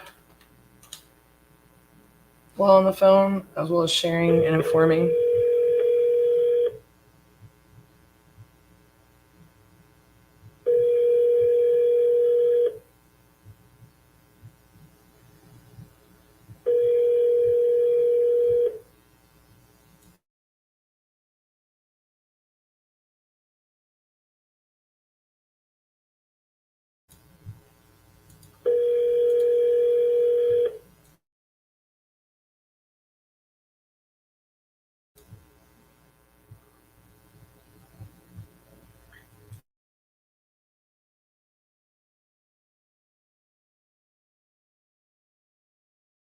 In a brief message, someone will contact you shortly. Thank you, and have a great day.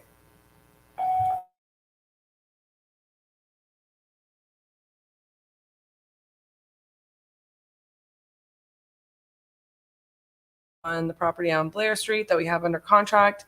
If you would give us a call back as soon as you can at 817-710-8689.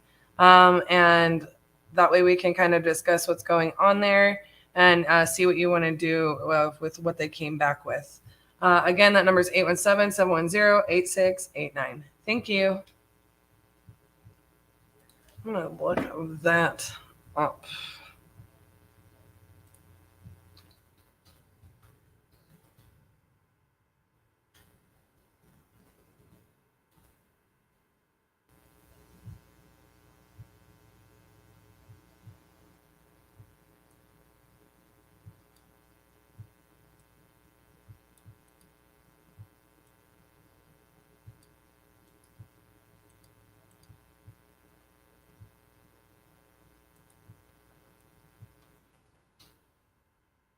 T Swift.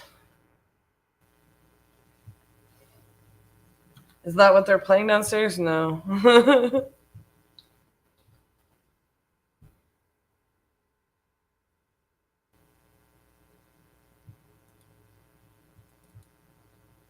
I'm really glad you can't hear it.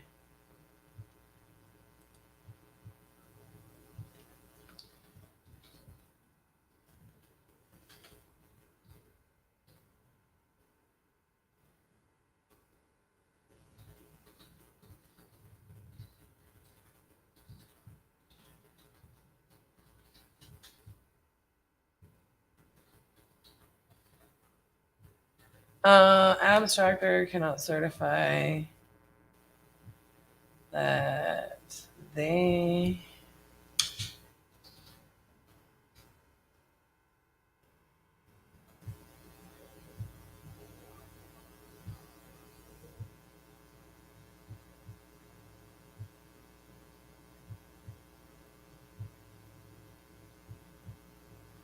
I'm not emailing.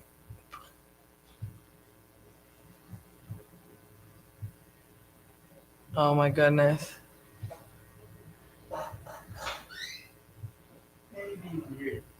Oh no.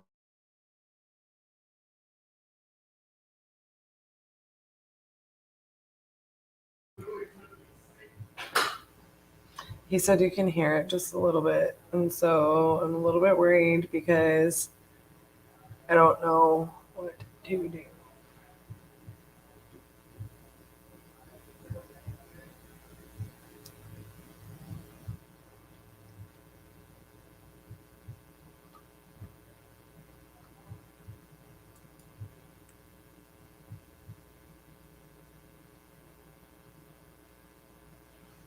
Yeah, because of copy, and we don't want like all of this to get taken down. Like we don't stop the live feed for over 8 hours. And because like it can catch like 2 seconds of something, like we would not be able to utilize keep this live video up. And like we're not playing the music at all. Like we're not doing that, but like we're worried that the office next to us, if they're playing music, that they'll pull us.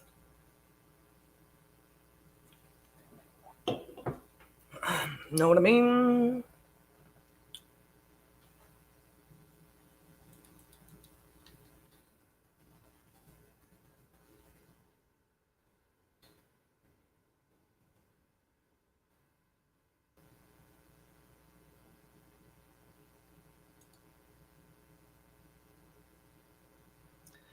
You doubt it, but they did it to me once when I was humming a song or singing on the first 50-50-50.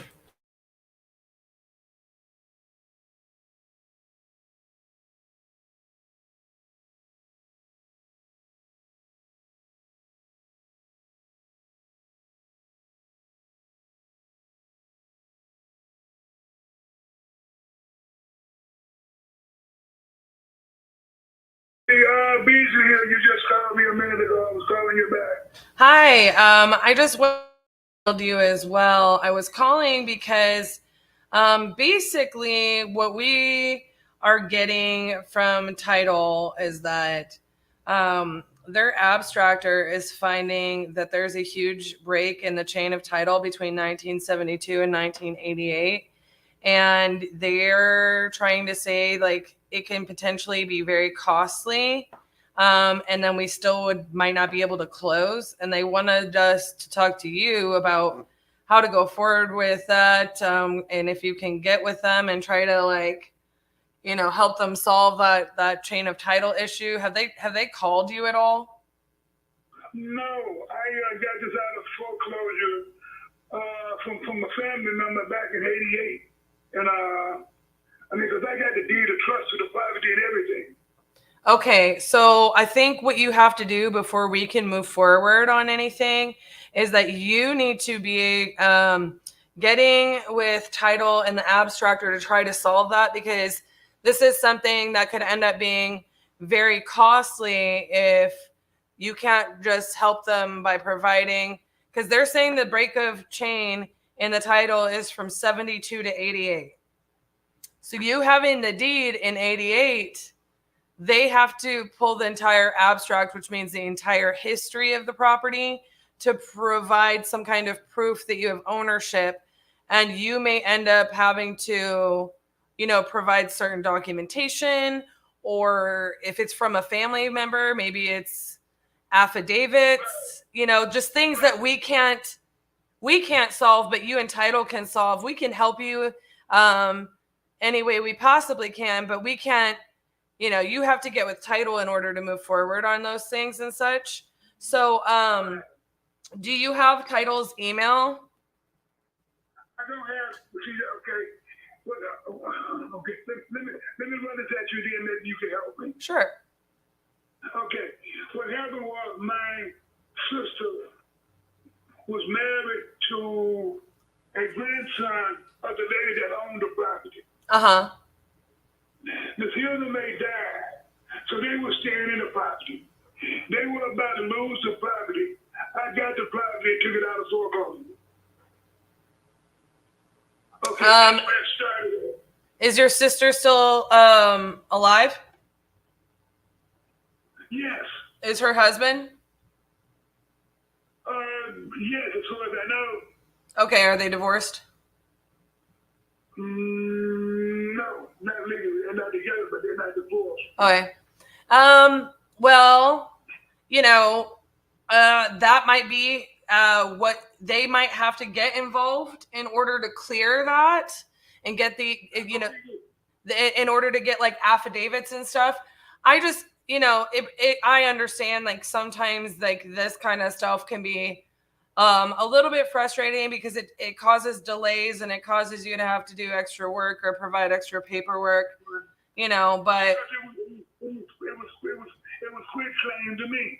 yeah, this is one of the reasons I'm not a big fan of quit claim deeds because, you know, we've run into a lot of people who now, you know, they try to go sell their asset that they've been paying for 25 years. And then like, that's a long time. And sometimes they don't have the ability to try to help, you know, get the paperwork and clear it.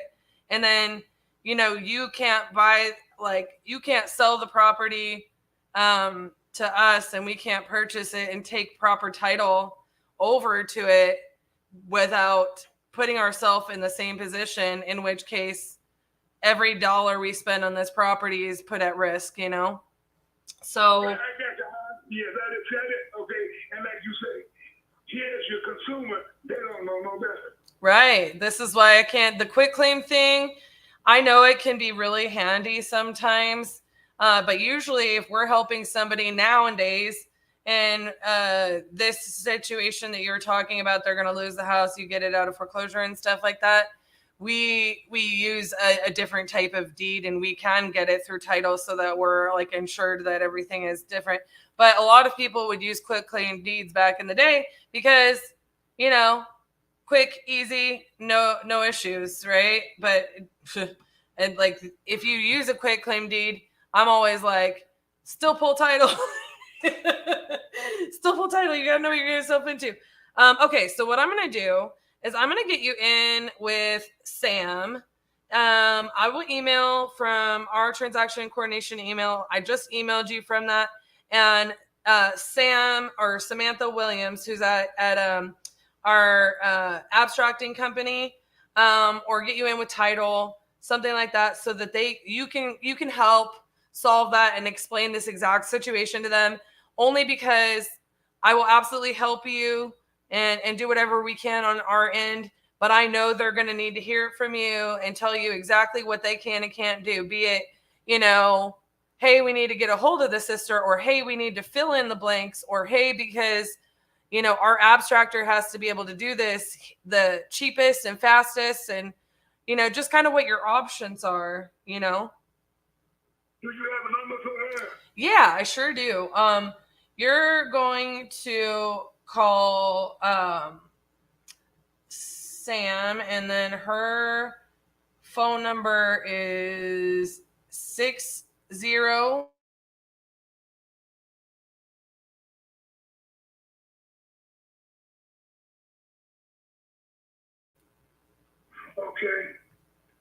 She's located in Mississippi. Yeah. Okay.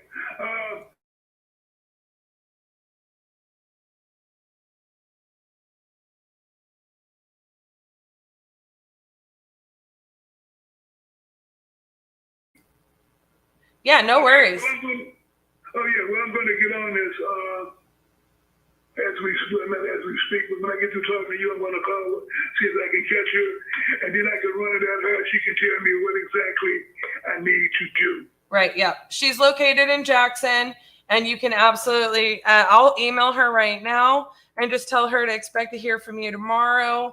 And I'll kind of give her a little Cliff's Notes of what you and I just discussed here. And y'all can discuss what you need to do to get that title, that 12-year, 11-year, whatever it is, period, close the gap on that, okay?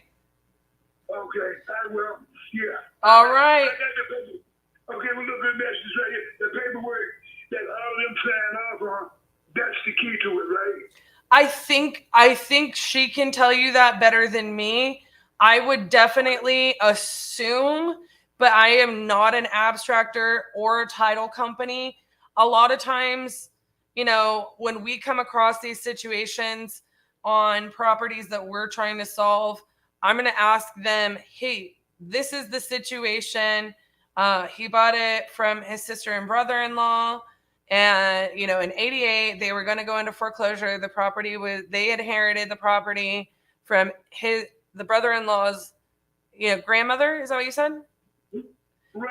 And then, you know, he stopped the foreclosure, quit claim deed, and what needs to be done. There's still, you know, what needs to be done in order for you to get that information from them because they owned it for that time. So, it.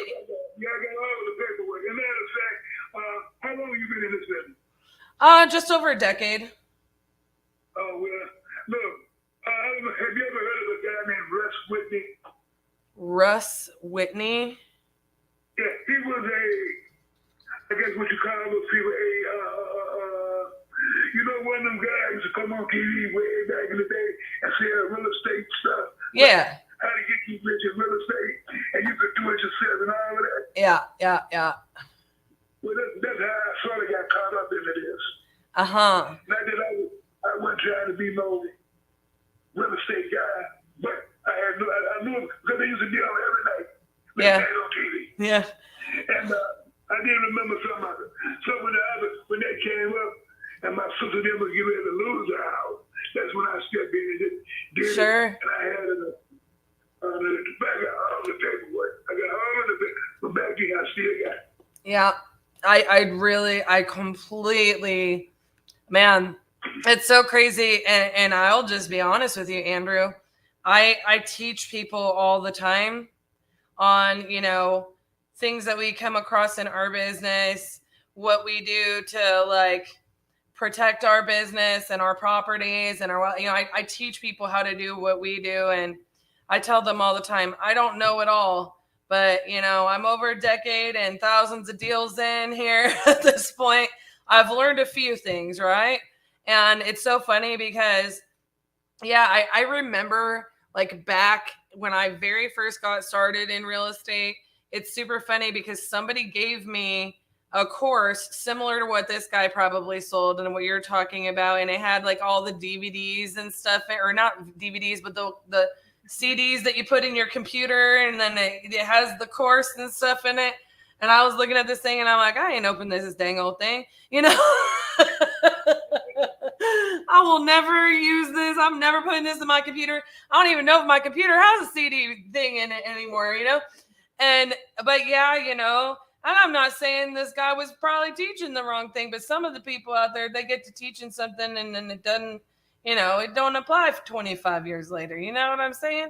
And so it's just two of the big things that probably tried and true stand the test of time is I real persnickety about how I use the quit claim deed. And if I ever use a quit claim deed, then what I'm doing right thereafter is I'm getting it right in contract and I'm getting the chain of title, you know, like very quickly cleared up because, man, like 25 years later, they're trying to tell you to go back to 1988 and through 1972.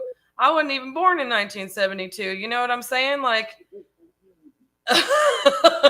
like that could be hard to track down and like be really frustrating. And then usually when people can't solve it, like God willing, you'll be able to solve it with your you know, with your paperwork and being that your sister and your brother-in-law or ex-brother-in-law, however you want to call it, are still around and they, you know, you might be able to get a hold of it and they can provide whatever paperwork they have if you don't have it, or sign new paperwork saying, you know, I attest to the fact, like here, you know, and then have affidavits of heirship from other people. I don't know what it's going to take. So they'll be able to tell you, but there's. You went from the dates that you went to. There is more other stuff that happened in between that. Yeah. Yeah. So like. Look, I got so screwed with family with this deal that my wife, that didn't even know me, she wasn't even born then, that my wife right now wants to take me to the woods and whoop me for dealing with family. I got screwed so much on this deal. I never made any money on it. I wasn't trying to make money on it. Well, actually, I was doing too much back then. I was a young man. Hey, so you know, I was all over the place. Yeah. So, having said that, dealing with, like I said, once again, family, with my mother, with my sister, and my brother-in-law broke up. Now I got a house sitting there. Yeah. Here comes my other sister and her boyfriend. Uh-oh. I think you know what it is. Uh-oh. Uh-oh. Okay. Wait a minute. So here's the deal. Now, mind you, we're not rich. Well, I wasn't anyway. But my mother had a 5-bedroom house. Nobody but her and her boyfriend at the time just lived there. But she don't want them to come stay there. Why don't you help your sister them out? Yeah. Once again, here I go. I let the sister and the boyfriend get him. Well, the boyfriend, so worried he gonna get screwed. Me and him did a quick claim deed thing together that we would finish buying this house together. Okay. A few years later, he gets killed in the house.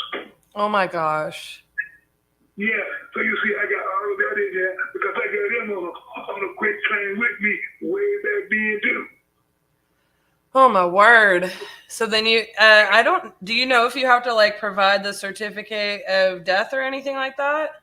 Oh, yeah. Then I got it. So I'm trying to tell you, I got all of that. Okay. I got the death certificate. I got the paperwork. I got all of that. Well, God willing, title will help you solve that, and we can be in a position to kind of put the past behind you. That's how we wound up getting the deed of trust because I was alone on the house. But we had to set up anything happened to either one of us. The survivor gets the house. Yeah. Okay, so I got the deed of trust. The house is free and clear. Yeah. I just got to get to your people with Miss Sam. Yeah. And tell Miss Sam, please help me. Yeah. Help you clear it. Worst case scenario that I can think of, again, Sam will be able to answer this way better than me. But the worst case scenario I can think of is that you'd have to do a quiet title action. I really hope you don't need to do that. But What is it called? it's called a quiet title action. What's the title action? Quiet title action. So that means you have to hire an attorney to like basically, you know, go through and fill in those 12 years. Okay.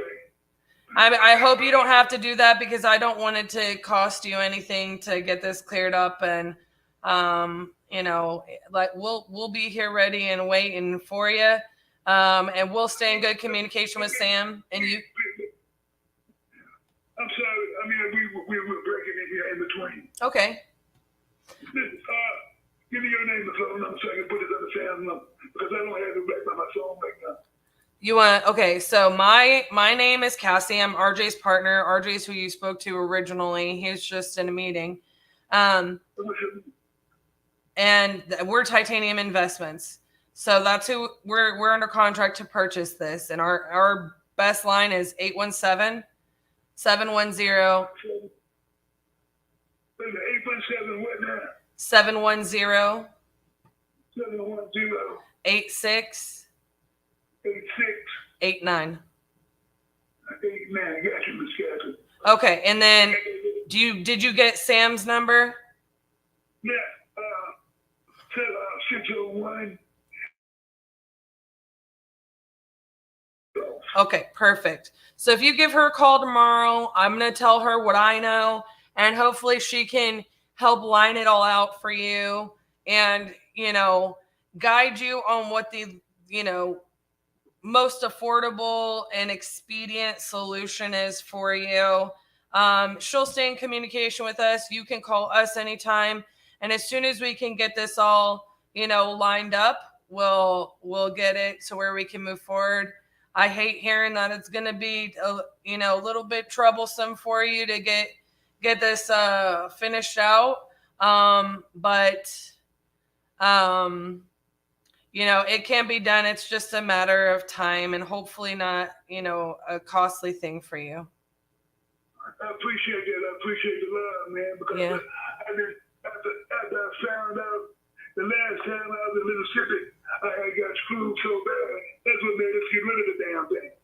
Because my wife just could not believe that.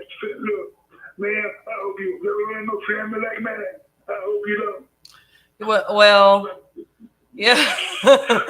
I'll tell you, there's certain places. I'll be honest with you. Mississippi is one of the places that we run into this the most. And like this happens a lot, like there. And it breaks my heart for people because, I hate to hear. I tell everybody, I've been doing this for over a decade. This is my career. I own a brokerage. I buy and I invest in properties and I sell them and I try to do, I try to make sure everybody wins whenever we buy a property. And I'm a landlord and I do all these things and I love real estate. I really do. And I love the fact that we've gotten to, do so much of this and that we're following our calling. But at the end of the day, it breaks my heart that people have, gone through situations like this. And, this is not something they teach in school. And it's probably because most people, they deal with buying and selling a couple houses in their lives, and I hate it when people get screwed over in real estate because, I just want to solve it for you in the easiest way possible. And I will say, Sam has solved some things before for us in the past, in similar situations. So I hope that they can help tell you, a few things that you need and you can get your hands on and we can wrap this up and put a bow on it, I appreciate your love. Well, look, you have a great day, and I'm gonna call Sam in the morning on her time. And hey, you taught me a lot today. You really did. Well, thank you. I'm glad, and I hope it works out. I do too. Hey, I'm tired of it. All right, thank you. Say that again. I say I'm tired of people, them tax people. Oh, right. Aren't we all? Look, that's the whole thing. I know somebody been paying tax on the bill ever since I got it.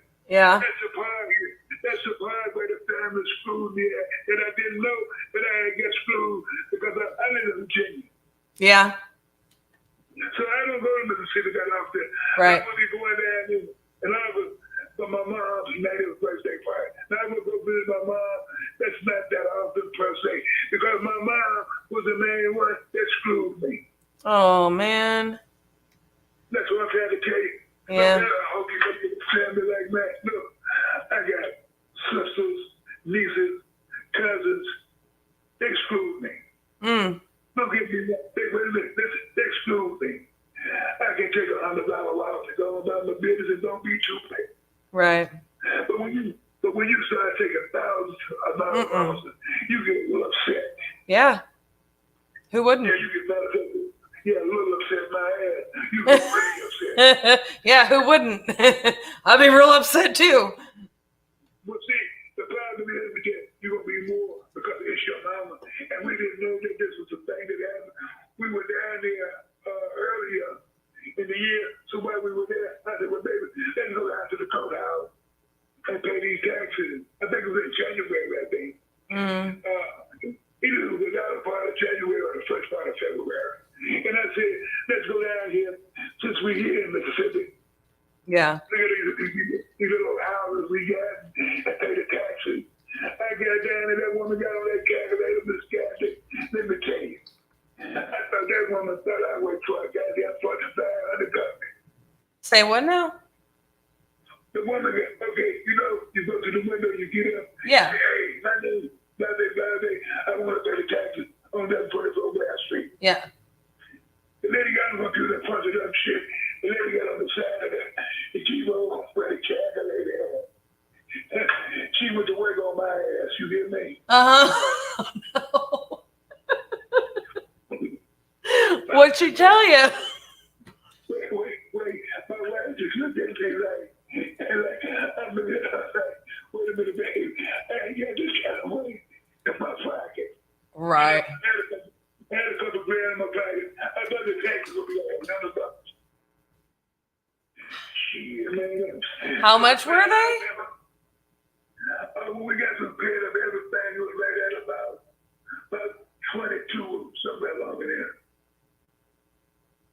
I was gonna say something feels like it'll be interesting. Yeah, I'm trying to look up what I can see on it, and it says something about like 2020, and I'm wondering if some of that is fees or something. I don't know, but Mississippi, no, cool, wait, listen. When she go back, she go do it again. They had, look, it was a big thing. They had to put a lot of that stuff on the computer to get it straightened up. So we wound up getting $800 and something. The good part about this was Mississippi is a redemption state. Yeah. That's the only good part about this. Well, you can redeem it no matter what in every county, but they have different redemptions. So like they have different redemption rights in different places. So sometimes it's like 6 months and you just got to pay the back taxes and anything fees if somebody buys it at the tax sale. And then some of it's like, there's places where it's like years, like 5 years, 6 years. That's crazy. Look, get out of my phone. I'm going to get out of my damn, what you call it? My cabinet. Your cabinet? Yeah, this cabinet. Oh. You didn't hear what I said. You look, I said, get out of my phone. Or you started teaching me. Oh. Well, you know, I will keep teaching you, but yeah, no. I do actually have to get off of your phone though, because I have a meeting I'm running a couple minutes late for, but I'm gonna email Sam, and then you know if anything comes up, she'll let us know something. But you could call us back. You could talk to any of us, me or RJ. And if not, there's you know the guys on the team. If we happen to be in a meeting or something like that, they might be able to help you answer any questions. But hopefully we'll get this straightened out in a reasonable amount of time, and you know, keep us posted and we'll keep you posted, okay? Thank you, Miss Kathy. Have a great day. You too, Andrew. Bye-bye now. Aw, I feel bad for him.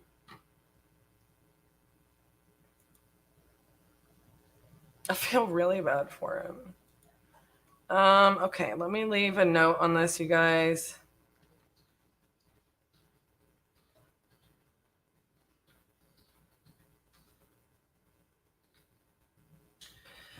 Okay, so Andrew will be calling you tomorrow to discuss filling in that gap and what paperwork he has and next best steps.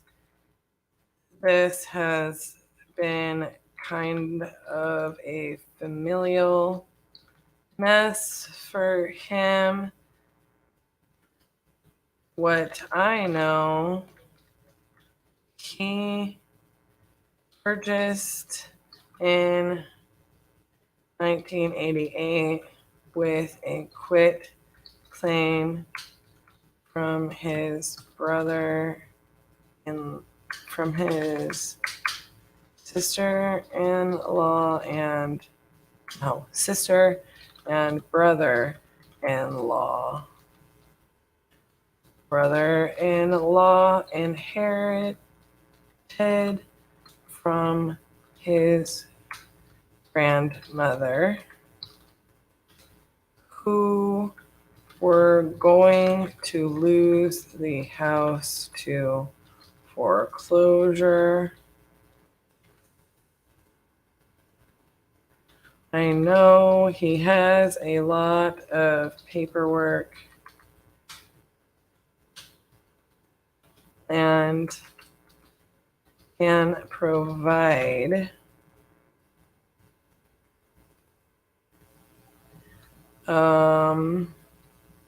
that, as well as his family is still living, and there can also be contact with them. According to him, there is no question of title. He is just not informed of how is the best way to get you what you need.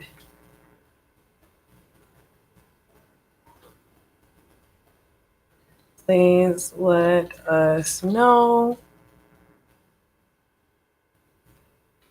when you talk to him.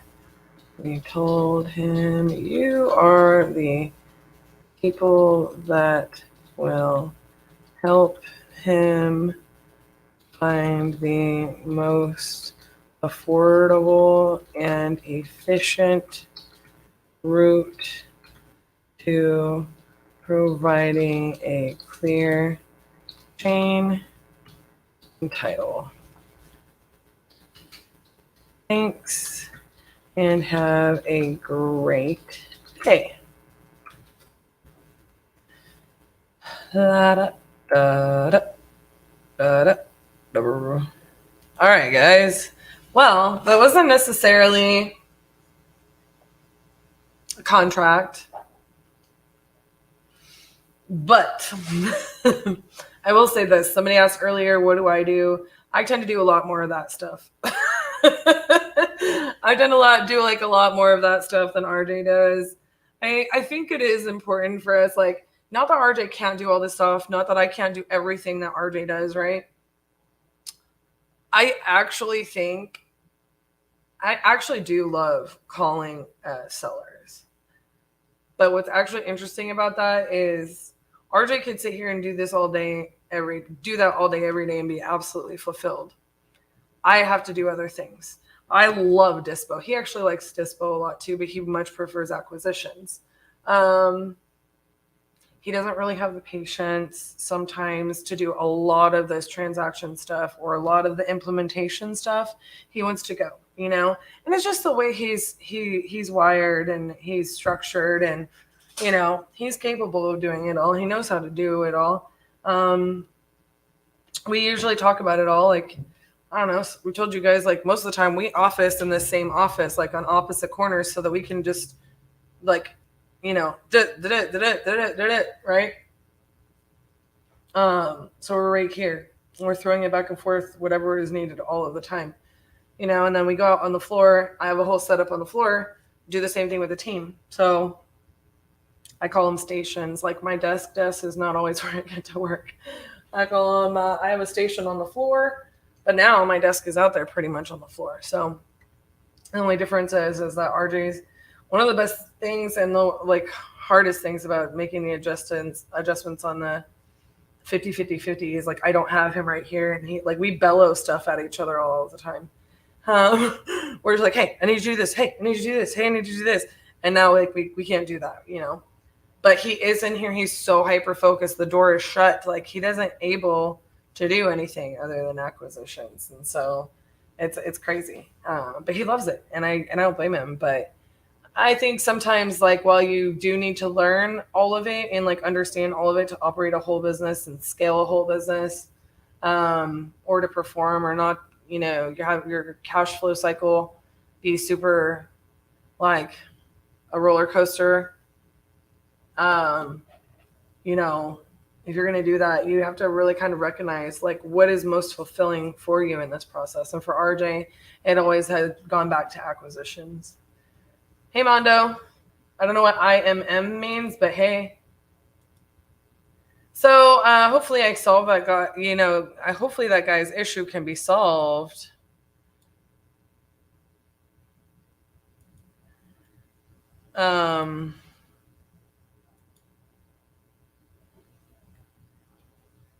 Oops, that's not what I wanted. Hopefully that issue can be solved, and I don't know why this isn't sending. Error.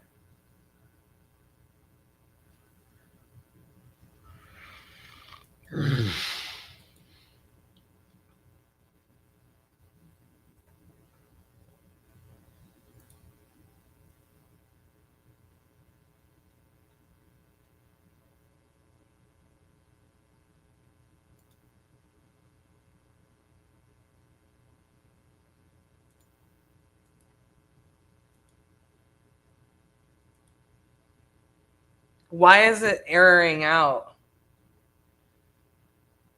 I'm getting super irritated right now.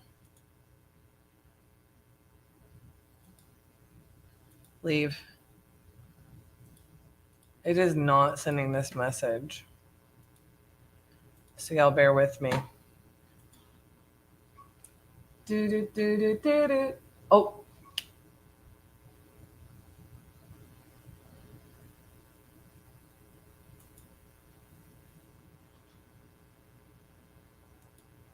I'm afraid that's what I did last time, Isaiah, that got us canceled. I do it all the time. Dude, it's so difficult for me. Isaiah got us canceled. I mean, it just got the one video pulled or something. They copyright crap. I'm like, guys, I'm not a real professional singer. Oh, Lord Jesus.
Okay, doke.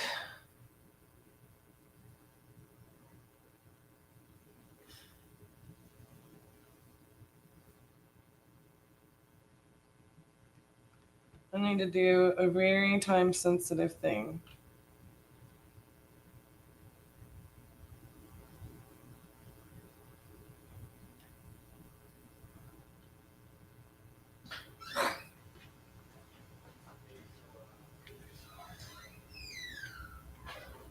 Well, I had the best answers on PTD, but I talked trash. So I ended up with a final score of negative 99. I'm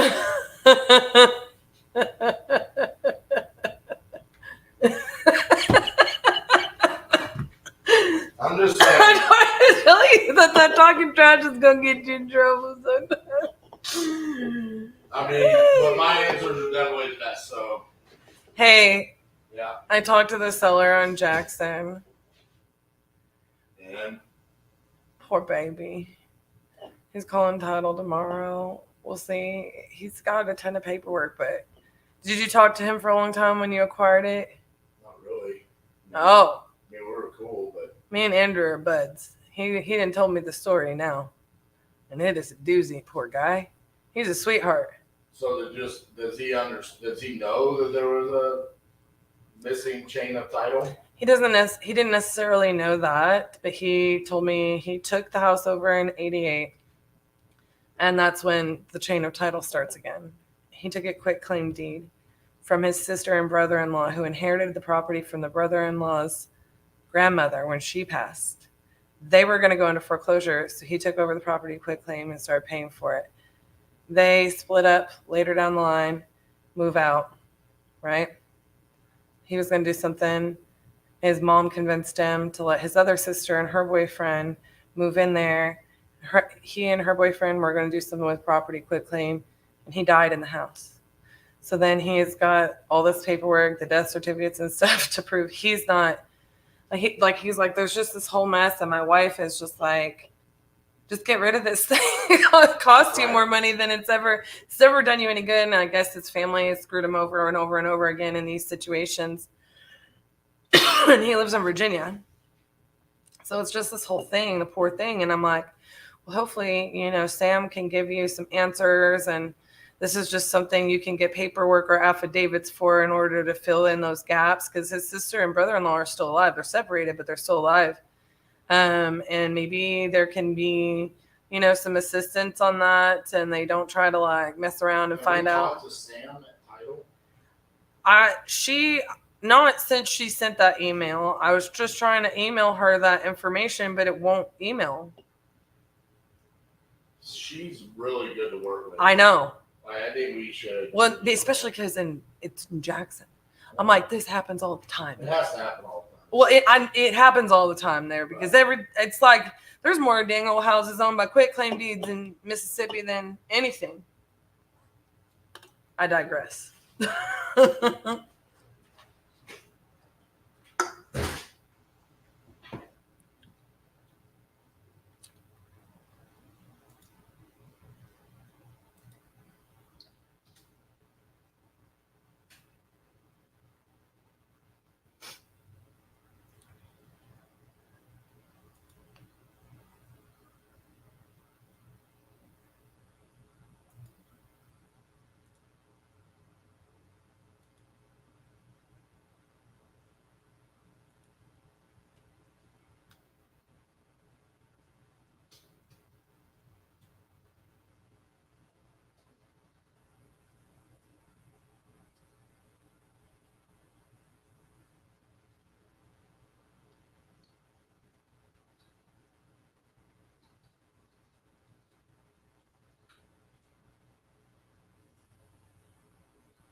There it goes. Went ahead and said. Has RJ said expletive in a conversation with a seller yet? I should have done it with. Why didn't I do that when I was talking to Andrew? He'd have been like, yeah, girl.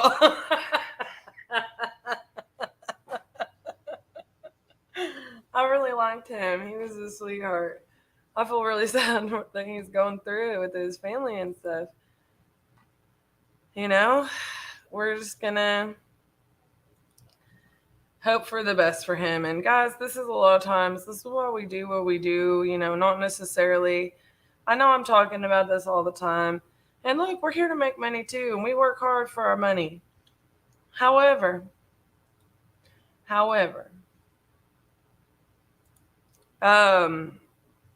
you know, a lot of times it's about like people get in these situations and they don't know, you know? Thank you, sir.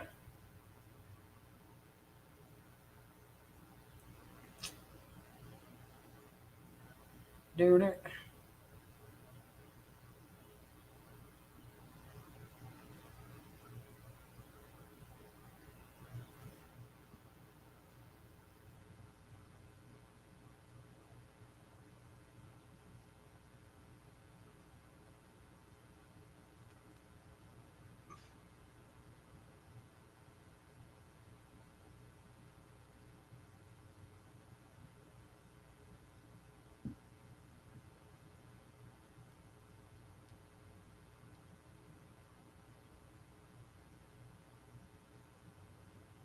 Oh my Lord Jesus.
All right, you ready for me to take back over? Yeah, I got an appointment in like 15 minutes. All right. All right, my friends. Love you, mean it. Hope we got a lot done together. And we're going to let RJ take back over. Finish out the day strong. If I don't see you before end of day, I'll see you at end of day. We are going to give you everything that we have to succeed. Use the tools that we've given you. Utilize the knowledge that we've instilled in you over these past couple days. Skip tracing, cold calling, and SMS, and how they create a process that's very simple but very, very, very effective. I feel like it's going to transition our business from here all the way up. As an example, these two gentlemen are really doing something special with Batch Driven on average, getting how many deals a month? 5 deals a month from Batch Driven. That's our first year in business, and we just did 560,000 gross revenue. Woo!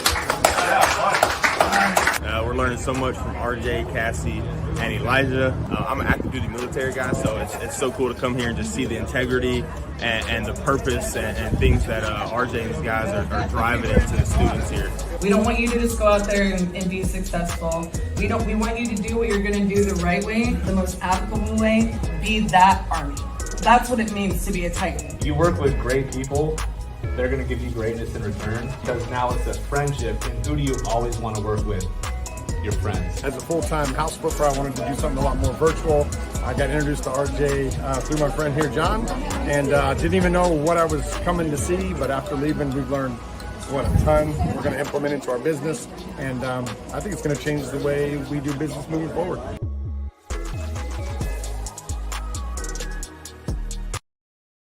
All right. I'm back. Let's see what we got here. One of my contracts that I sent out called.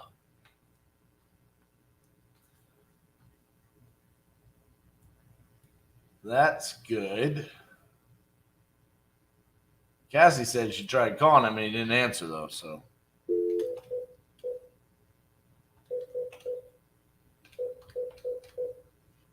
Let's see what he's going to say.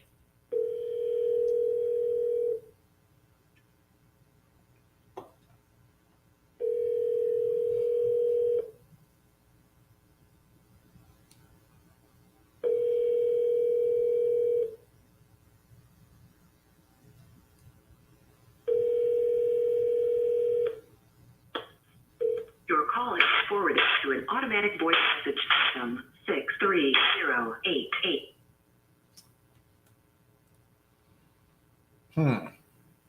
Okay.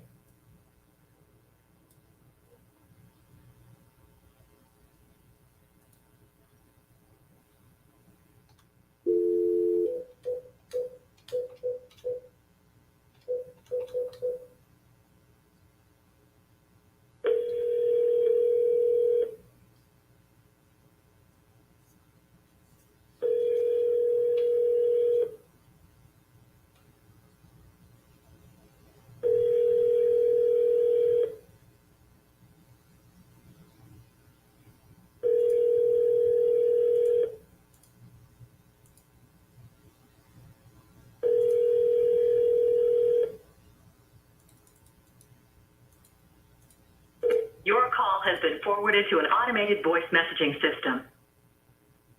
Gail Johnson Is not available. The mailbox is full and cannot accept any.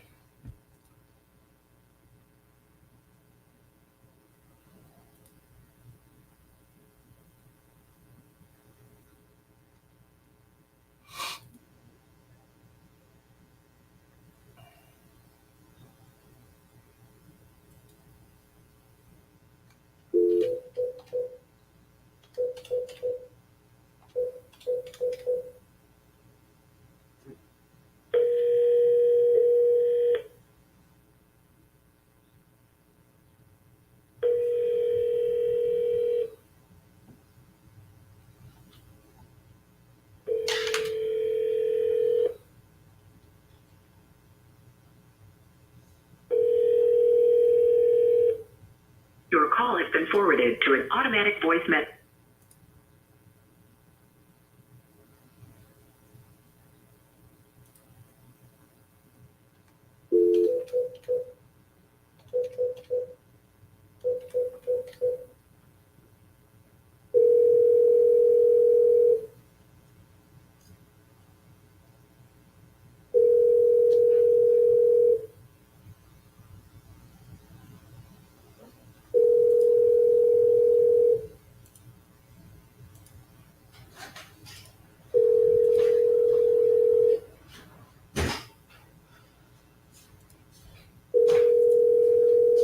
Sam responded back to the email, said, "Oh my, that all kind of makes sense."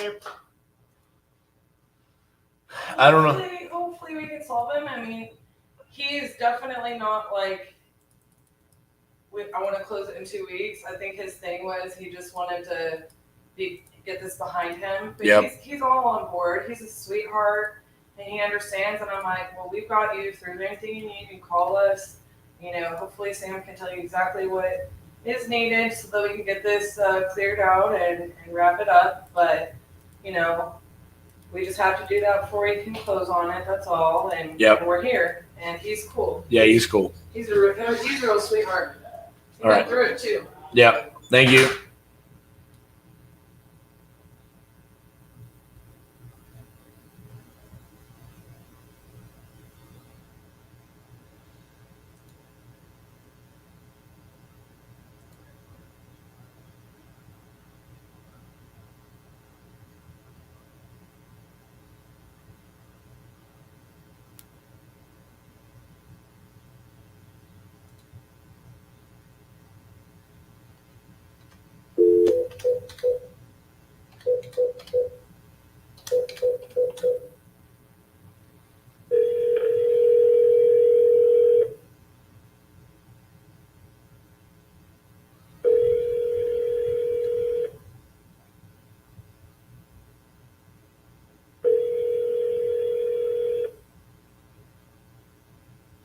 Hello? Hi, is Ernesto there? Hello, I can't hear you. Hi, is Ernesto there? Who's calling? This is RJ Bates from Titanium Investments. You had entered your property there on 2/11 on my website saying that you were looking to sell that property. Is that correct? Yeah, I started to, but everybody's going calling me. Okay, how much do you want to get for the property? Well, right now, everything around there is going like for over 800,000, and everybody wants to give me like five. The highest one was 525. Okay, what kind of condition is the property in? It's in good condition, not excellent, but it's good. Has anybody explained why they're coming in so low? No. Everything was done over the phone. I tell you what, one of them is like, well, we gotta replace this, we gotta replace that, so that we can sell it and make a profit. I'm like, okay, so do I. Right. Yeah, but if I wanna get a real estate agent, I have to go through all that. So it's like, I owe about $330,000 on my house, and it's worth. I have probably like close to $500,000 in equity on it. If they wanna do that to me, I'm like, nah. I know everybody needs money, but I'm not like that, And I got 2 different places, and they're like, no, go home. Yeah.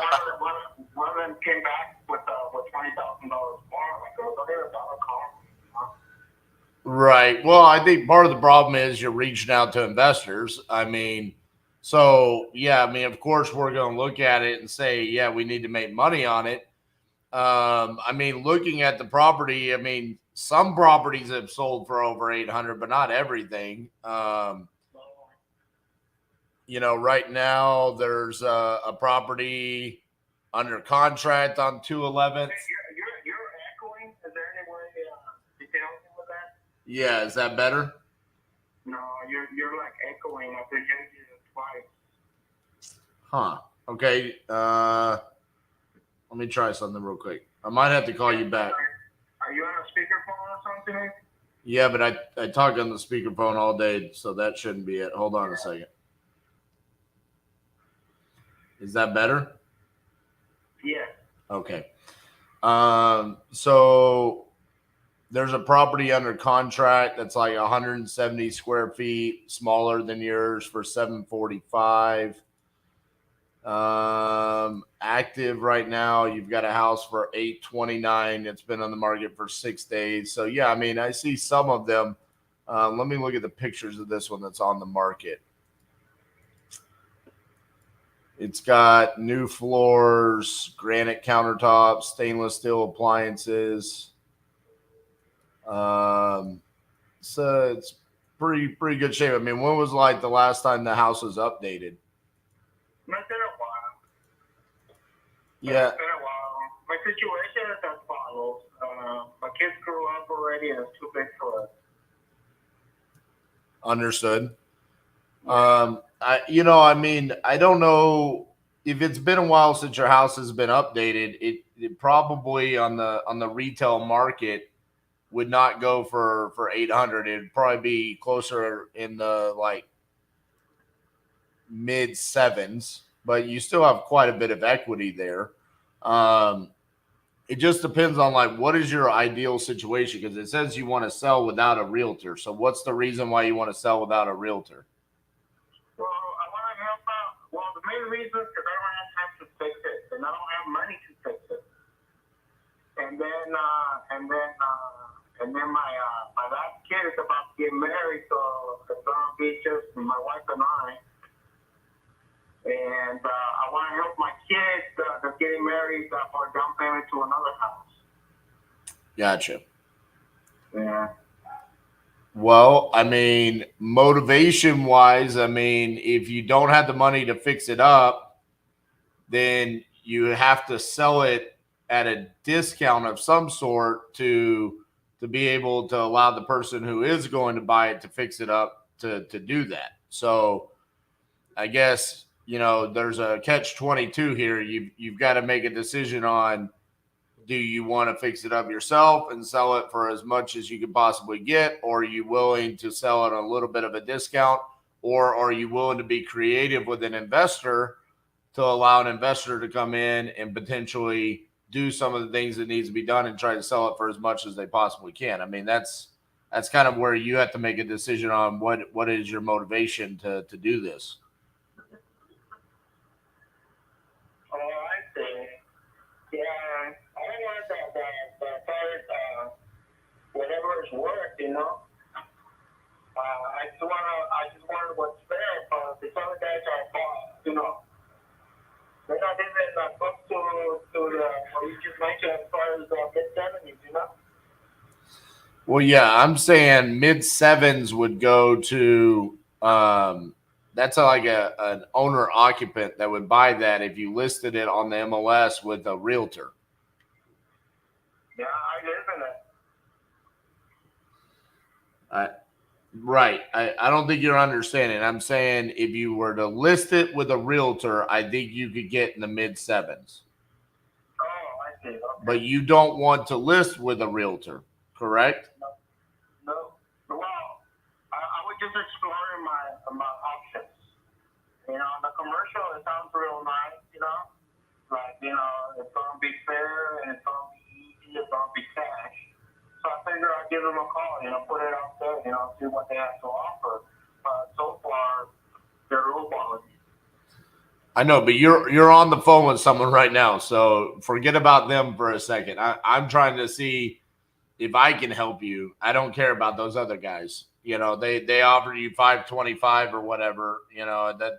It doesn't sound like that can help you. So what I'm trying to see is, like, realistically, if you don't want to go with a realtor right now, what would you be willing to sell your house for? I think that should come from whoever is interested. Okay. I want as close as I can to over 800.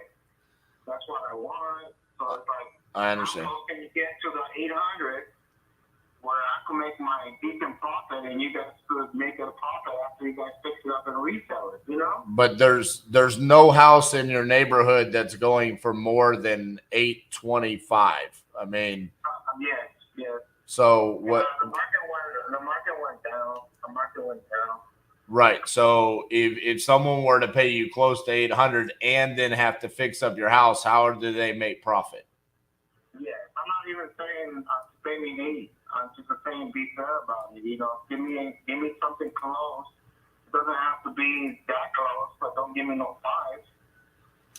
5. Okay. Let's see.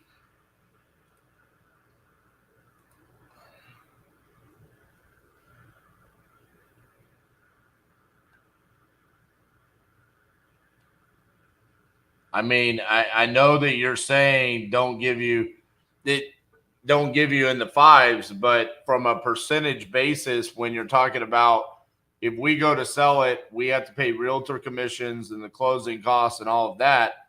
That adds up a significant amount of what you're not having to pay. So, I mean, even with what I'm looking at, I mean, if you want to get somewhere in the sevens or close to 8, which is what you're wanting, I mean, I think you're either going to have to come to grips to lower your expectations, or you're going to have to hire a realtor.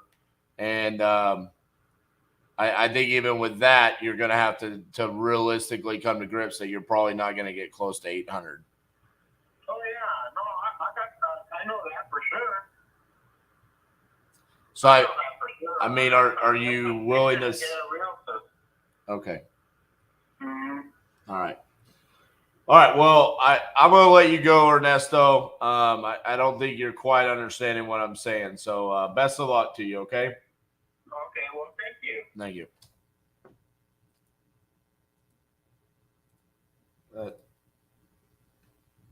That's California. That's why I don't like California. Oh man, I almost feel bad for the guy, but then I know it's like I'm pretty sure you're just choosing to hear what you want, and you're just going to repeat. I want close to 800. It's like, when was the last time you did anything? I haven't.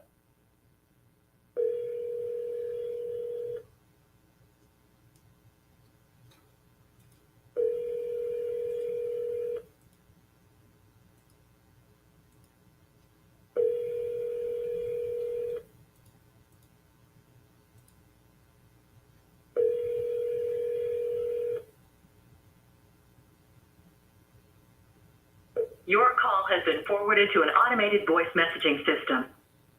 209401 is not available. At the tone, please record your message. When you've finished recording, you may hang up or press 1 for more options. Hey, Alfonso, this is RJ Bates calling about your property on Galveston Way that you had entered on my website saying that you're looking to sell. If you could, give me a call back at 817-710-8689. Thank you.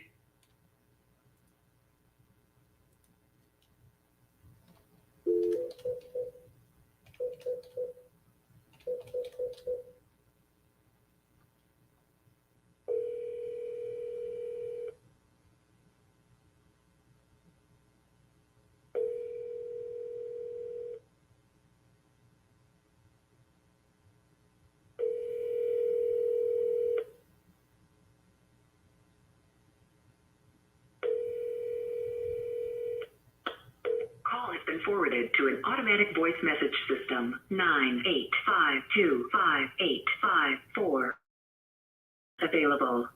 At the tone, please record your message. When you have finished recording, you may hang up or press 1 for more options.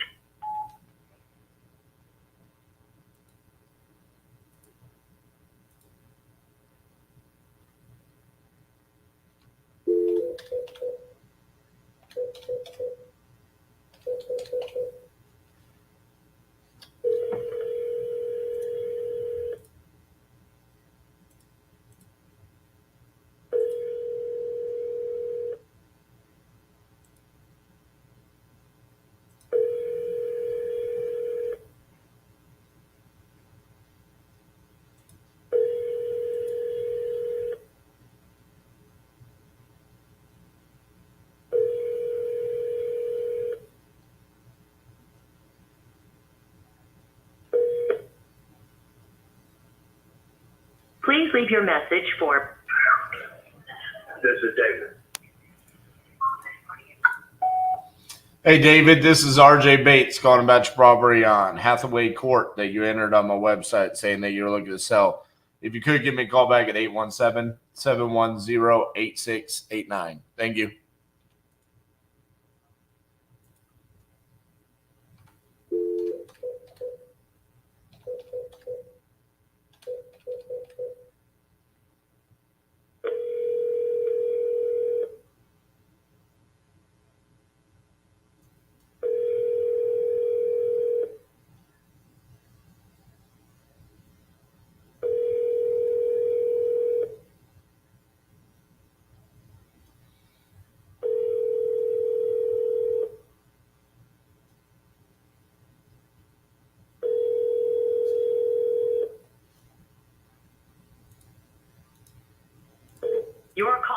been forwarded to an automated.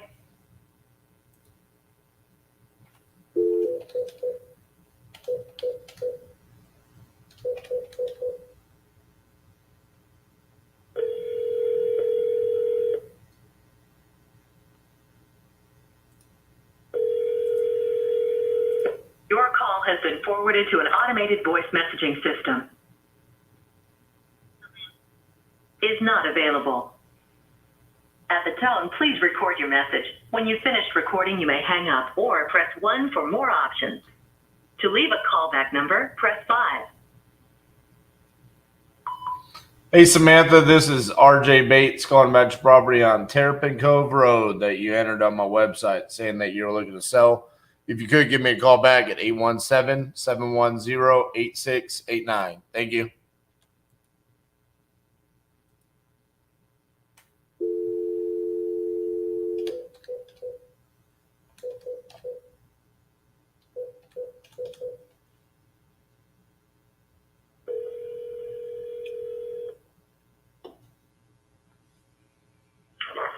Hey, this is Richard.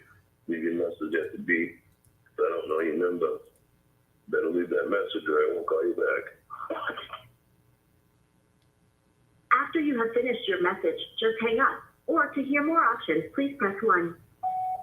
Hey Richard, this is RJ Bates calling about your property on Highland Avenue. You had entered it on my website saying that you were looking to sell that property. So give me a call back at 817-710-8689. Thank you.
That's weird.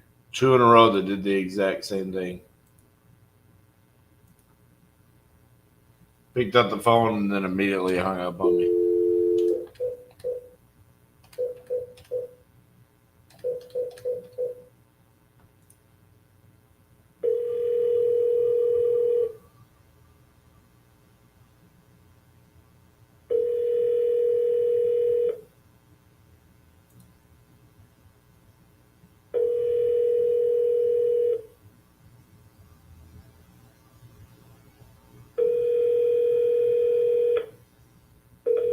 Your call has been forwarded to an automatic voice message system. 9033936. Not available. At the tone, please record your message. When you have finished recording, you may hang up or press 1 for more options. Hey Daniel, this is RJ Bates calling about your property on Fort Worth Street. You had entered it on my website saying that you're looking to sell that property. If you could, give me a call back at 817-710-8689. Thank you.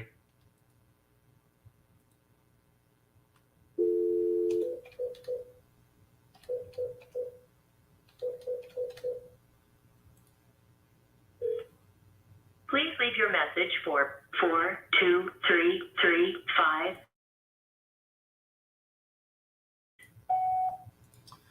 Hey Ron, this is RJ Bates calling about your property on Hodge Branch Road. You had entered this on my website. We spoke yesterday, but you said you had a truck full of groceries. So give me a call back. 817-710-8689. Thank you. I hope that voicemail sounds as ridiculous to him as it sounded saying it. Couldn't talk yesterday because you had a truck full of groceries.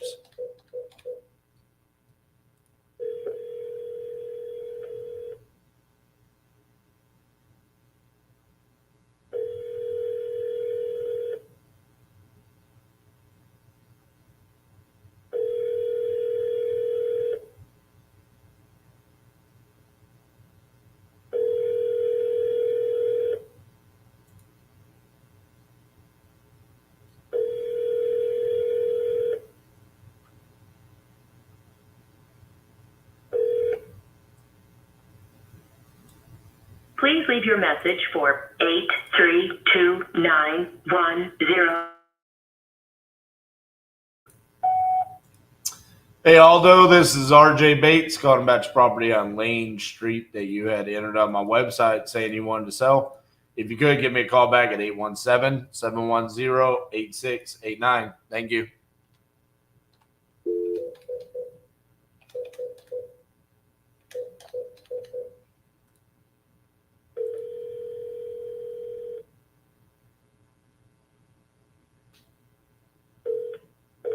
Your call has been forwarded to an automatic voice message system. 7085101 available. At the tone, please record your message. When you have finished recording, you may hang up or press 1 for more options. Hi, Kira. This is RJ Bates calling about your property on Washington Street. You had entered it on my website saying that you wanted to sell that property. If you could, give me a call back at 817-710-8689. Thank you.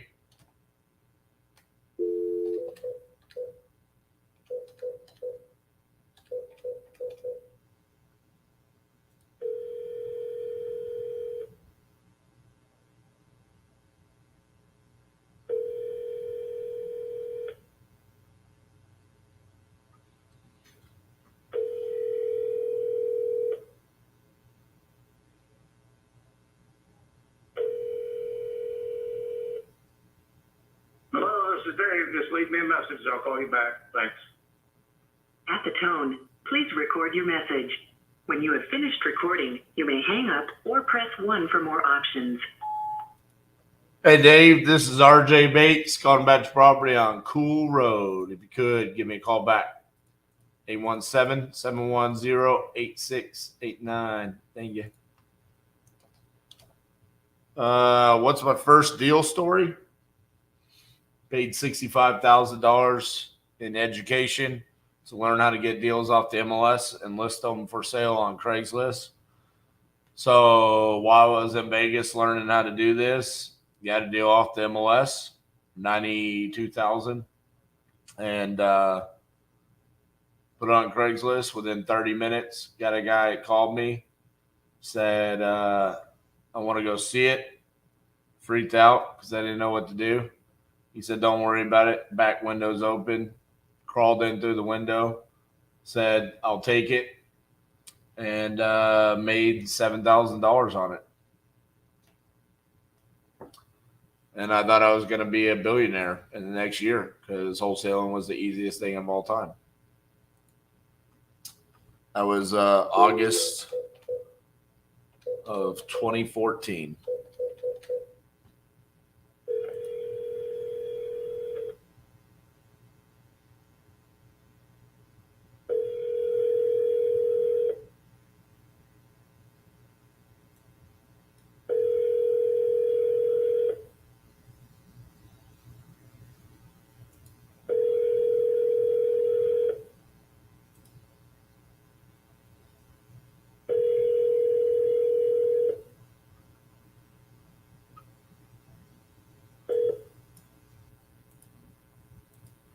Small Engine World. My name is David Hernandez. I'm the owner and head technician of the store. If you have any questions or if you have anything that you would like to know about concerning our services, please text me at this number if I'm not available to receive your call. Thank you for calling, and God bless. Hey, David, this is RJ Bates calling about your property there on Dale Douglas Drive. You had entered it on my website saying that you wanted to sell that property. If you could, give me a call back, 817-710-8689. Thank you.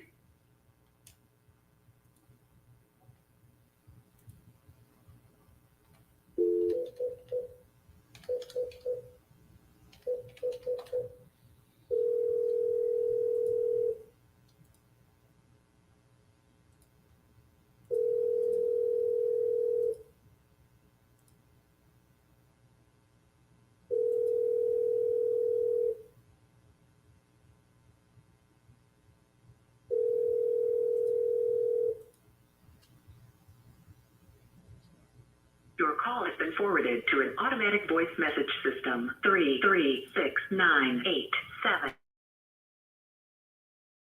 Not available. At the tone, please record your message. When you have finished recording, you may hang up or press 1 for more options. Hey, James, this is RJ Bates calling about your property on Ace Basin. If you could give me a call back at 817-710-8689. Thank you.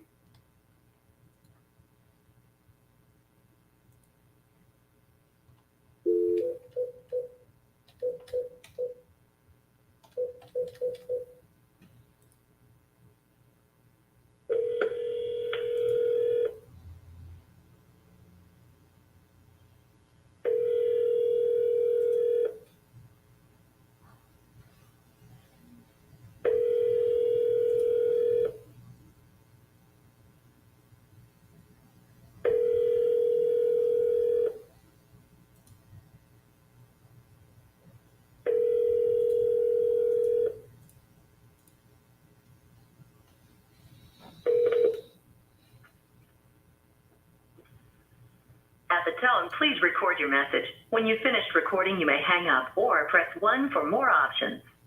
To leave a callback number, press 5. Enter the phone number. To end, press pound. Number 81771086889.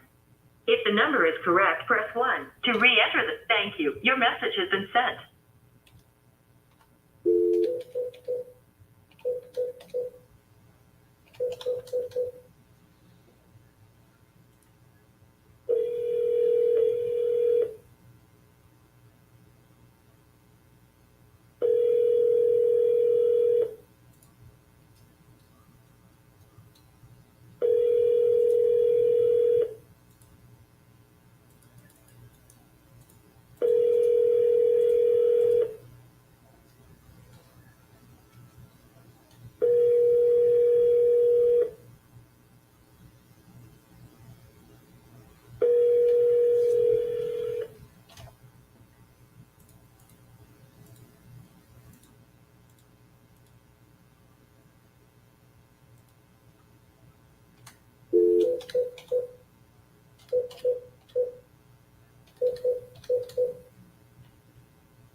Hello, is this the owner of 500 Watercrest Circle? Yes, I am. Yes. Hello, this is RJ Bates. You had entered this on my website saying that you were interested in selling that property. Is that correct? Yes, I am. Yes. I tried calling you back, I guess, but nobody really picked it up. So I called back this number. Okay. How much are you looking to get for the property? The market price, I guess, I have talked to the realtor. They are saying they're going to list it for about 335 to 340. That's what they have in mind. Like that's what they're planning to list it for. Gotcha. Okay. Well, yeah, it sounds like you're in a good spot then. That looks like that is about $30,000 more than any other house that's sold in the neighborhood. So if they can do that, sounds like you're in great hands. Okay. Yeah. All right. Thank you so much. Bye-bye.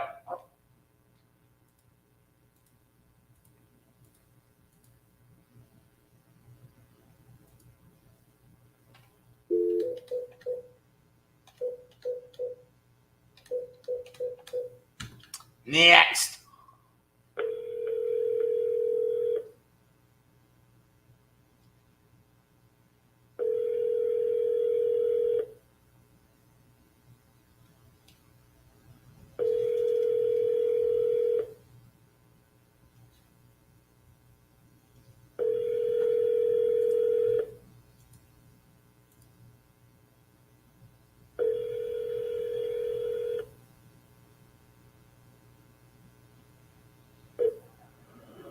Hello, I'm sorry I missed your call.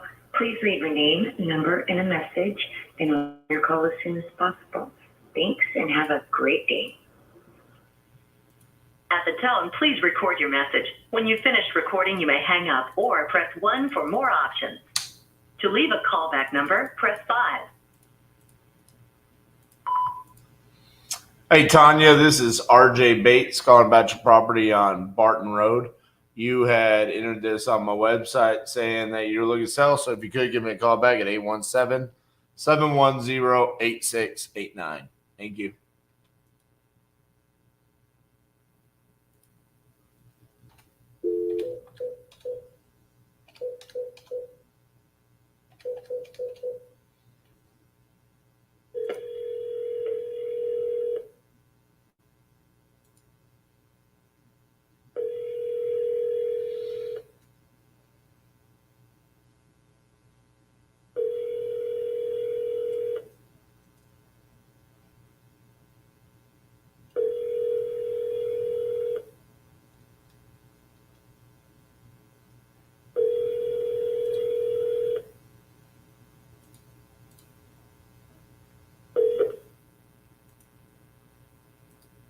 Please leave your message for 207.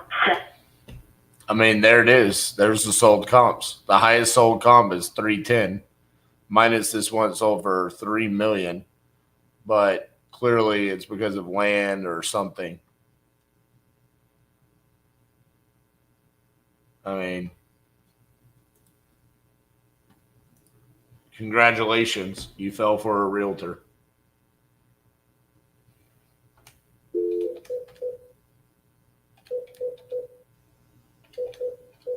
We just talked about that on Pardon the Disruption.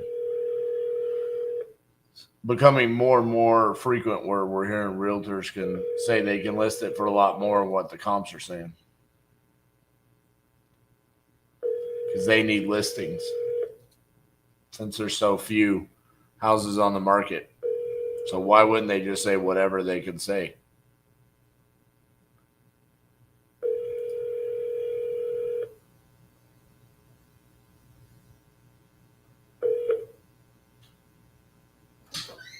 Please leave your message for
your call has been forwarded to an automated voice messaging system.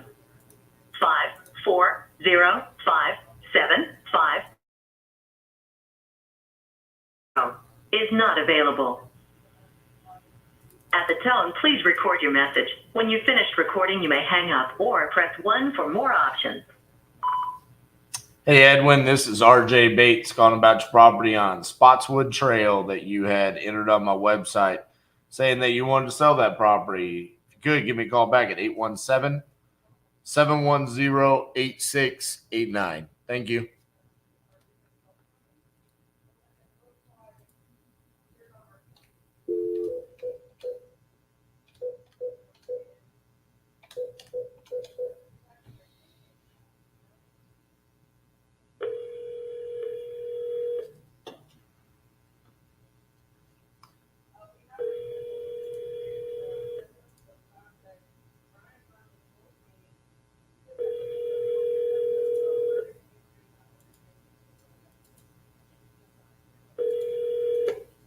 Hi, you reached Tammy. I'm unable to come to my phone right now, but if you leave me your name, number, and a brief message, I'll get back to you as soon as I can. Thanks. Have a great day. At the tone, please record your message. When you've finished recording, you may hang up or press 1 for more options. To leave a callback number, press 5. Hey, Tammy, this is RJ Bates calling about your property on Ridge Chapel Road. You had entered it on my website saying that you want to sell. Give me a shout back, 817-710-8689. Thank you.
You've reached Alpha Basic Training for Dogs and Humans. We're open Wednesday through Monday, 9 a.m.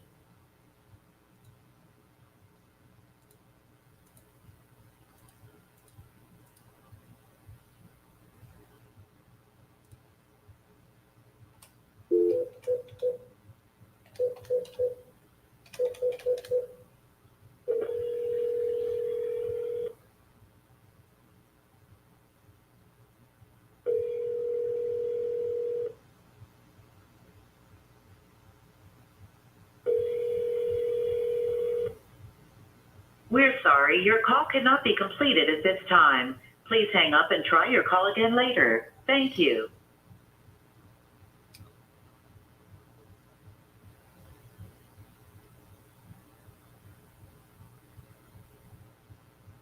We're sorry, your call...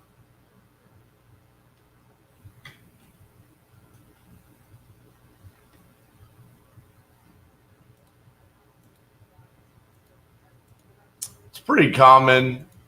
It's pretty common for that to happen during this time of the day, though. But you have to place these to get the callbacks.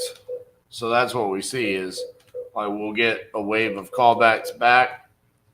And I'm also has been forwarded to an automated... I'm in follow-ups right now.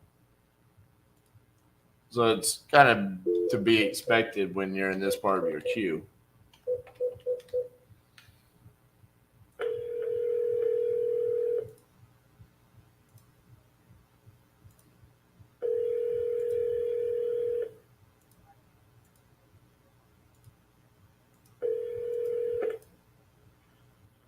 I can't find the phone. I hear it, but I can't find it. I lost it again.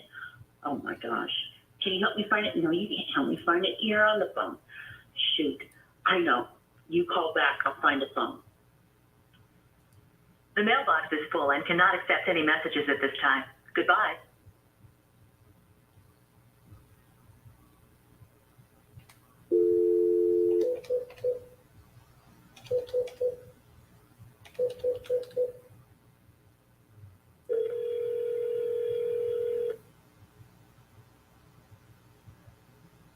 Please leave your message for...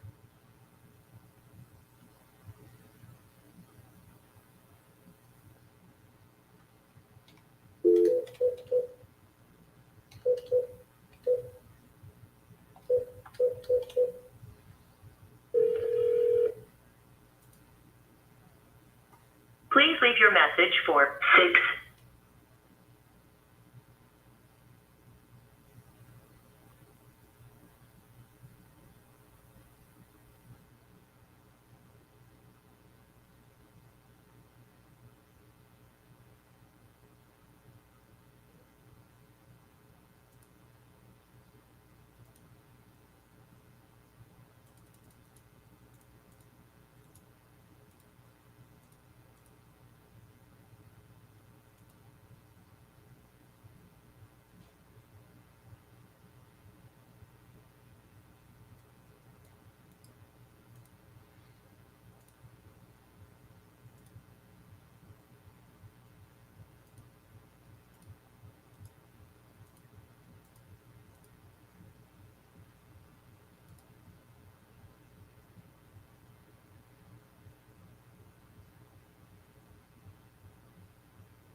The number you have dialed is not.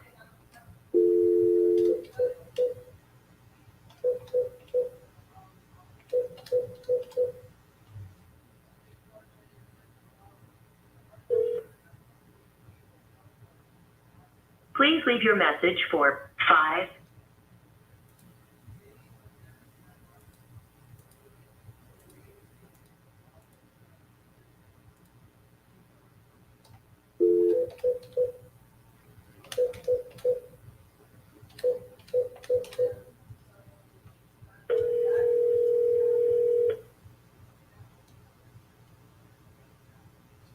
I'm sorry, but the person you called.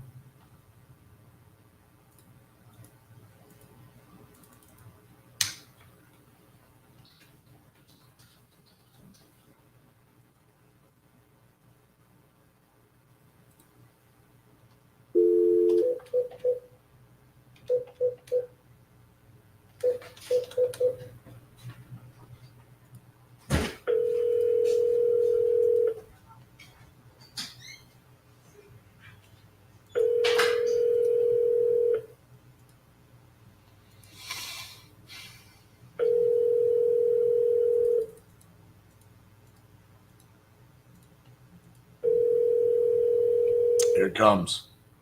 Your call has been forwarded to an Bob automatic voice Zucker. message system. Bob Zucker. Is not available. At the tone, please record your message.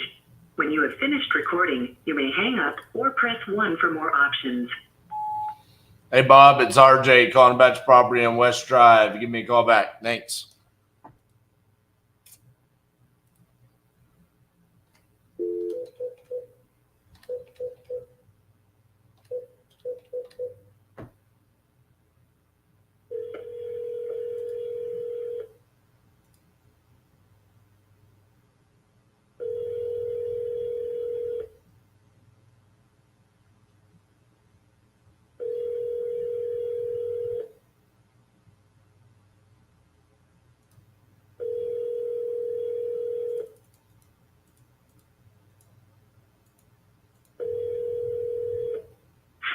Hello.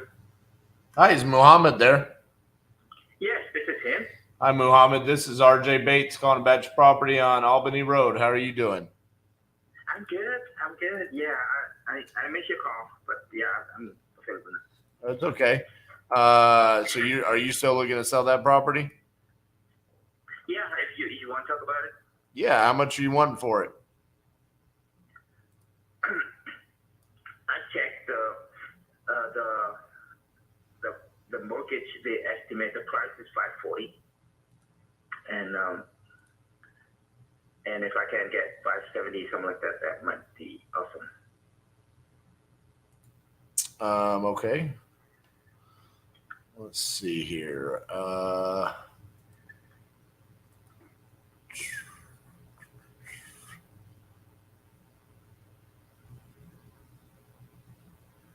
So how is SH work? Well, just taking a look at the market, I don't think that I'm going to be able to be your buyer, just to be honest with you. I don't see, I see one property that went similar to that price, but everything else is significantly lower. How did you come up with that number? You said you checked the mortgage? Yeah, I checked the Zillows, and then there's what my mortgage company, they also give me the estimate of the price. Oh, okay. Yeah. So like just little algorithms that figure out a value there. So they just have like a little algorithm that figures out the value. The mortgage company approved based on the I just refinanced for like a year or so ago. Gotcha. Okay. Yeah, I'm definitely not gonna be your buyer on this one. Okay. All right. Thank you.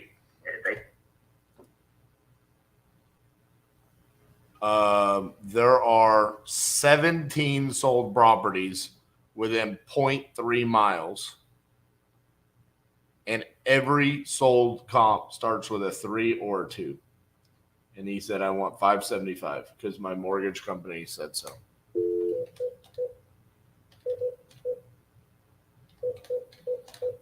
You should sell it back to the mortgage company. Please leave your message for 4133.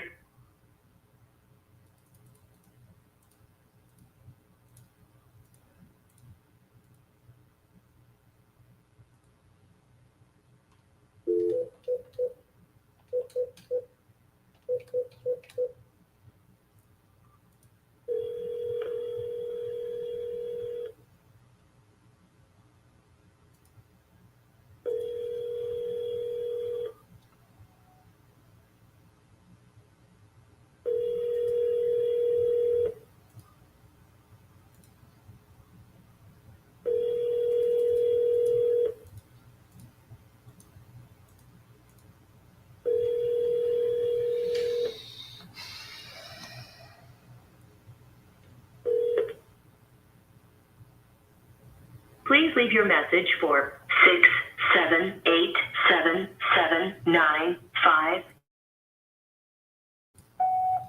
Hey, Lewis, this is RJ Bates calling about your property on Pebble Hill. Give me a call back, 817-710-8689. Thank you.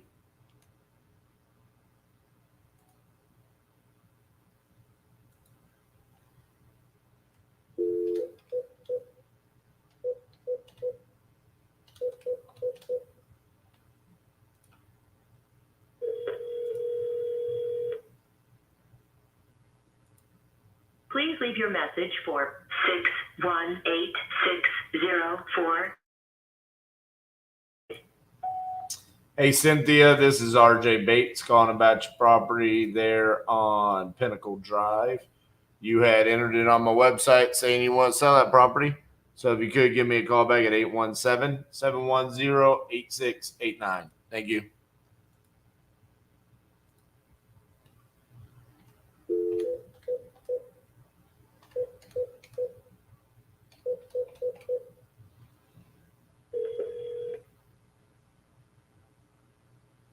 Please leave your message for 6.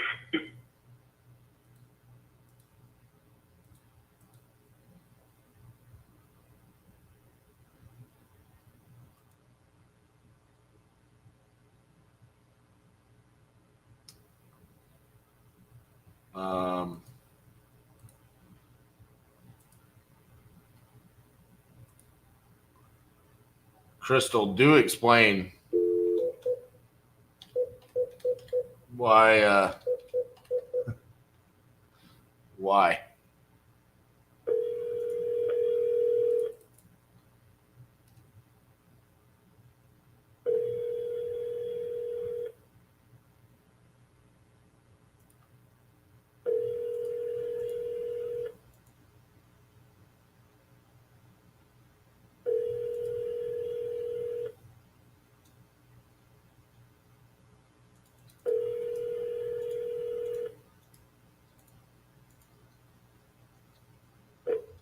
call has been forwarded to an automated voice messaging system. Joel. Is not available. At the tone, please record your message. When you've finished recording, you may hang up or press 1 for more options. To leave a callback number, press 5. Hey, Joel, this is RJ Bates calling about your property on Stanford Avenue. Give me a call back, 817-710-8689. Thank you. You got your reasons. Well, I got my reasons why you're not going to get it. So, if you want it, you can pay for it. I paid $100 for it. See, that what you saw on the service level was I passed on it. But now it's in our queue. Forever lives in our ecosystem. So it's not dead. It's just dead today. If I give it to you, I'm just giving you $100. I paid for that.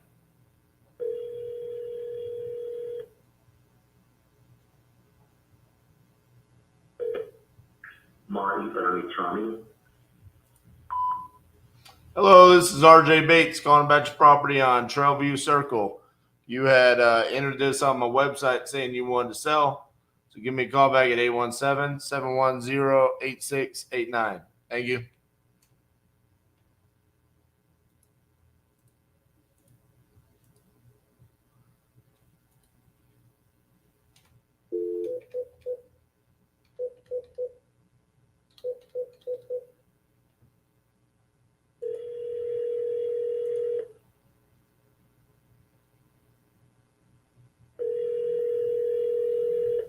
Good example of that would be our 2 assignments in Montana.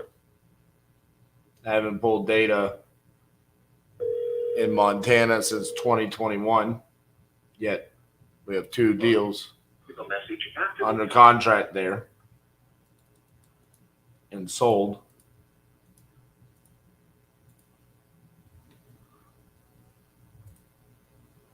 That we talked to that seller back in 2020 and 2021. But if I just said, well, here, anybody can have that, I might not be making that money right now.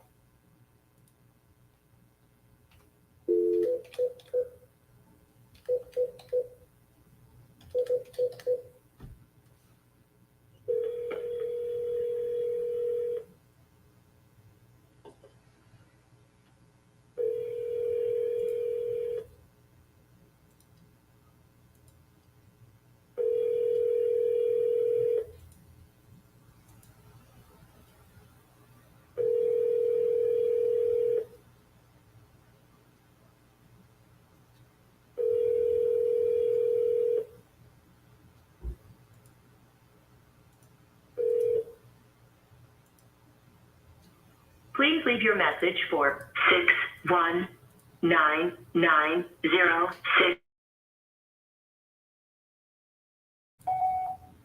Hey, Ruth, this is RJ Bates calling about your property on Coa Court. Give me a call back at 817-710-8689. Thank you.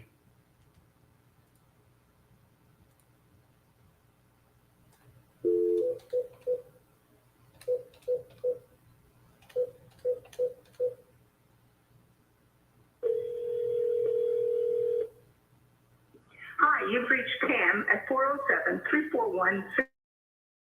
Message at the tone, and I'll get back to you as soon as I can. Thanks a lot. Bye-bye. At the tone, please record your message. When you've finished recording, you may hang up or press 1 for more options. Hey, Pam, this is RJ Bates calling about your property in the Villages. You had entered this on my website saying you wanted to sell, so give me a call back, 817-710-8689. Thank you.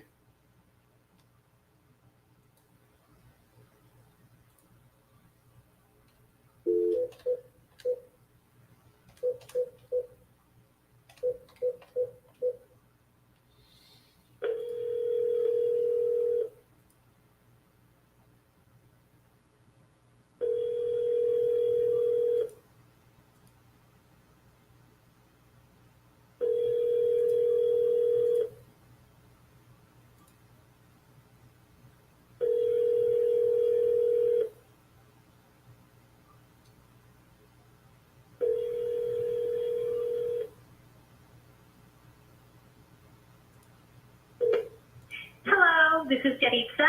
I'm not available right now, but please leave your name and number, and I will call you back. Have a great day. At the tone, please record your message. When you've finished recording, you may hang up or press 1 for more options. Hey, Yaritza, this is RJ Bates calling about your property on Samelback Ridge Loop that you had entered on my website saying you wanted to sell. If you could give me a call back at 817-710-8689. Thank you.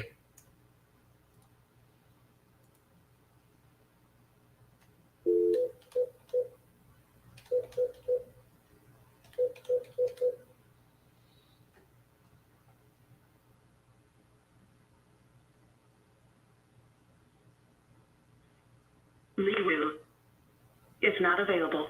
Record your message after the tone. When you've finished, you can hang up or press 1 for more options. Hey, Lee, this is RJ Bates calling about your property on Mardell Avenue. You had entered it on my website saying you wanted to sell that property. So if you could, give me a call back at 817-710-8689. Thank you.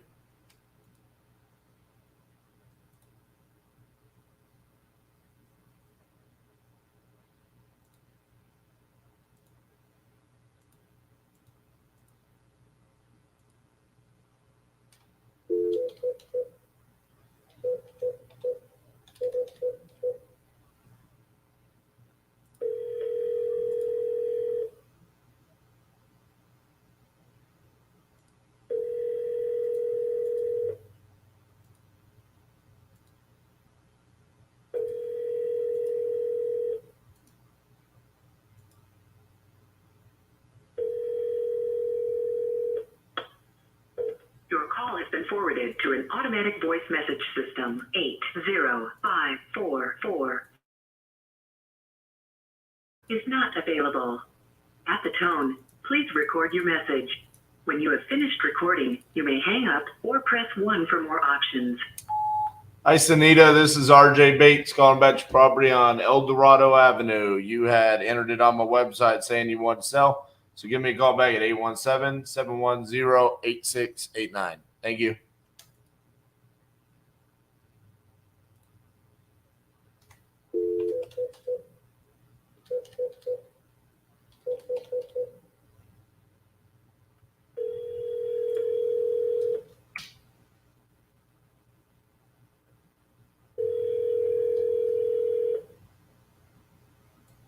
Rod, leave your name and number and I'll get back with you.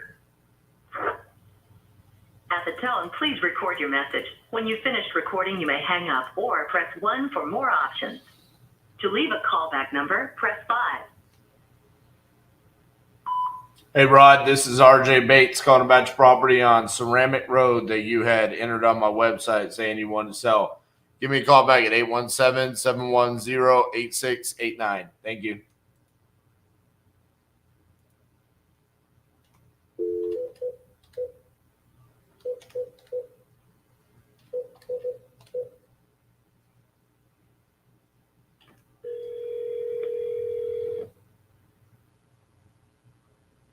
Your call has been forwarded to an automated voice messaging system. 3308109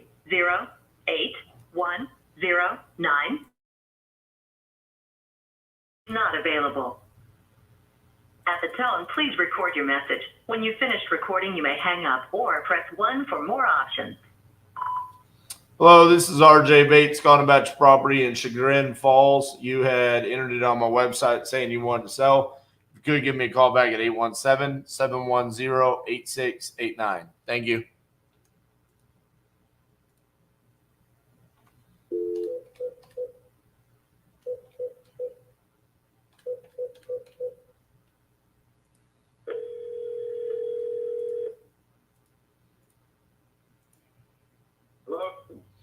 Hey, is this Damon?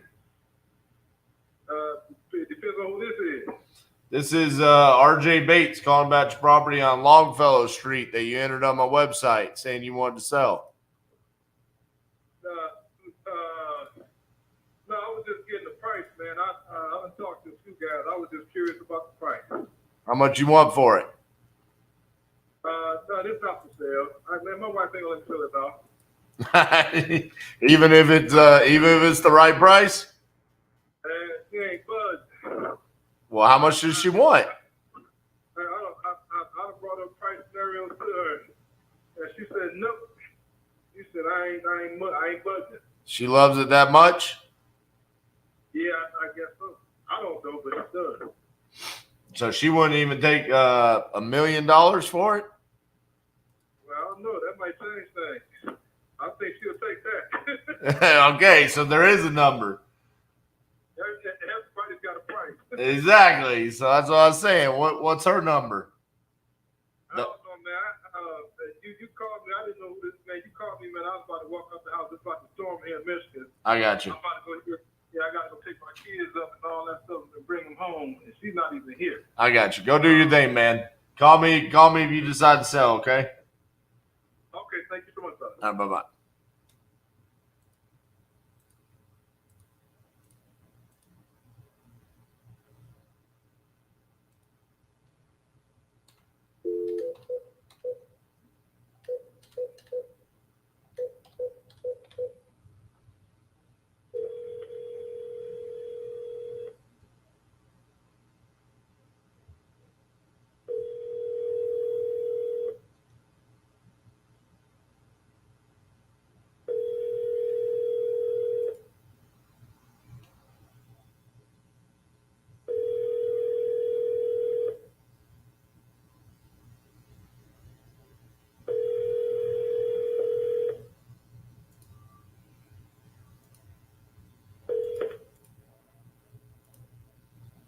Please leave your message for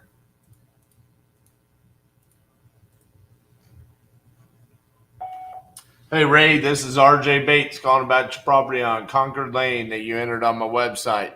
Give me a call back, 817-710-8689. Thank you.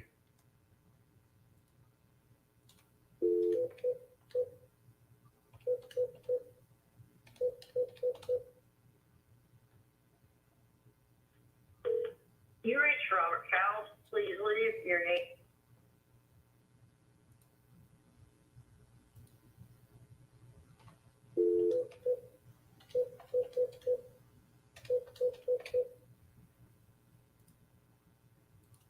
I'm sorry, the person you are trying to reach has a voicemail box that has not been set up yet. Please try your call again later.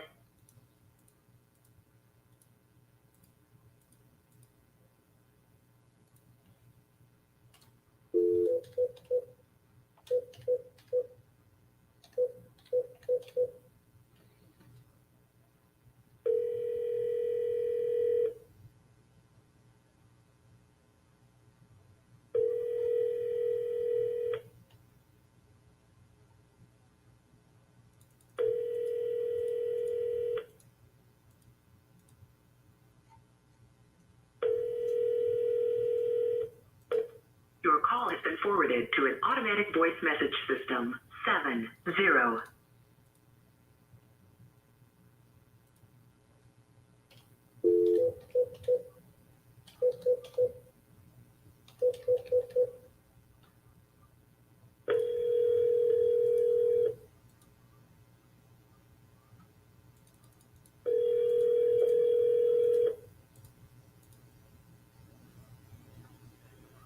Hi, you reached Kelly. I'm not available right now, but if you leave a message, I'll go back to you as soon as possible.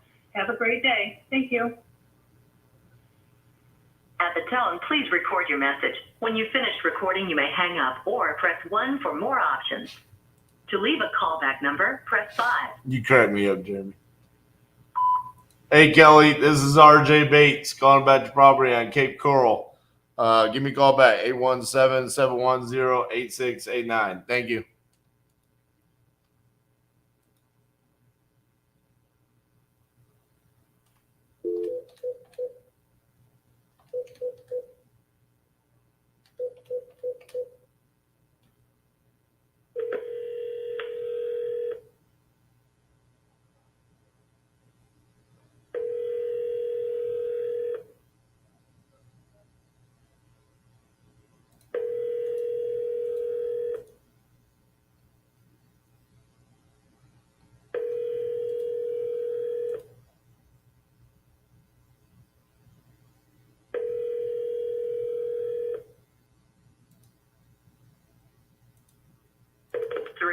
19329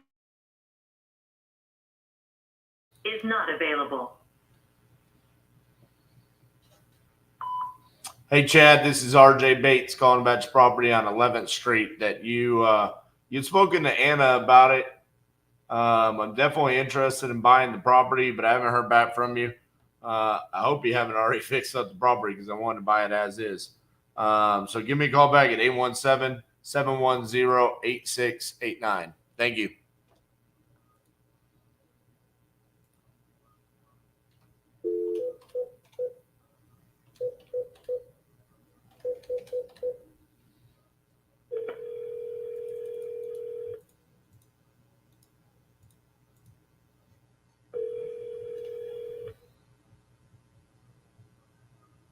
Please leave your message for 734-753. Hey, Lane, this is RJ Bates calling about your property on Waltz Road. Give me a call back, 817-710-8689. Thank you.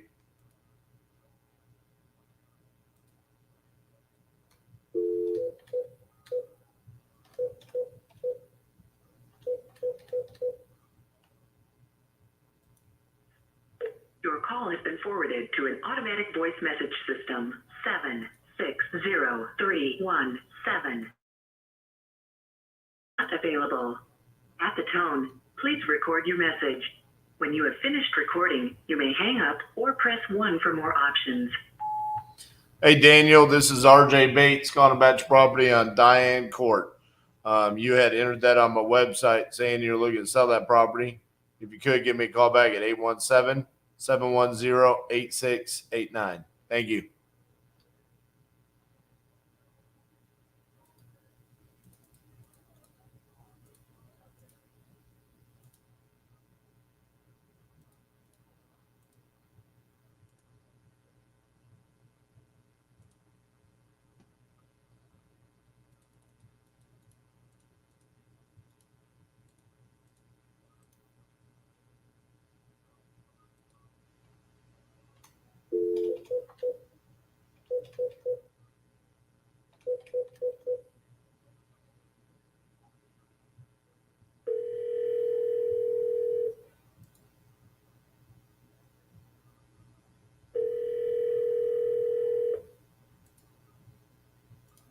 Your call has been forwarded to an automatic voice message system. 440525. Not available. At the tone, please record your message. When you have finished recording, you may hang up or press 1 for more options. Hey, James, this is RJ Bates calling about your property on East 324th Street. You had entered it on my website saying you wanted to sell. If you could, give me a call back at 817-710-8689. Thank you.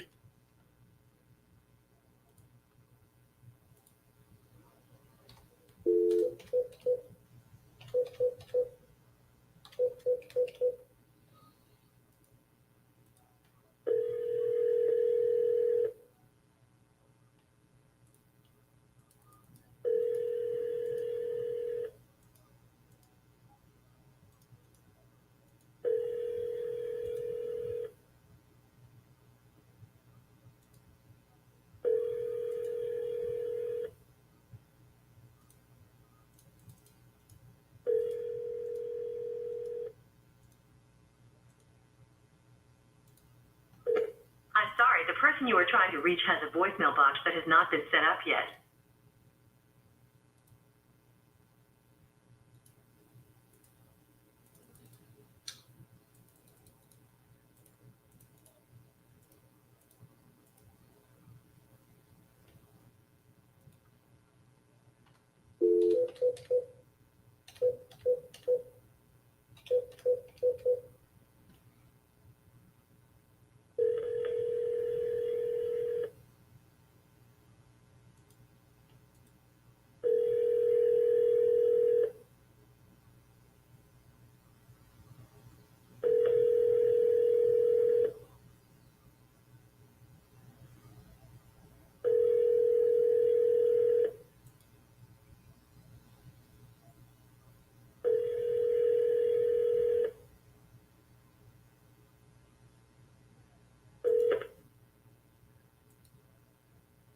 Please leave your message for 7866606.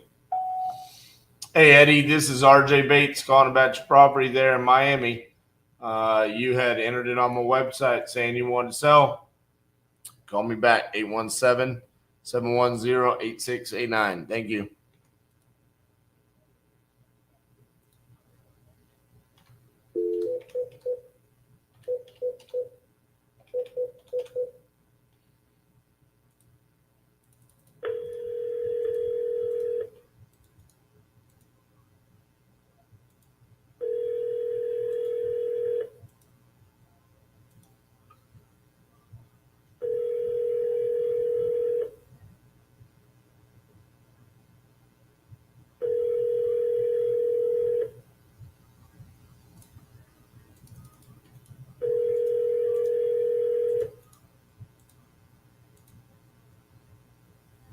Your call has been forwarded to an automated voice messaging system.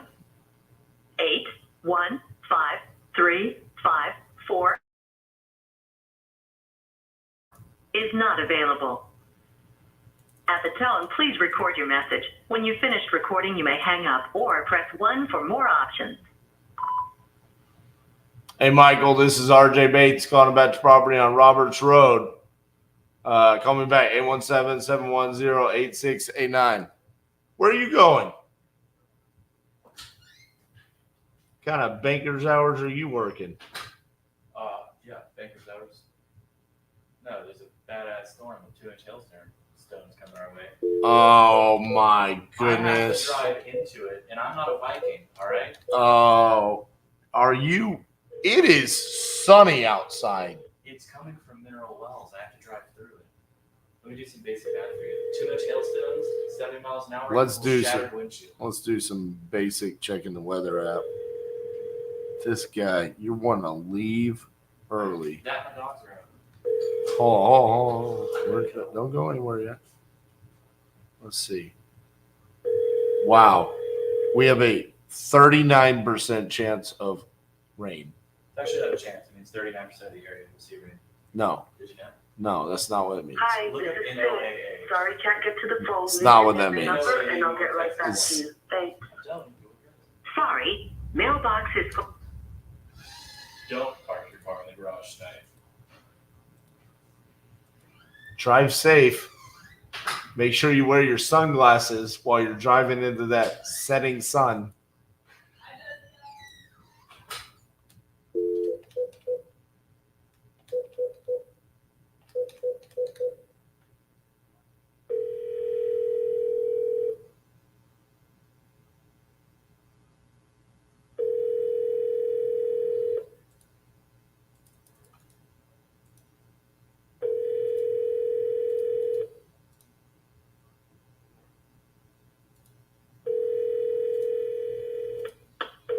Your call has been forwarded to an automatic voice message system. 815258 is not available. At the tone, please record your message. When you have finished recording, you may hang up or press 1 for more options. Hello, this is RJ Bates calling about your property on Dolphin Drive. If you could, give me a call back at 817-710-8689. Thank you.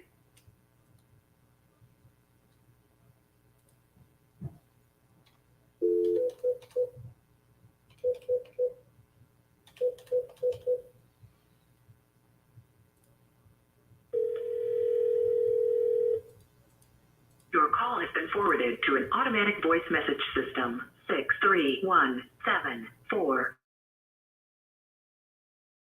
available. At the tone, please record your message. When you have finished recording, you may hang up or press 1 for more options. Hello, this is RJ Bates calling about your property on K Avenue. You had entered it on my website saying that you wanted to sell that property. So if you could, give me a call back at 817-710-8689. Thank you.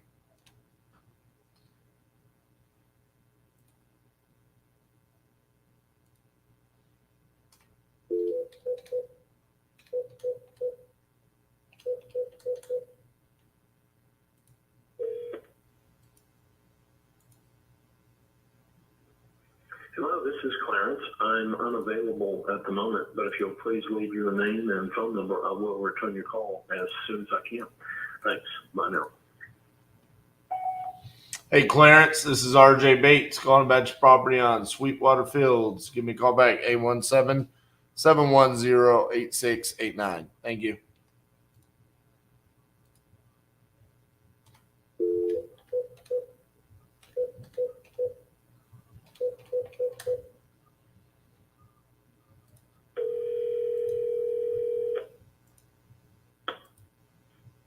I'm sorry, but the person you called has a voicemail box that has not been set up yet. Goodbye.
Please leave your message for Jeff Cannon.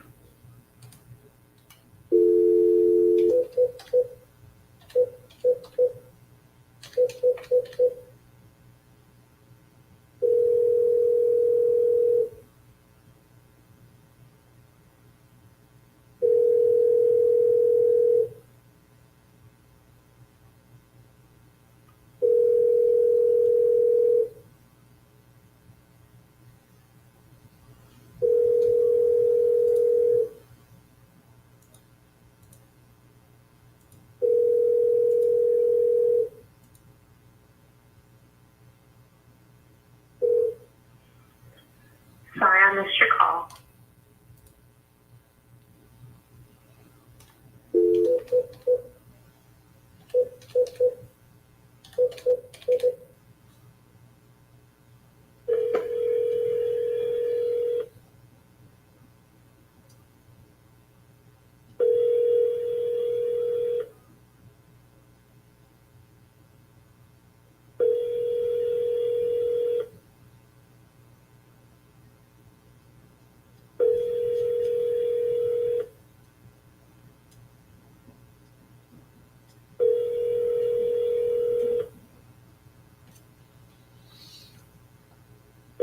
Come on, man. We need some action.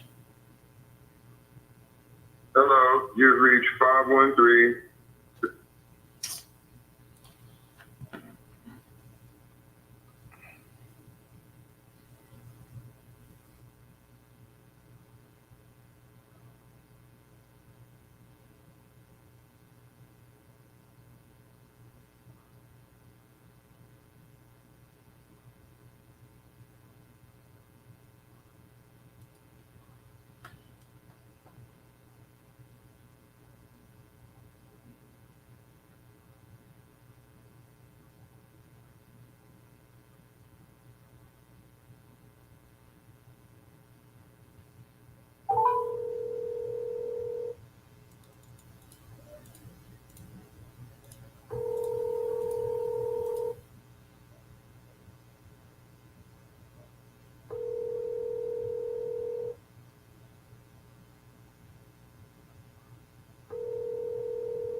customer you are calling is not available. Please try again later. El cliente de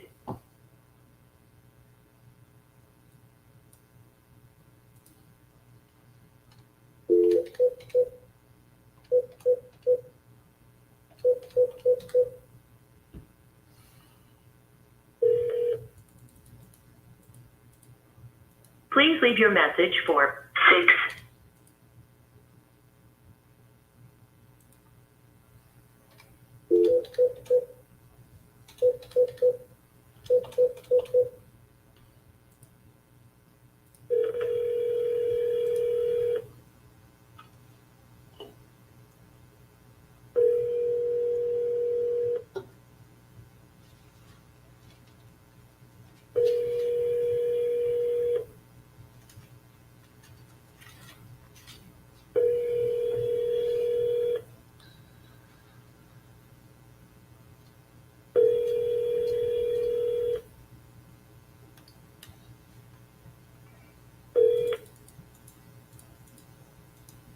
Please leave your message for 5.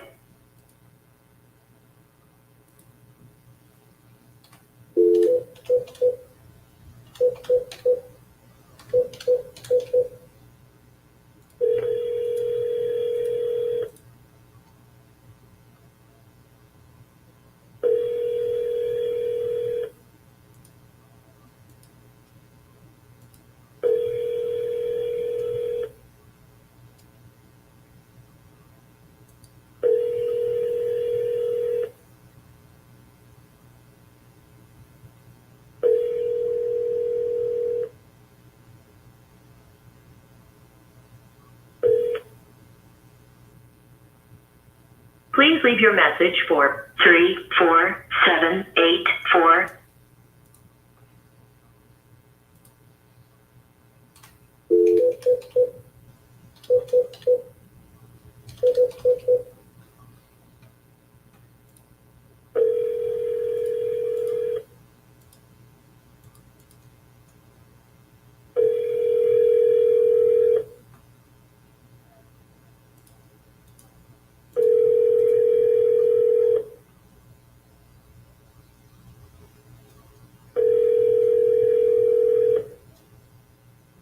Your call has been forwarded to an automatic voice message system. 21.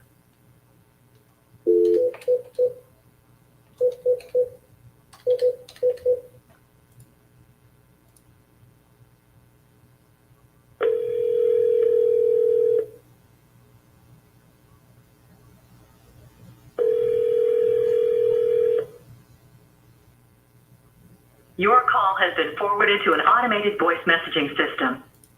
9.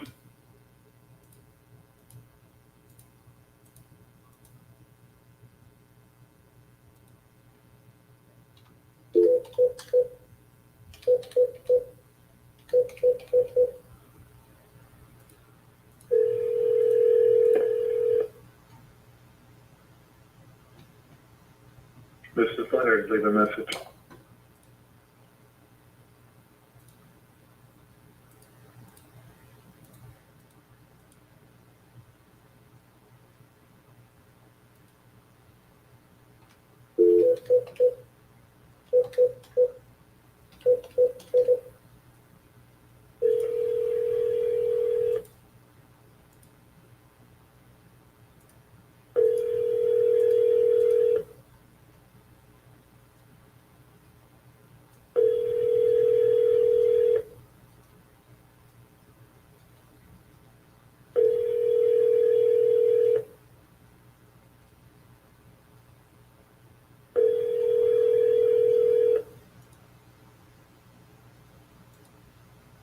The Google subscriber you have called is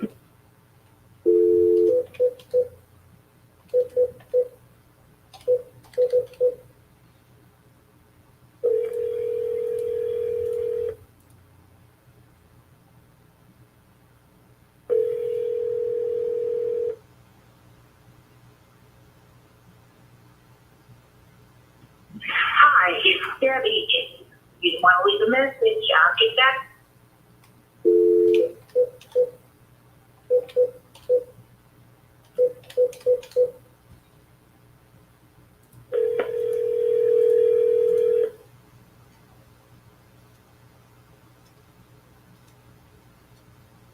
leave your message for...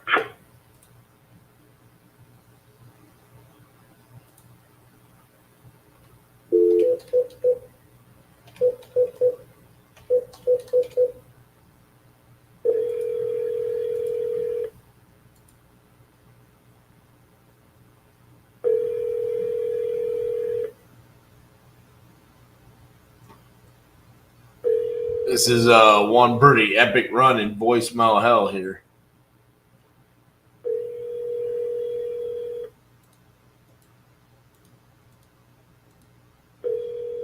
Your call has been forwarded to an...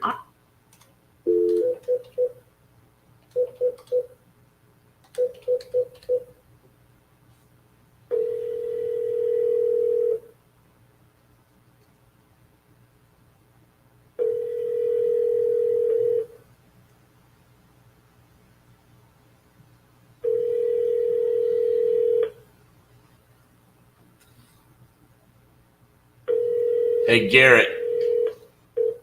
Your call has been forwarded to an automatic voice...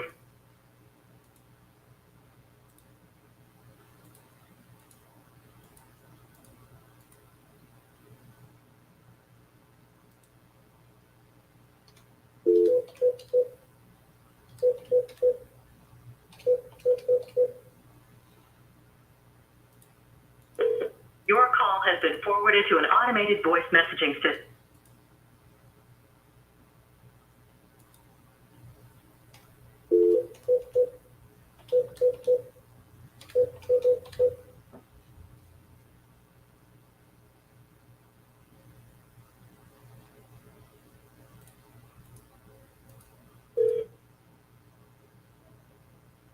Please leave your message for...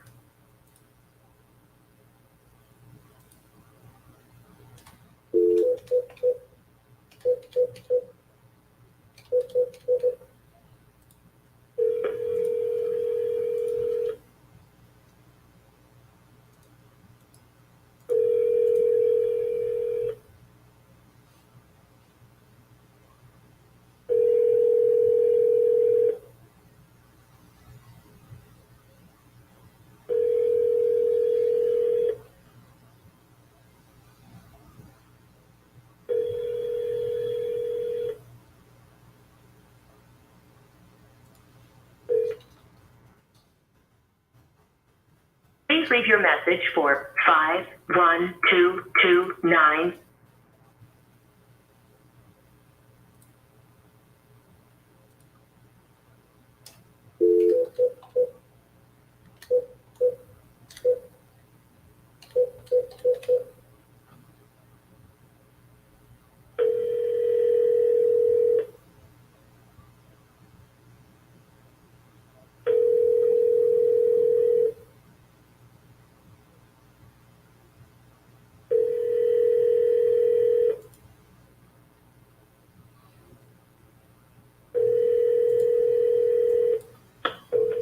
I'm sorry, but the person you called has a voicemail box that has not been set up yet.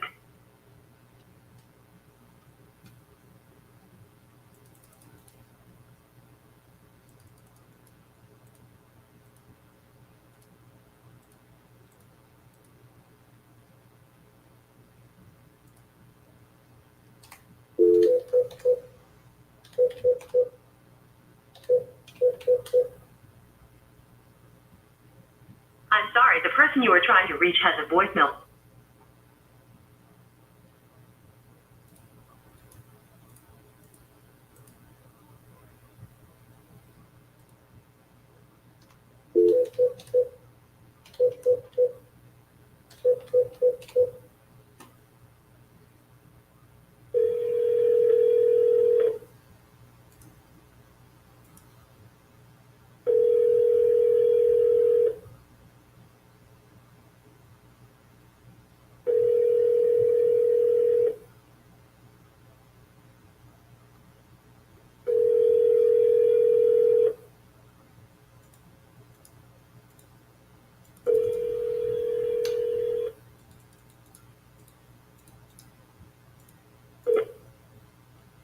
Hi, this is Mindy with Grooming Gals. Please leave a message and I will get back to you.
Please stop and listen to this message. You have reached Nicole with Rehab Medical.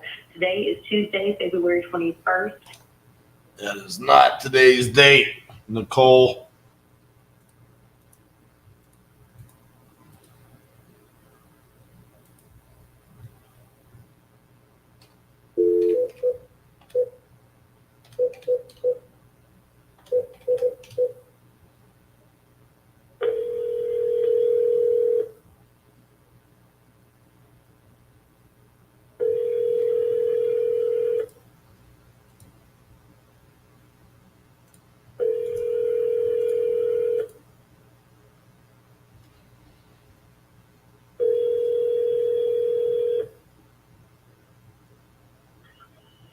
Hello, it's Brenda.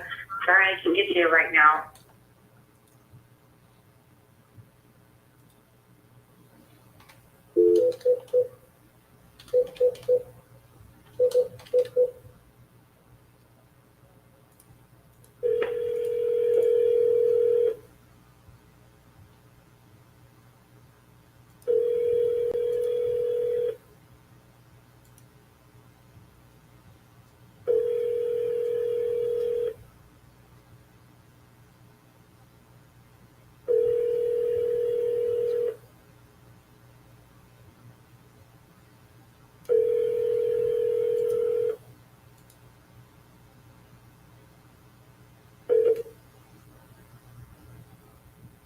Please leave.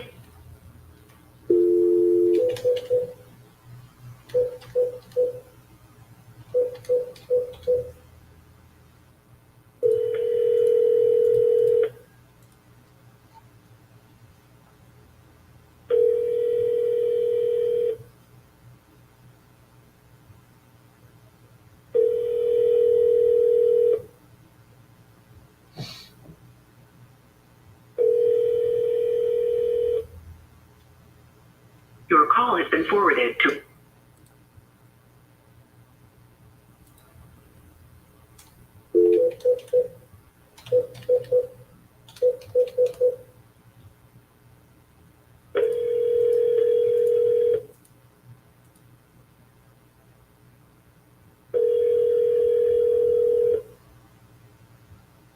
Two, 5, 4, 4, 6.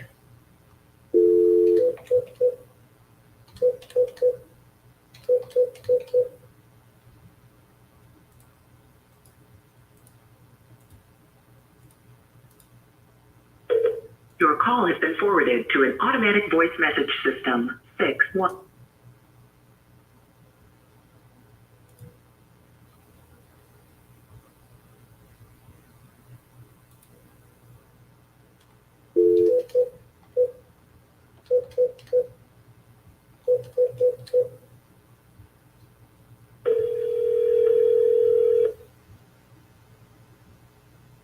Your call has been forwarded to an automated voice messaging system.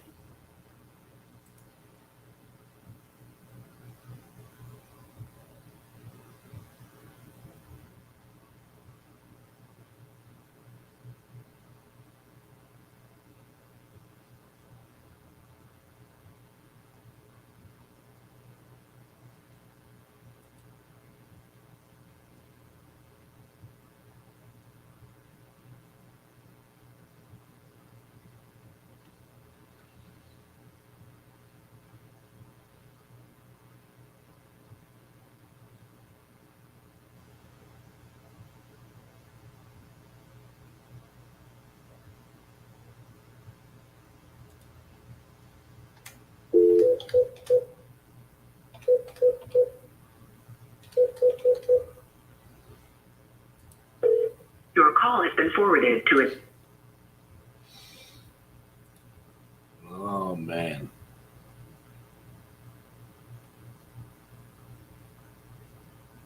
one of you people that has not answered the phone is going to eventually answer the phone.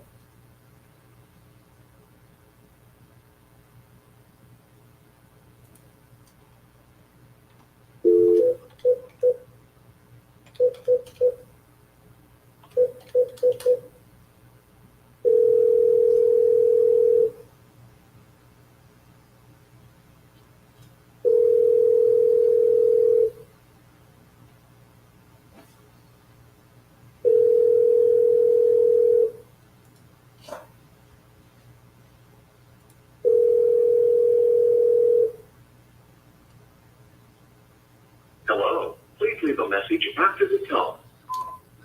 Well, as we cross over into the 7th hour of today's show, I have to say, you guys are freaking troopers. Because I think that is the worst hour that we have had. I mean, absolutely nothing. Your call has been forwarded. Just brutality. And honestly, for those of you that are here, you hung through with me. I mean, you're here. So I hope here in the next hour we get something for your efforts for hanging around. And appreciate it.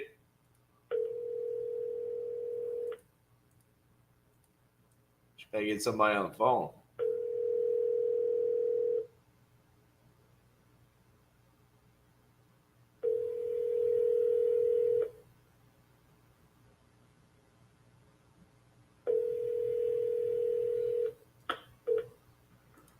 This isn't the show. Please leave a message.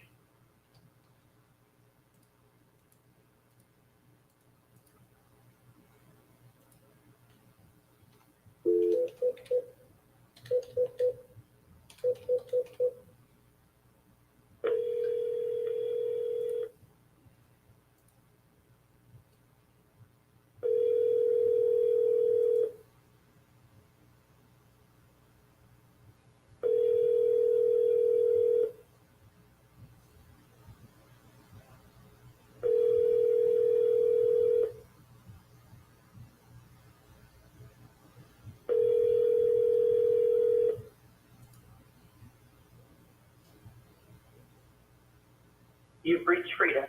Please leave your name and number and a brief message, and I'll call you back just as soon as.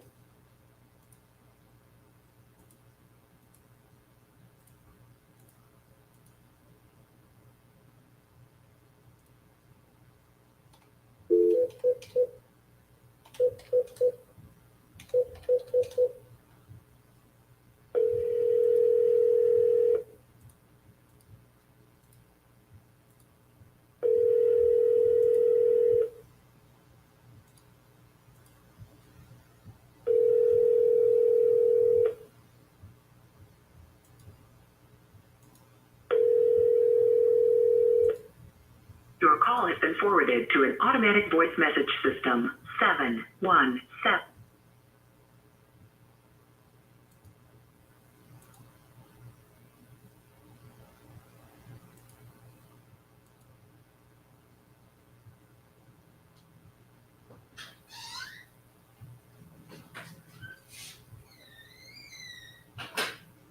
Bro, it is the most ultimate voicemail hell of all time.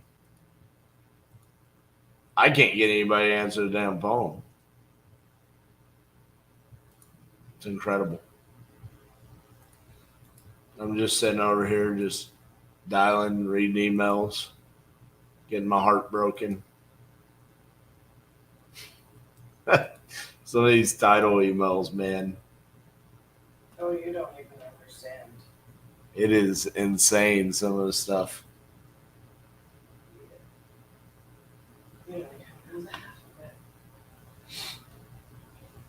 I'm sure I can't wait for the updates.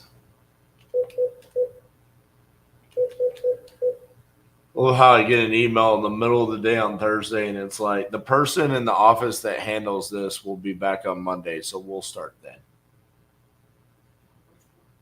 Bradenton. They're not going to start the HOA estoppels until Monday. What? Yeah. Straight up. Jose sent an email that said the person who handles this is out of the office now. And she won't be back till Monday. Please make sure everything's in the email so as we don't have any more further delays. So they're literally acting like we're delaying this. When I'm like, you've literally had this contract. I mean, let's look at this real quick. We sent them this on May 2nd. Yeah, we're not going to use them anymore. May 2nd, and we're just now trying to get the HOA estoppels. Like, We're not going to use them anymore. they've had the assignment for a very long time. I mean, we're done. We've literally seen their ability to handle deals just decline. Like I literally feel like they're an old person and you just watch their health take a turn for the worse, and it's like they're dying. And in the meantime, we have deals going to them, and like I personally feel like that one deal with Beth Moreno, they were a part of the problem. They don't do anything to help. I think that deal is the reason why they were like this on this one. So, anyways, are you aware? I already know you're aware. What? Of the storms. I just looked on the weather app. It says we have a 39% chance of rain at like 7. What's I don't know what you're talking about. I looked on the Weather Channel app. I'm on the Weather Channel on radar, and we're supposed to get tornadoes and hail. So I don't know When? where you're looking. Here? Your call has been forwarded. 6:28, I think. If it's 6:28, then you should be able to see said storm. I mean, legitimately. Okay, well, I'm just letting you know. It's right here if you want to see it. I'm letting you know because I want my vehicle in my garage at that time.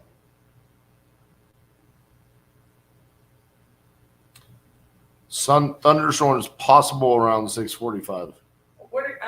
Look at what I am showing you.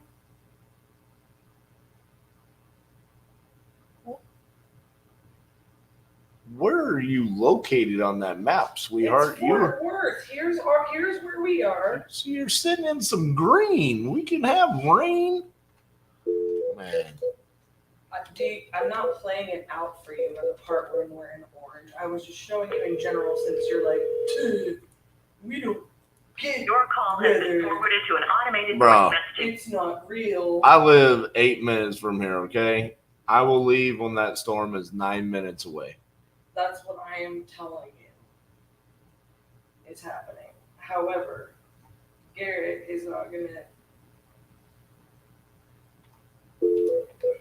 I'm trying to avoid people driving in it.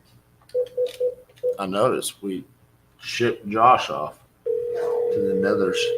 He's barely gonna make it home before that hits where he lives, and he had to. Dude, Jamie got a lead from posting on Pinterest that took him to the Carrot site. That's pretty sick. Your call has been forwarded to an automatic voice message system. That is awfully creative.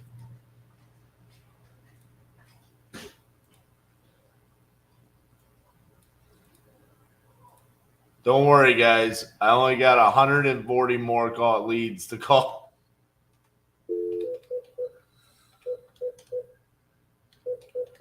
Let's see if one of the 140 can answer the phone.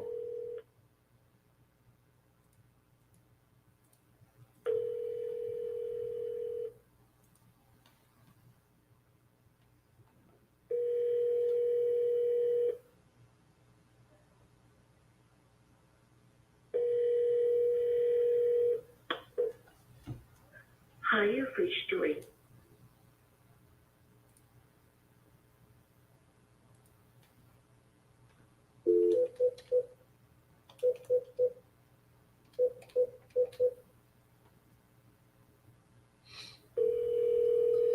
I didn't know you were a Pinterest type guy, Jamie.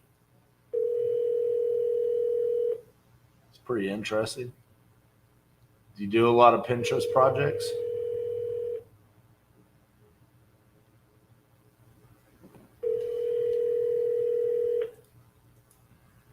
Hello. I can't come to the phone right now.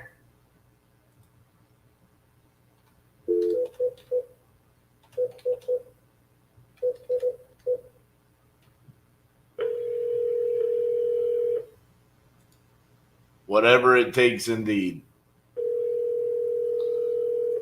Like, not talking to anybody for a couple of hours.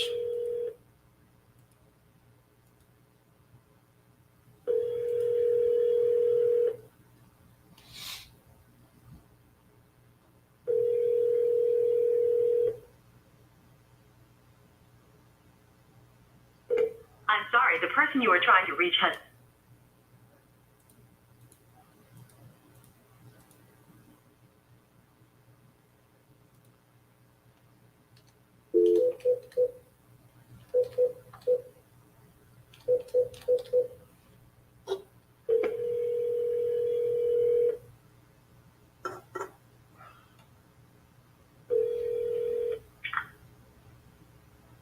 Hello?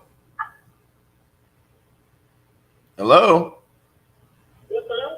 Is Sunshine there? Who's calling? This is RJ Bates calling about your property on Robinwood. You had entered it on my website back probably about a month ago. Are you still looking to sell that property? The property's already on the market.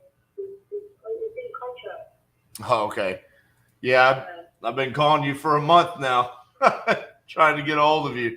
So, all right, I'll take you out of my system. Alrighty. All right, bye-bye. And it was listed.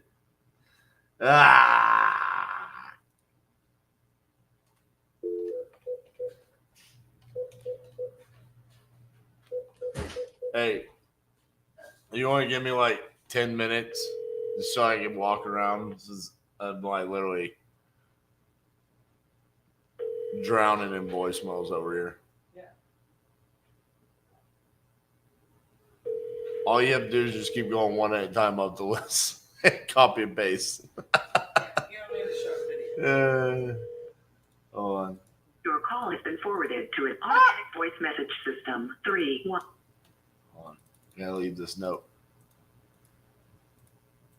Because you get mad at me if I don't leave notes. I do. All right.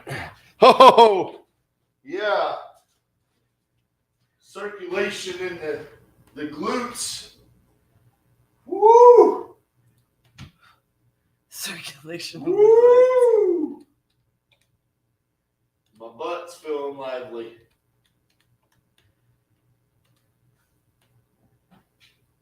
Who you calling? Robin. Who's Robin? Robin Taylor. What she got to do?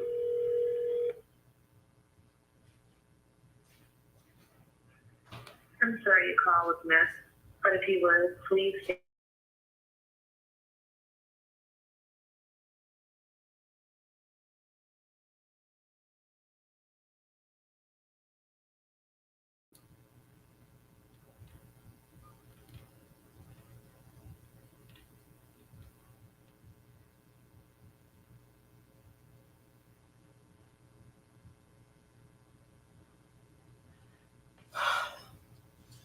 She literally just told me to call. Are you there? Robin.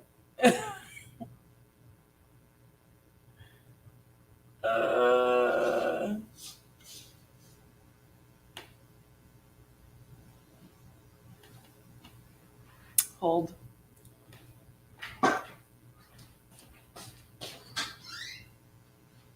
Hey, Robin's taking a call on his own.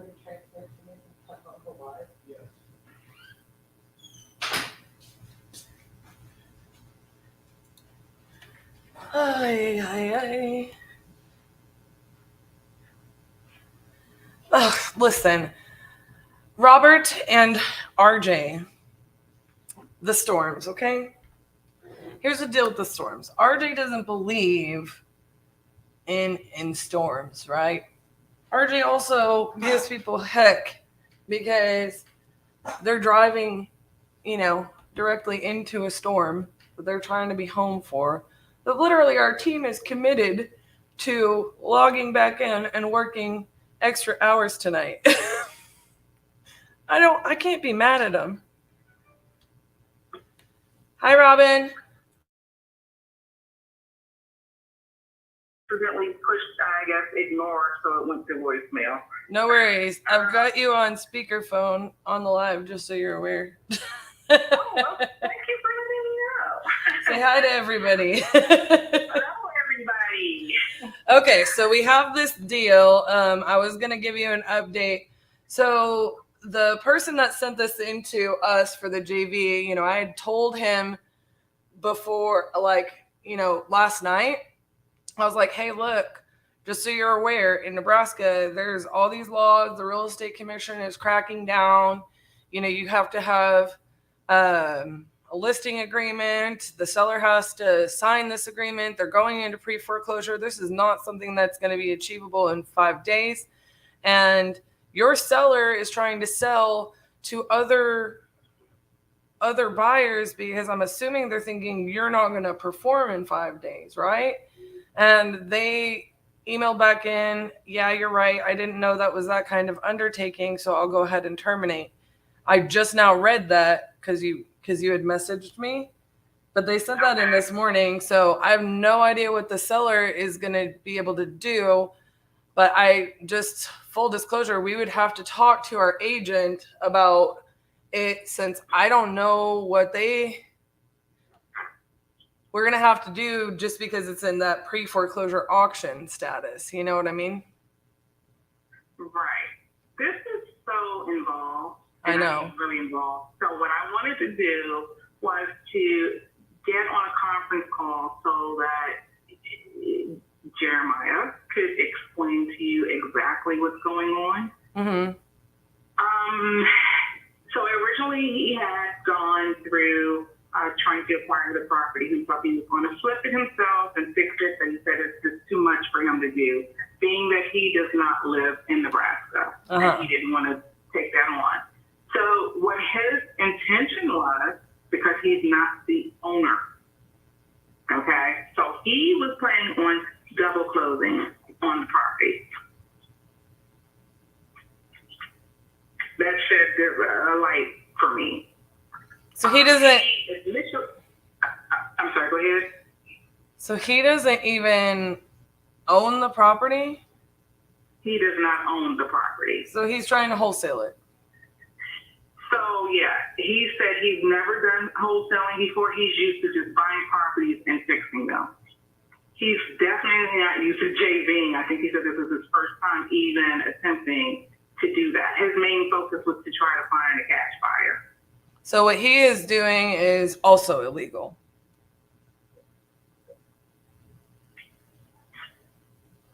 Yeah, like I said, I was just thrown off. I like the fact that he was the actual owner of the property. And right. He said it was like the way he explained it to me already is that the bank owns it. So I'm just like, okay, I don't know what is going on. He said he does own it? Yeah, so he said the bank.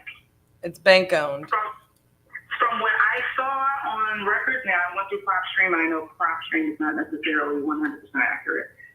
So maybe you can see a little bit more than what I saw, but I didn't see anything showing that this is a bank-owned or REO property. Who is he under contract with? The actual owner. He said the bank. I know it's Cassi. That's why I said I wanted to let you get on the phone also, so he can fully explain to you, and you can ask him directly the questions that you have in your mind. Because I don't want to keep doing the back and forth and not being able to really answer the questions. Because I don't know. Okay. Do you want to try to call him right now? Let me shoot him a text and let him know to be expecting a phone call, that we're both getting ready to call him. I'll let him know that you're doing this on live if he wants to do that. Well, I can mute it. I mean, that's not a big deal. Okay, great. All right, so let me shoot him a text now and let him know that I'm going to be including you on the phone call.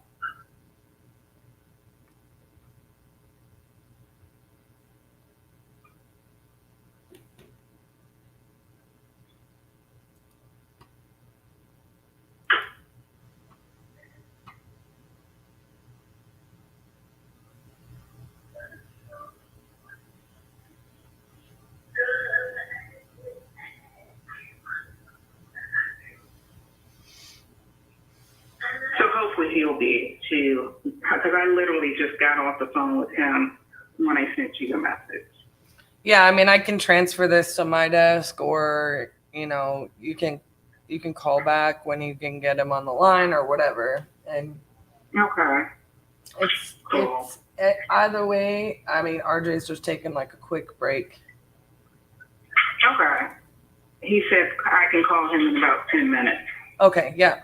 I would say call me back in 10 minutes and then we'll just pop on my desk phone. Okay, cool. Okie dokie. All right. Well, goodbye, everybody. All right, talk to you soon, hon. All righty. Bye.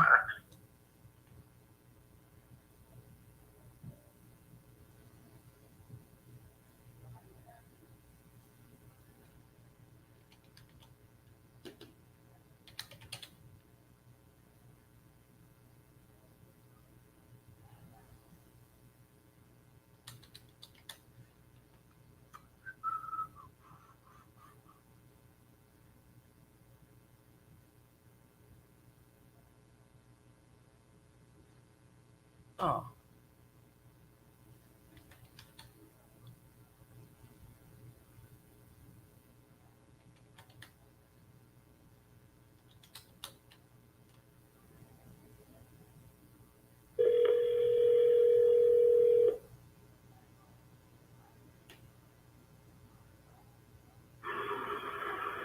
Hello? Hi, is this Lorenzo? Yes. Hi, Lorenzo. I'm just calling. You had entered in your property on an ad to sell there on San Elizario. We kind of changed our mind. Oh, okay. So you're not wanting to sell any longer? Not right now. When are you looking to sell? Yes, that's no good. Well, I was supposed to get another job, but I ended up not applying for it, so we're just staying where we're at. I gotcha. Okay, well, if you guys are looking to sell or looking for any help with your real estate needs, you can feel free to save our number if something changes there, and we'd be happy to take a look at it. We do buy houses and work with people in those situations that have some moving conditions and things they got to work around. So, all right. Thank you. Bye-bye.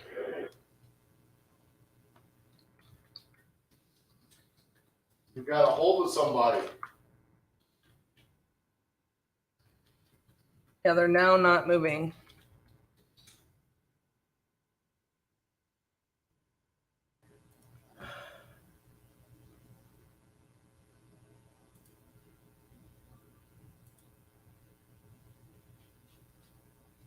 I really can't figure out the last one you called. I got it. Okay. All right, guys. RJ is back. Maybe. There you go. Felt good to walk for a second. I need to bring Cassie's standing desk so I can stand up every now and then.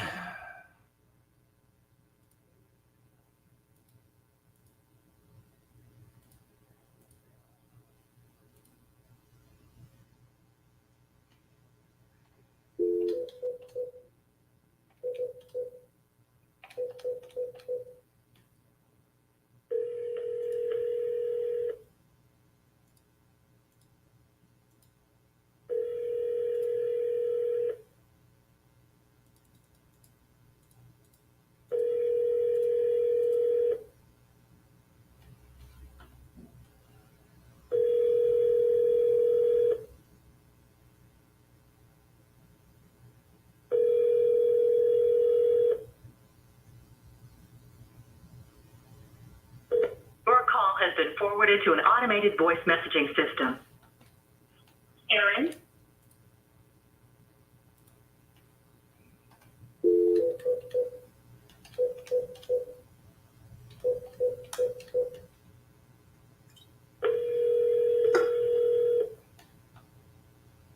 Your call has been forwarded to an automated.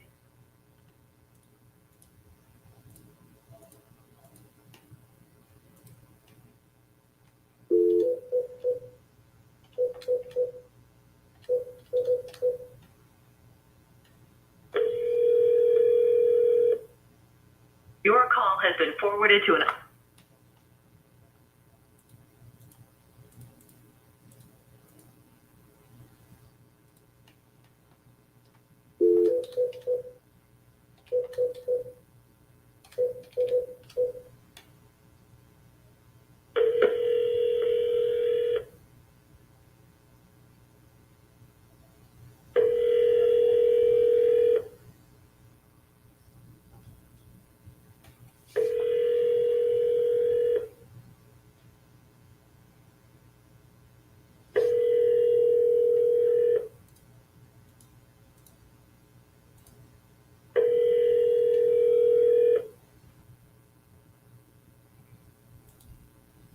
Your call has been forwarded to an automated voice message.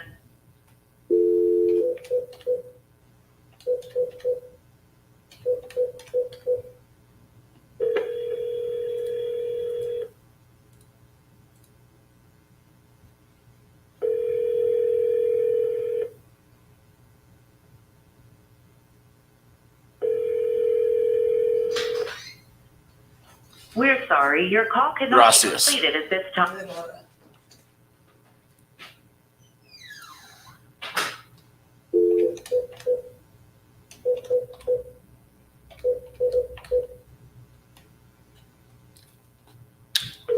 Your call has been forwarded to an automatic voice message system. 2-1.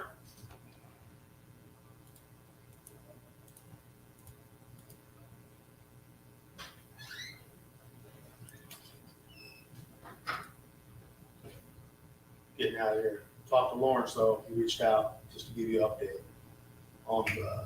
New Hampshire. Yes. So this guy's gonna get all that stuff to me first part of next week. We talked for about 20 minutes. So he said, "You still want to sell?" He said, "Yeah, I'm still interested. If you guys can make it work." I said, "All right." He said, "We'll get that stuff all over to you." So what's he gonna send you? Like pictures and He's gonna send me. I asked him for pictures, so he's gonna send me pictures. He's gonna send me everything on the realtor, whatever they said. Send me those everything. Send me the whole package. So yeah, he's gonna send it over to me. Okay. He even gave me the guy's name, what email to look for, and all that. So Cool. we'll see. You know, our buyer's still interested. He said I'd follow up with the buyer and say, hey, I'm getting this. So realistically, what we need from them is an idea of like, hey, if the proof comes across that this is like a great That's deal. literally what he said. He said, if you can give me the proof to justify it, we can make something happen. Literally, There sent you me go. a text saying that. So Cool. we'll see. Because yeah, I don't want to do all this and then them be like, well, we don't really want to buy an $850,000 house. Exactly. And then it's like, oh, we did all this, you know. Exactly. Okay, cool. We'll see. All right. Awesome. Have a good night. Yeah, I'll see you in the morning.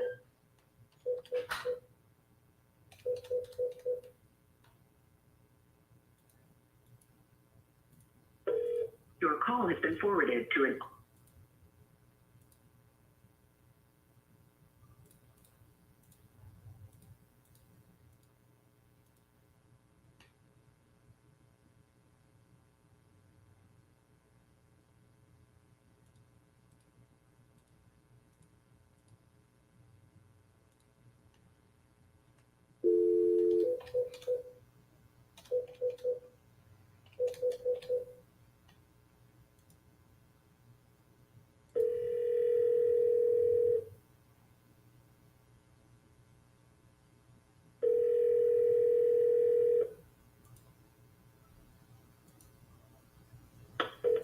Your call has been forwarded to an automatic voice message system.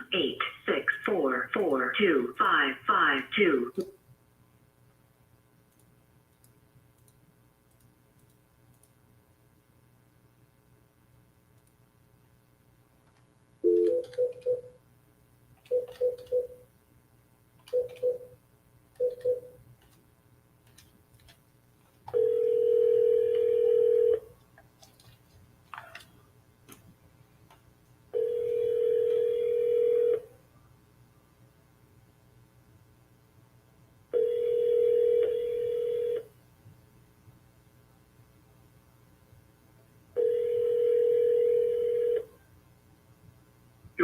been forwarded to an automatic voice message system.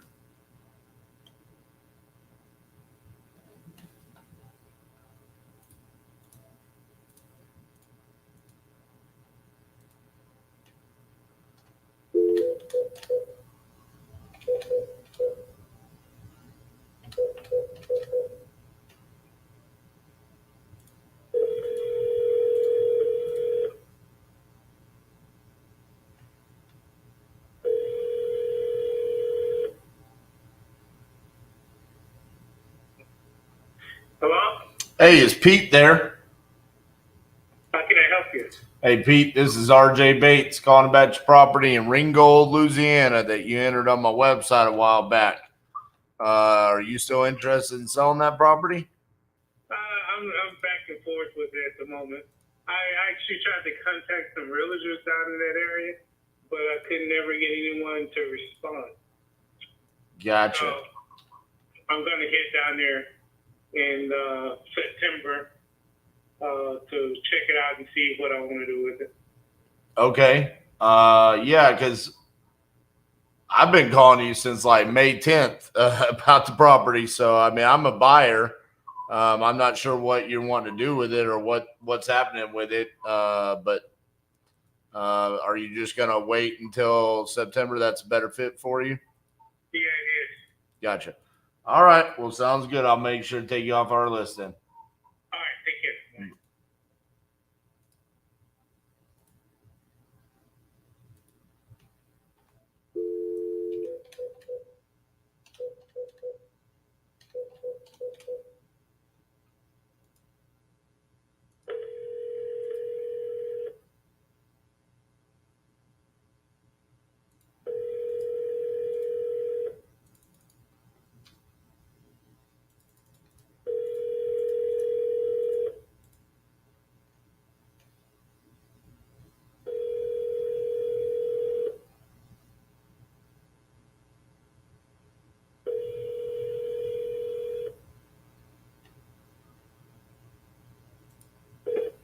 Hey, this is Jessie. Leave me your name and number.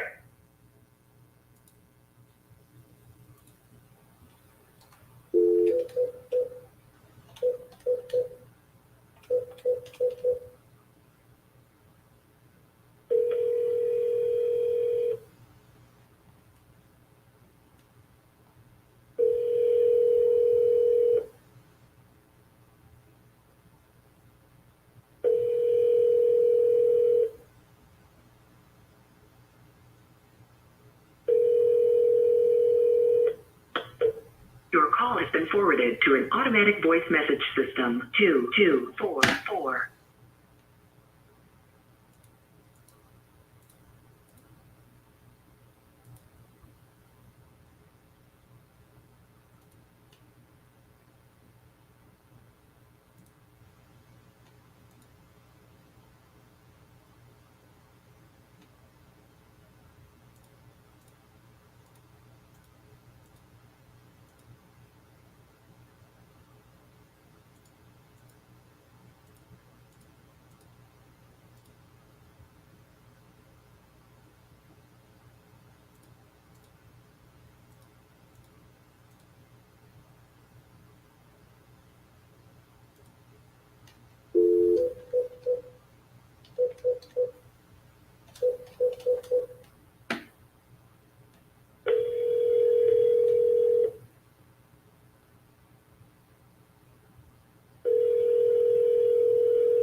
Hello?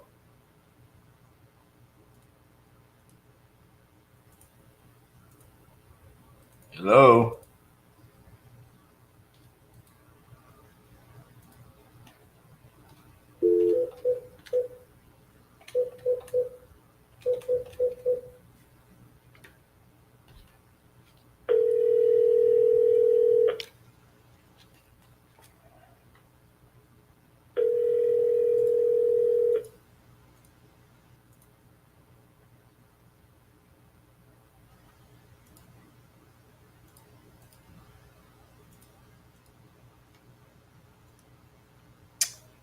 Okay. 2 in a row that just hung up on me. Message received. The person you are.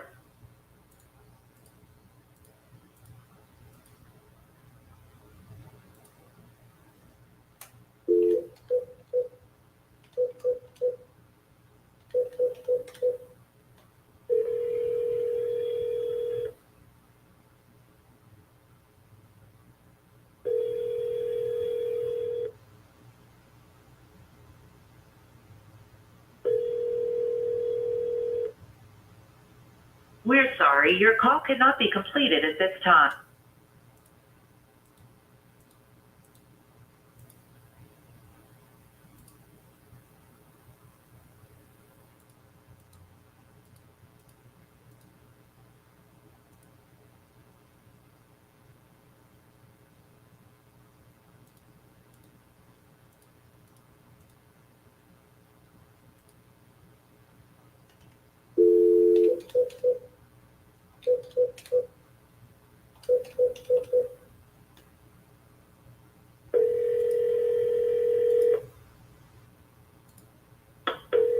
You have reached the personal voicemail for Kim Malone. Please leave a message after the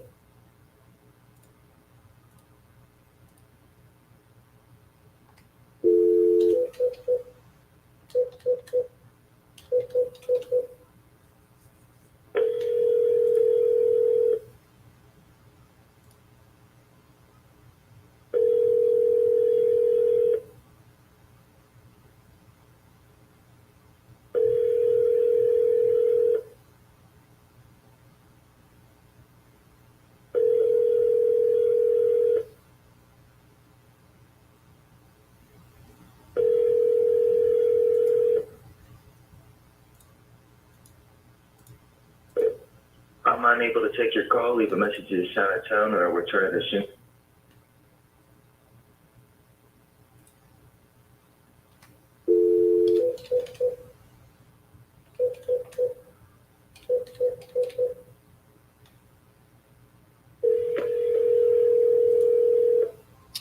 When I realized no one's answering, but I only had 2 hours, and I had like 180 calls to make, and just said, hey, it's more about my time. What I'll probably do is like next Monday and Tuesday, instead of starting at the bottom, I'll start at the top and I'll leave voicemails.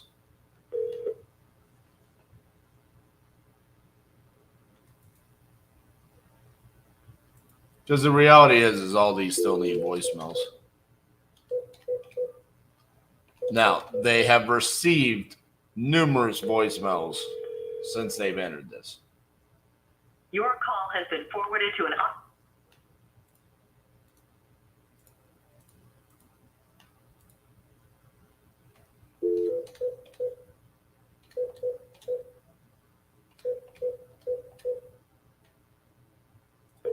Your call has been forwarded to an.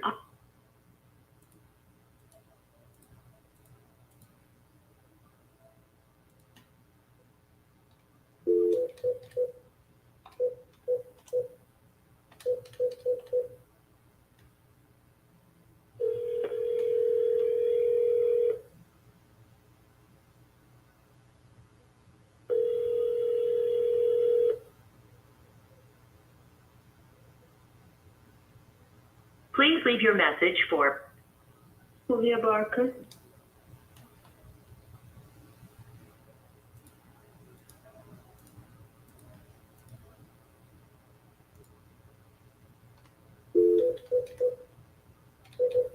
This is going to be the one right here. Come on, baby.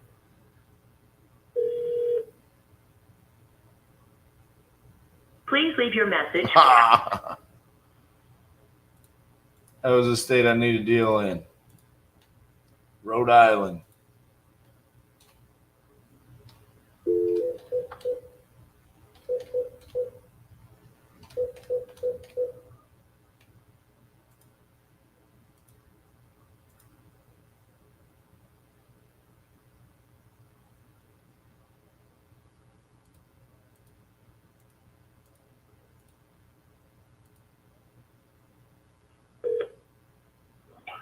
Hey, you reached Maurice at R&R Barbershop. Sorry, I missed your call. Can you give me a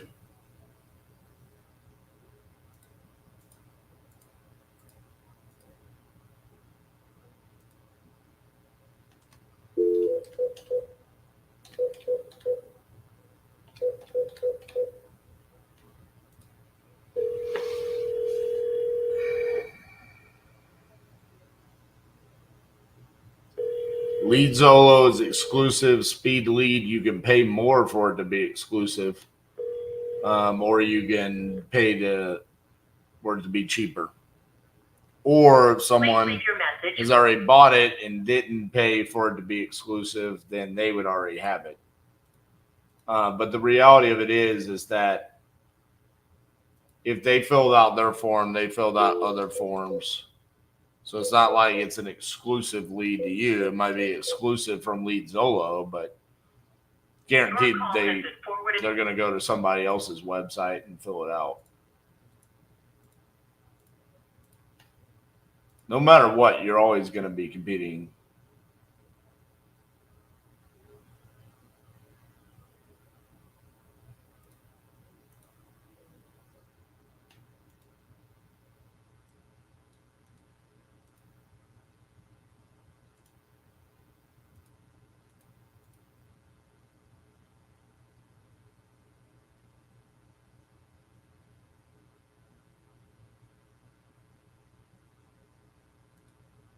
Bro, what is Charles doing?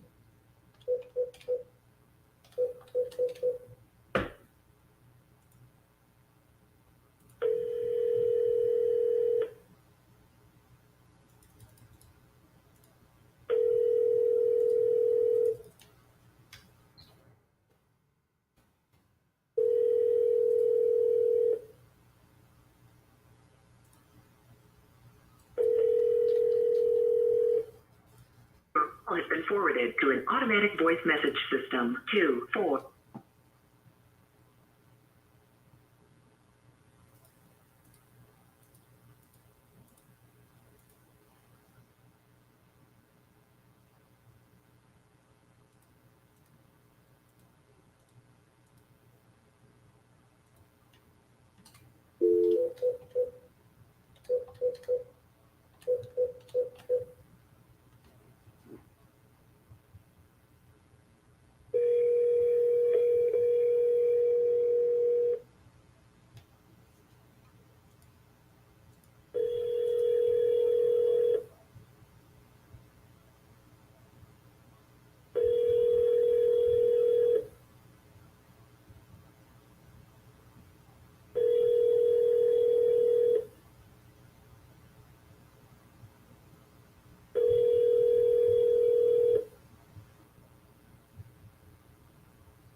Please leave your message for 806-236.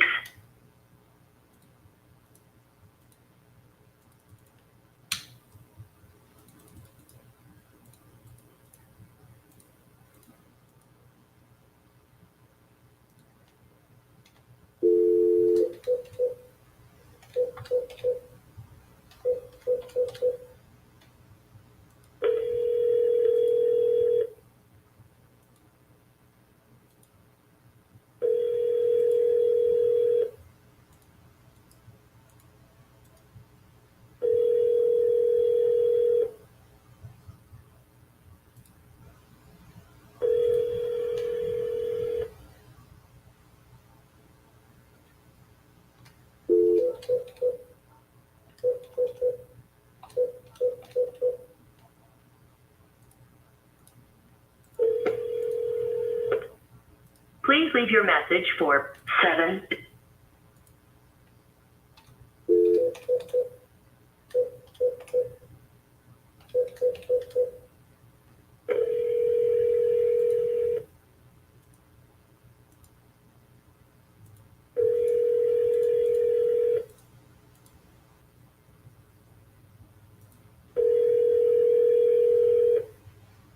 We're sorry, your call cannot.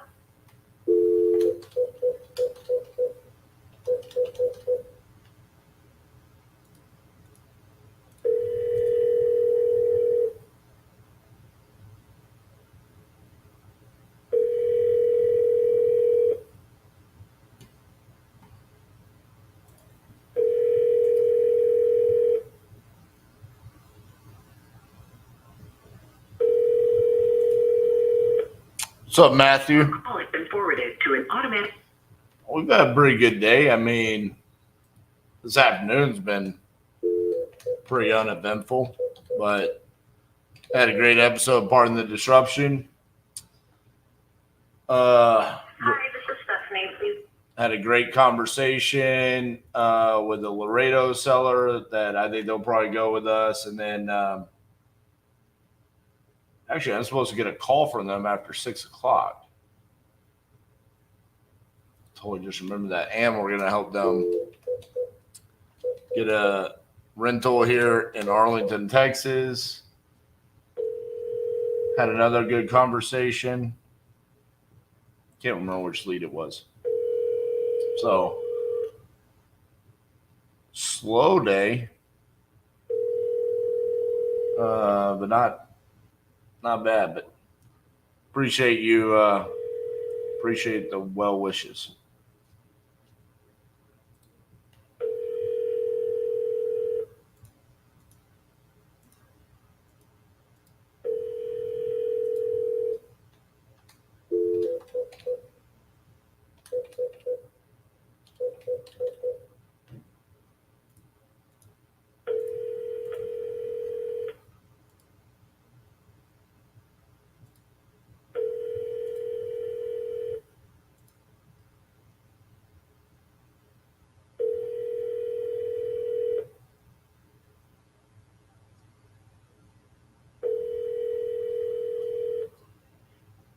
Your call has been forwarded.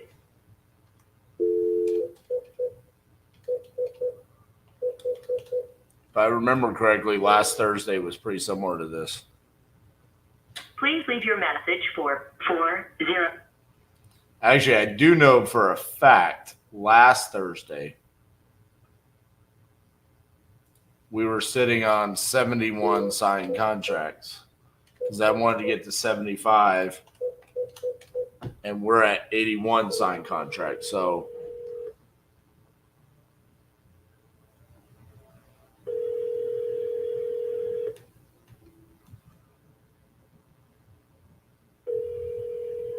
We're sorry. Your call cannot be completed.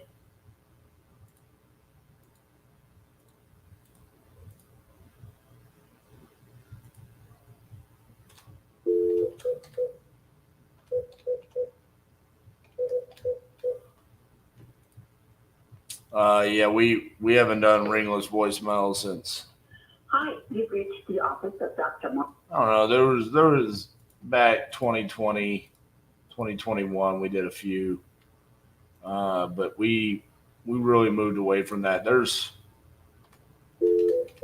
heavy regulations on that too. You open yourself up for potential litigation.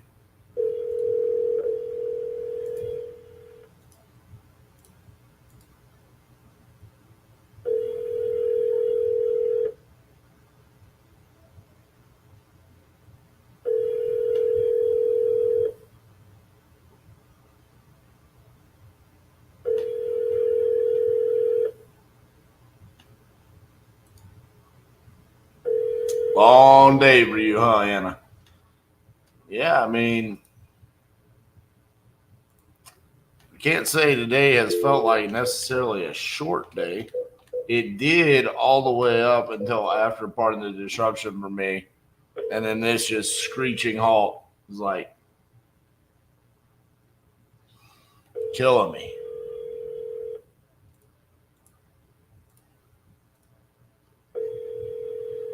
Like, give me somebody to talk to.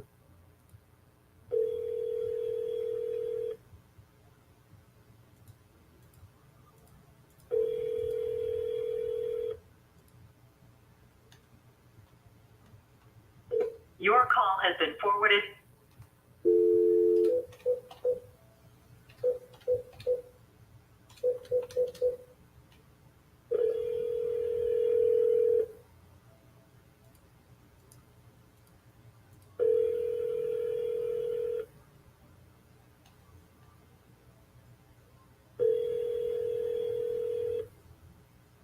We're sorry, your call cannot be completed as if.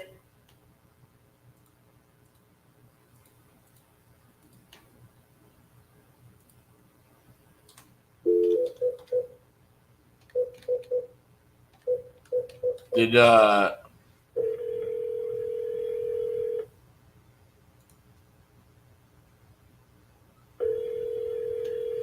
you've been here many days. I think you've seen what's working and what's not working. Anna, did you go to the parade? Or have y'all had the parade yet, I guess?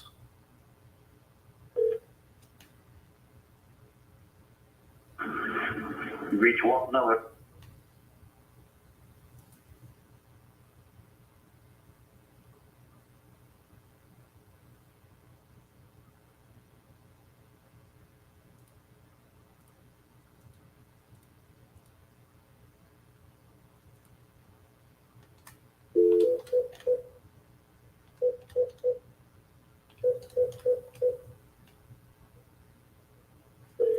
Oh my God, bro. They said we want the biggest party ever. Please leave your message for 7 p.m. on a Saturday night on the strip. Bro, I bet the strip is going to look like it's never looked before. That's going to be insane.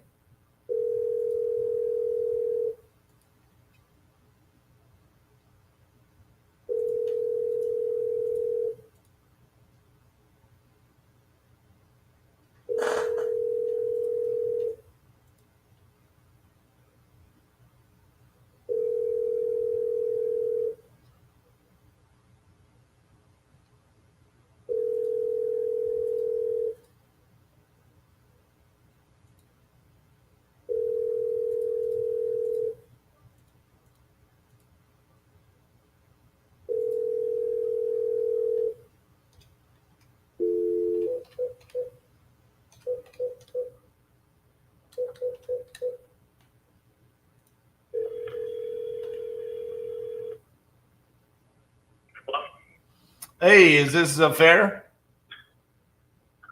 Yeah, what's on? I was calling about your property there on Royal Palm Beach that you entered on my website a while back saying you wanted to sell that property. You still look? Well, yeah, the property's in my wife's name, and she has a realtor that she wanted to go with. So we're going with him for now and see what he can do. Basically, give him a couple months. I think he's about to put it back up pretty soon, so we can get up in a couple months. I told her I want to check with somebody else. Well, I'm not a realtor. I'm a buyer. Oh, okay, perfect. How much were y'all looking to get for the property? Yeah, we currently are. We were going to be listing it at $825, but definitely open to offers. If at least within the ballpark that we want to be at, as far as our budget goes, it would work. Gotcha. Yeah, that just on a quick glance.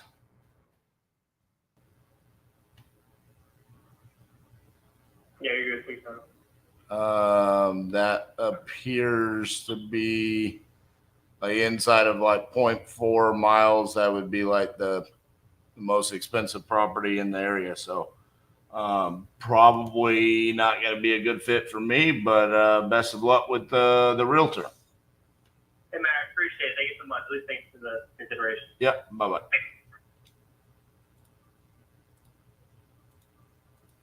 This is the theme for this afternoon. 800,000 in the highest property. 635.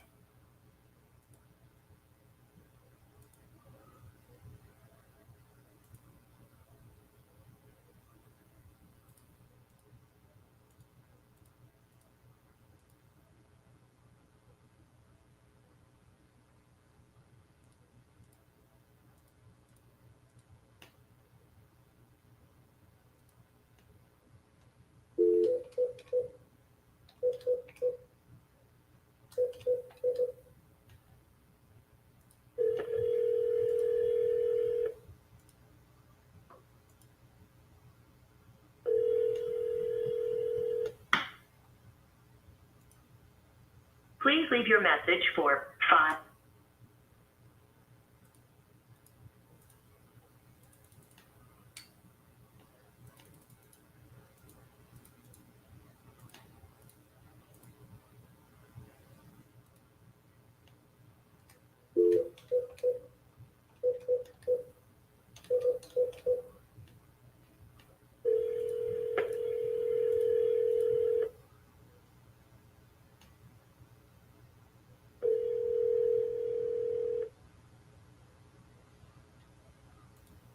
It is pretty cool.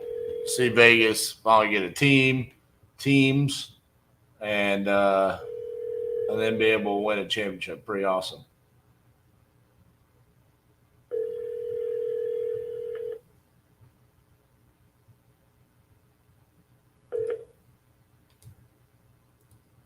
The other part of that that's really cool is hockey being the one that kind of spearheaded Vegas getting professional sports, and then being the first one to win a championship.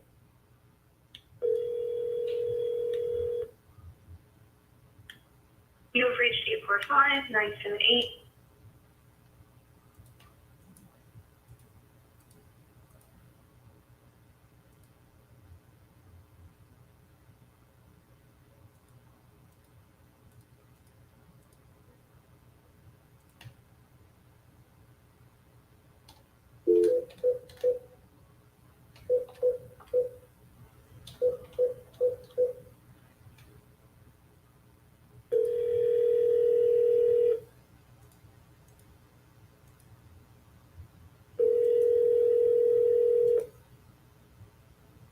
Your call has been forwarded to an automatic voice message system. 720.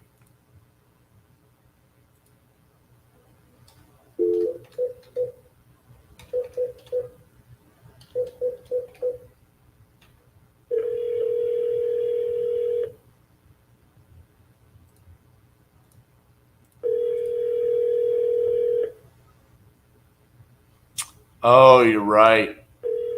The Aces did win the WNBA championship. We're sorry, your call cannot be If I'm not mistaken, in pretty dominant fashion too.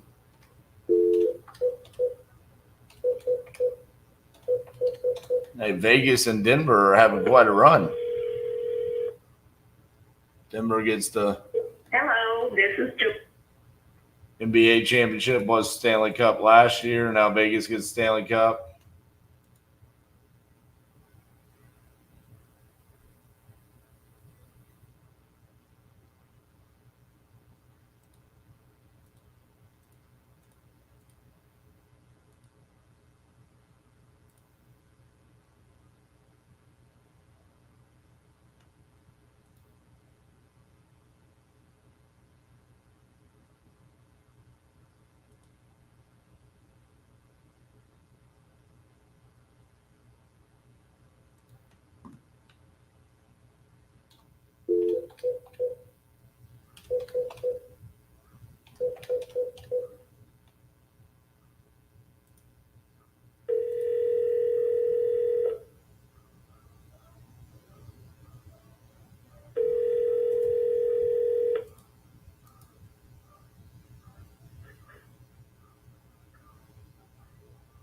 Hello? Hey, is Lawrence there? Yeah, okay. Who are you? My name is R.J. Bates. I was calling about your property on Kelly Avenue. I think you had spoken to someone on my team about potentially selling that property. You still interested? I keep pushing it back, and I think we're going to push it back another couple of months. So give me a call. I'd like to not sell it. Things are looking up a little bit for the business, so I might not have to. Gotcha. But if I've got to, give me a call in a couple of months. Okay, sounds good. I'll call you then. Okay, bye. Bye-bye.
Google subscriber you.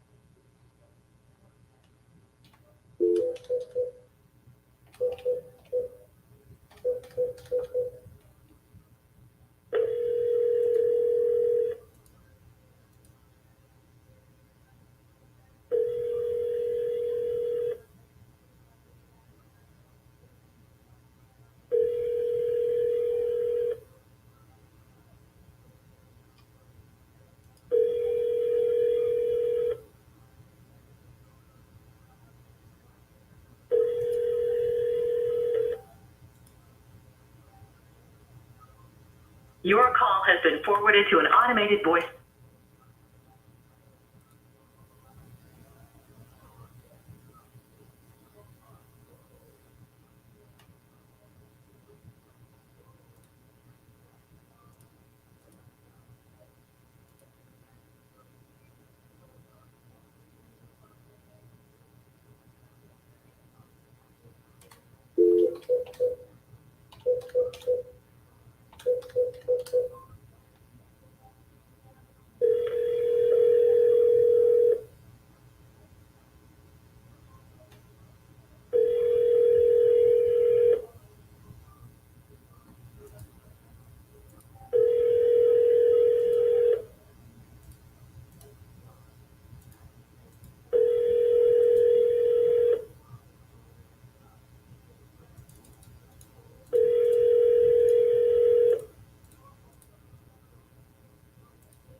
At the tone, leave your message.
A mailbox.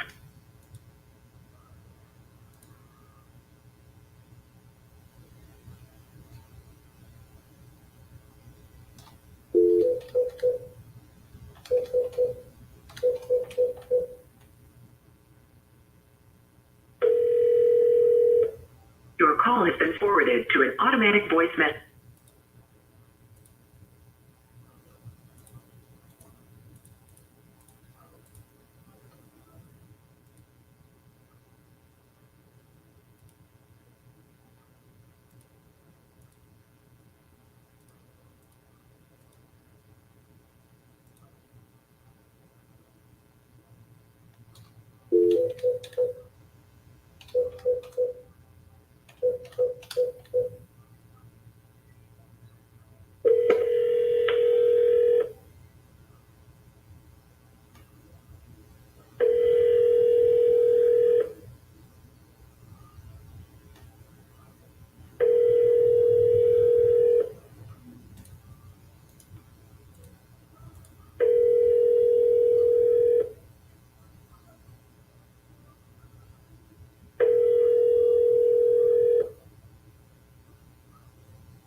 Oh, let's wrap up. Sorry.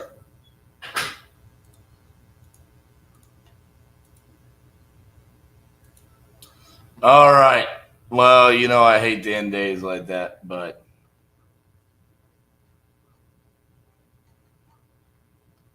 it's just one of those days. We couldn't get people on the phone. We have those days.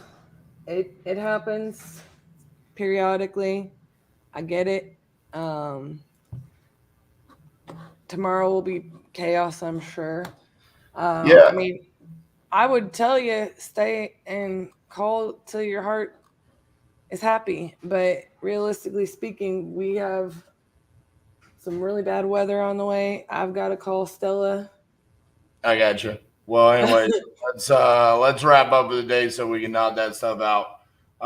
So this is where we're going to end this week. 117 contracts sent, 81 signed, 30 sold, 42 in dispositions. Listen, I mean, not a whole lot of movement today. And again, I came in today saying that I wanted some significant movement. I said it last Thursday too. Well, anyways, I said it last Thursday too. For whatever reason, we normally get all that movement on Friday. Maybe if we extend the 50-50-50, we'll do like 4 hours on Monday, Wednesday, Friday. I mean, I tried to grind it out to make something happen there, but just not a whole lot. We didn't get a whole lot of new leads today either. I think that's partially due to lead solo.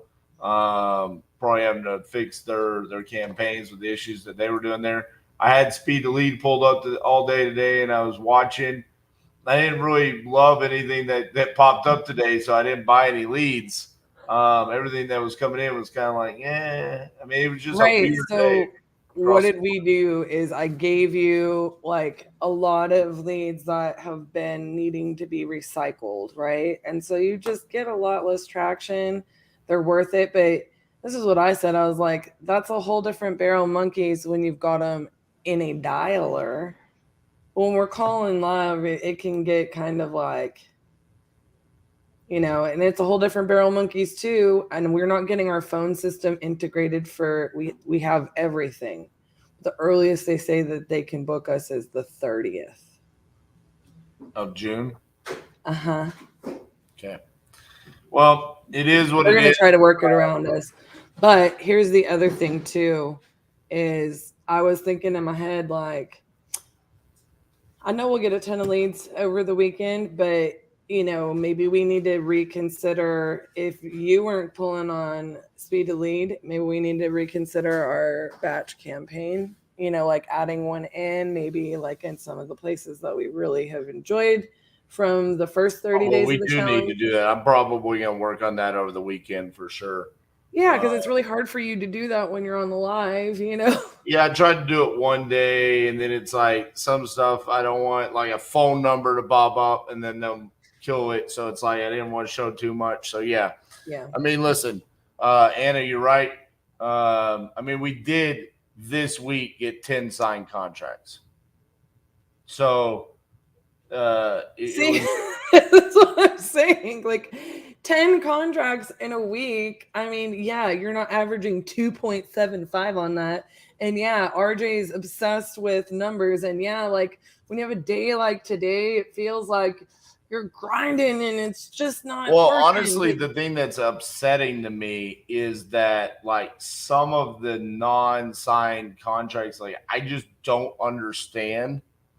Like I legitimately, I could not tell you why some of these people are just not signing. I get it, but like look, the follow-up is obsessive. I mean, it's like, I'm hammering this shit, and some of them just aren't signing for whatever reason. It's like I talked to Charles today. I mean, he's like, I got 11 other properties to sell. Send me the stuff. I'm going to send it to you right now. My son's walking in the office. He doesn't send it. He doesn't sign the contract. And it's like, bro, come on. Garrett's got a buyer dying for a portfolio in Pontiac. Oh, yeah, he's bugging the crap out of us all day. Like, you sending it over, you sending it over, you sending it over. And I'm like, okay, well, but I will say this. pull those KPIs back up. Pull those KPIs back up. And that's what I have to say about it, right? Like when I look at this KPI sheet, okay, I'm sorry. I don't mean to be like disagreeing with you because I 100% agree and I 100% understand.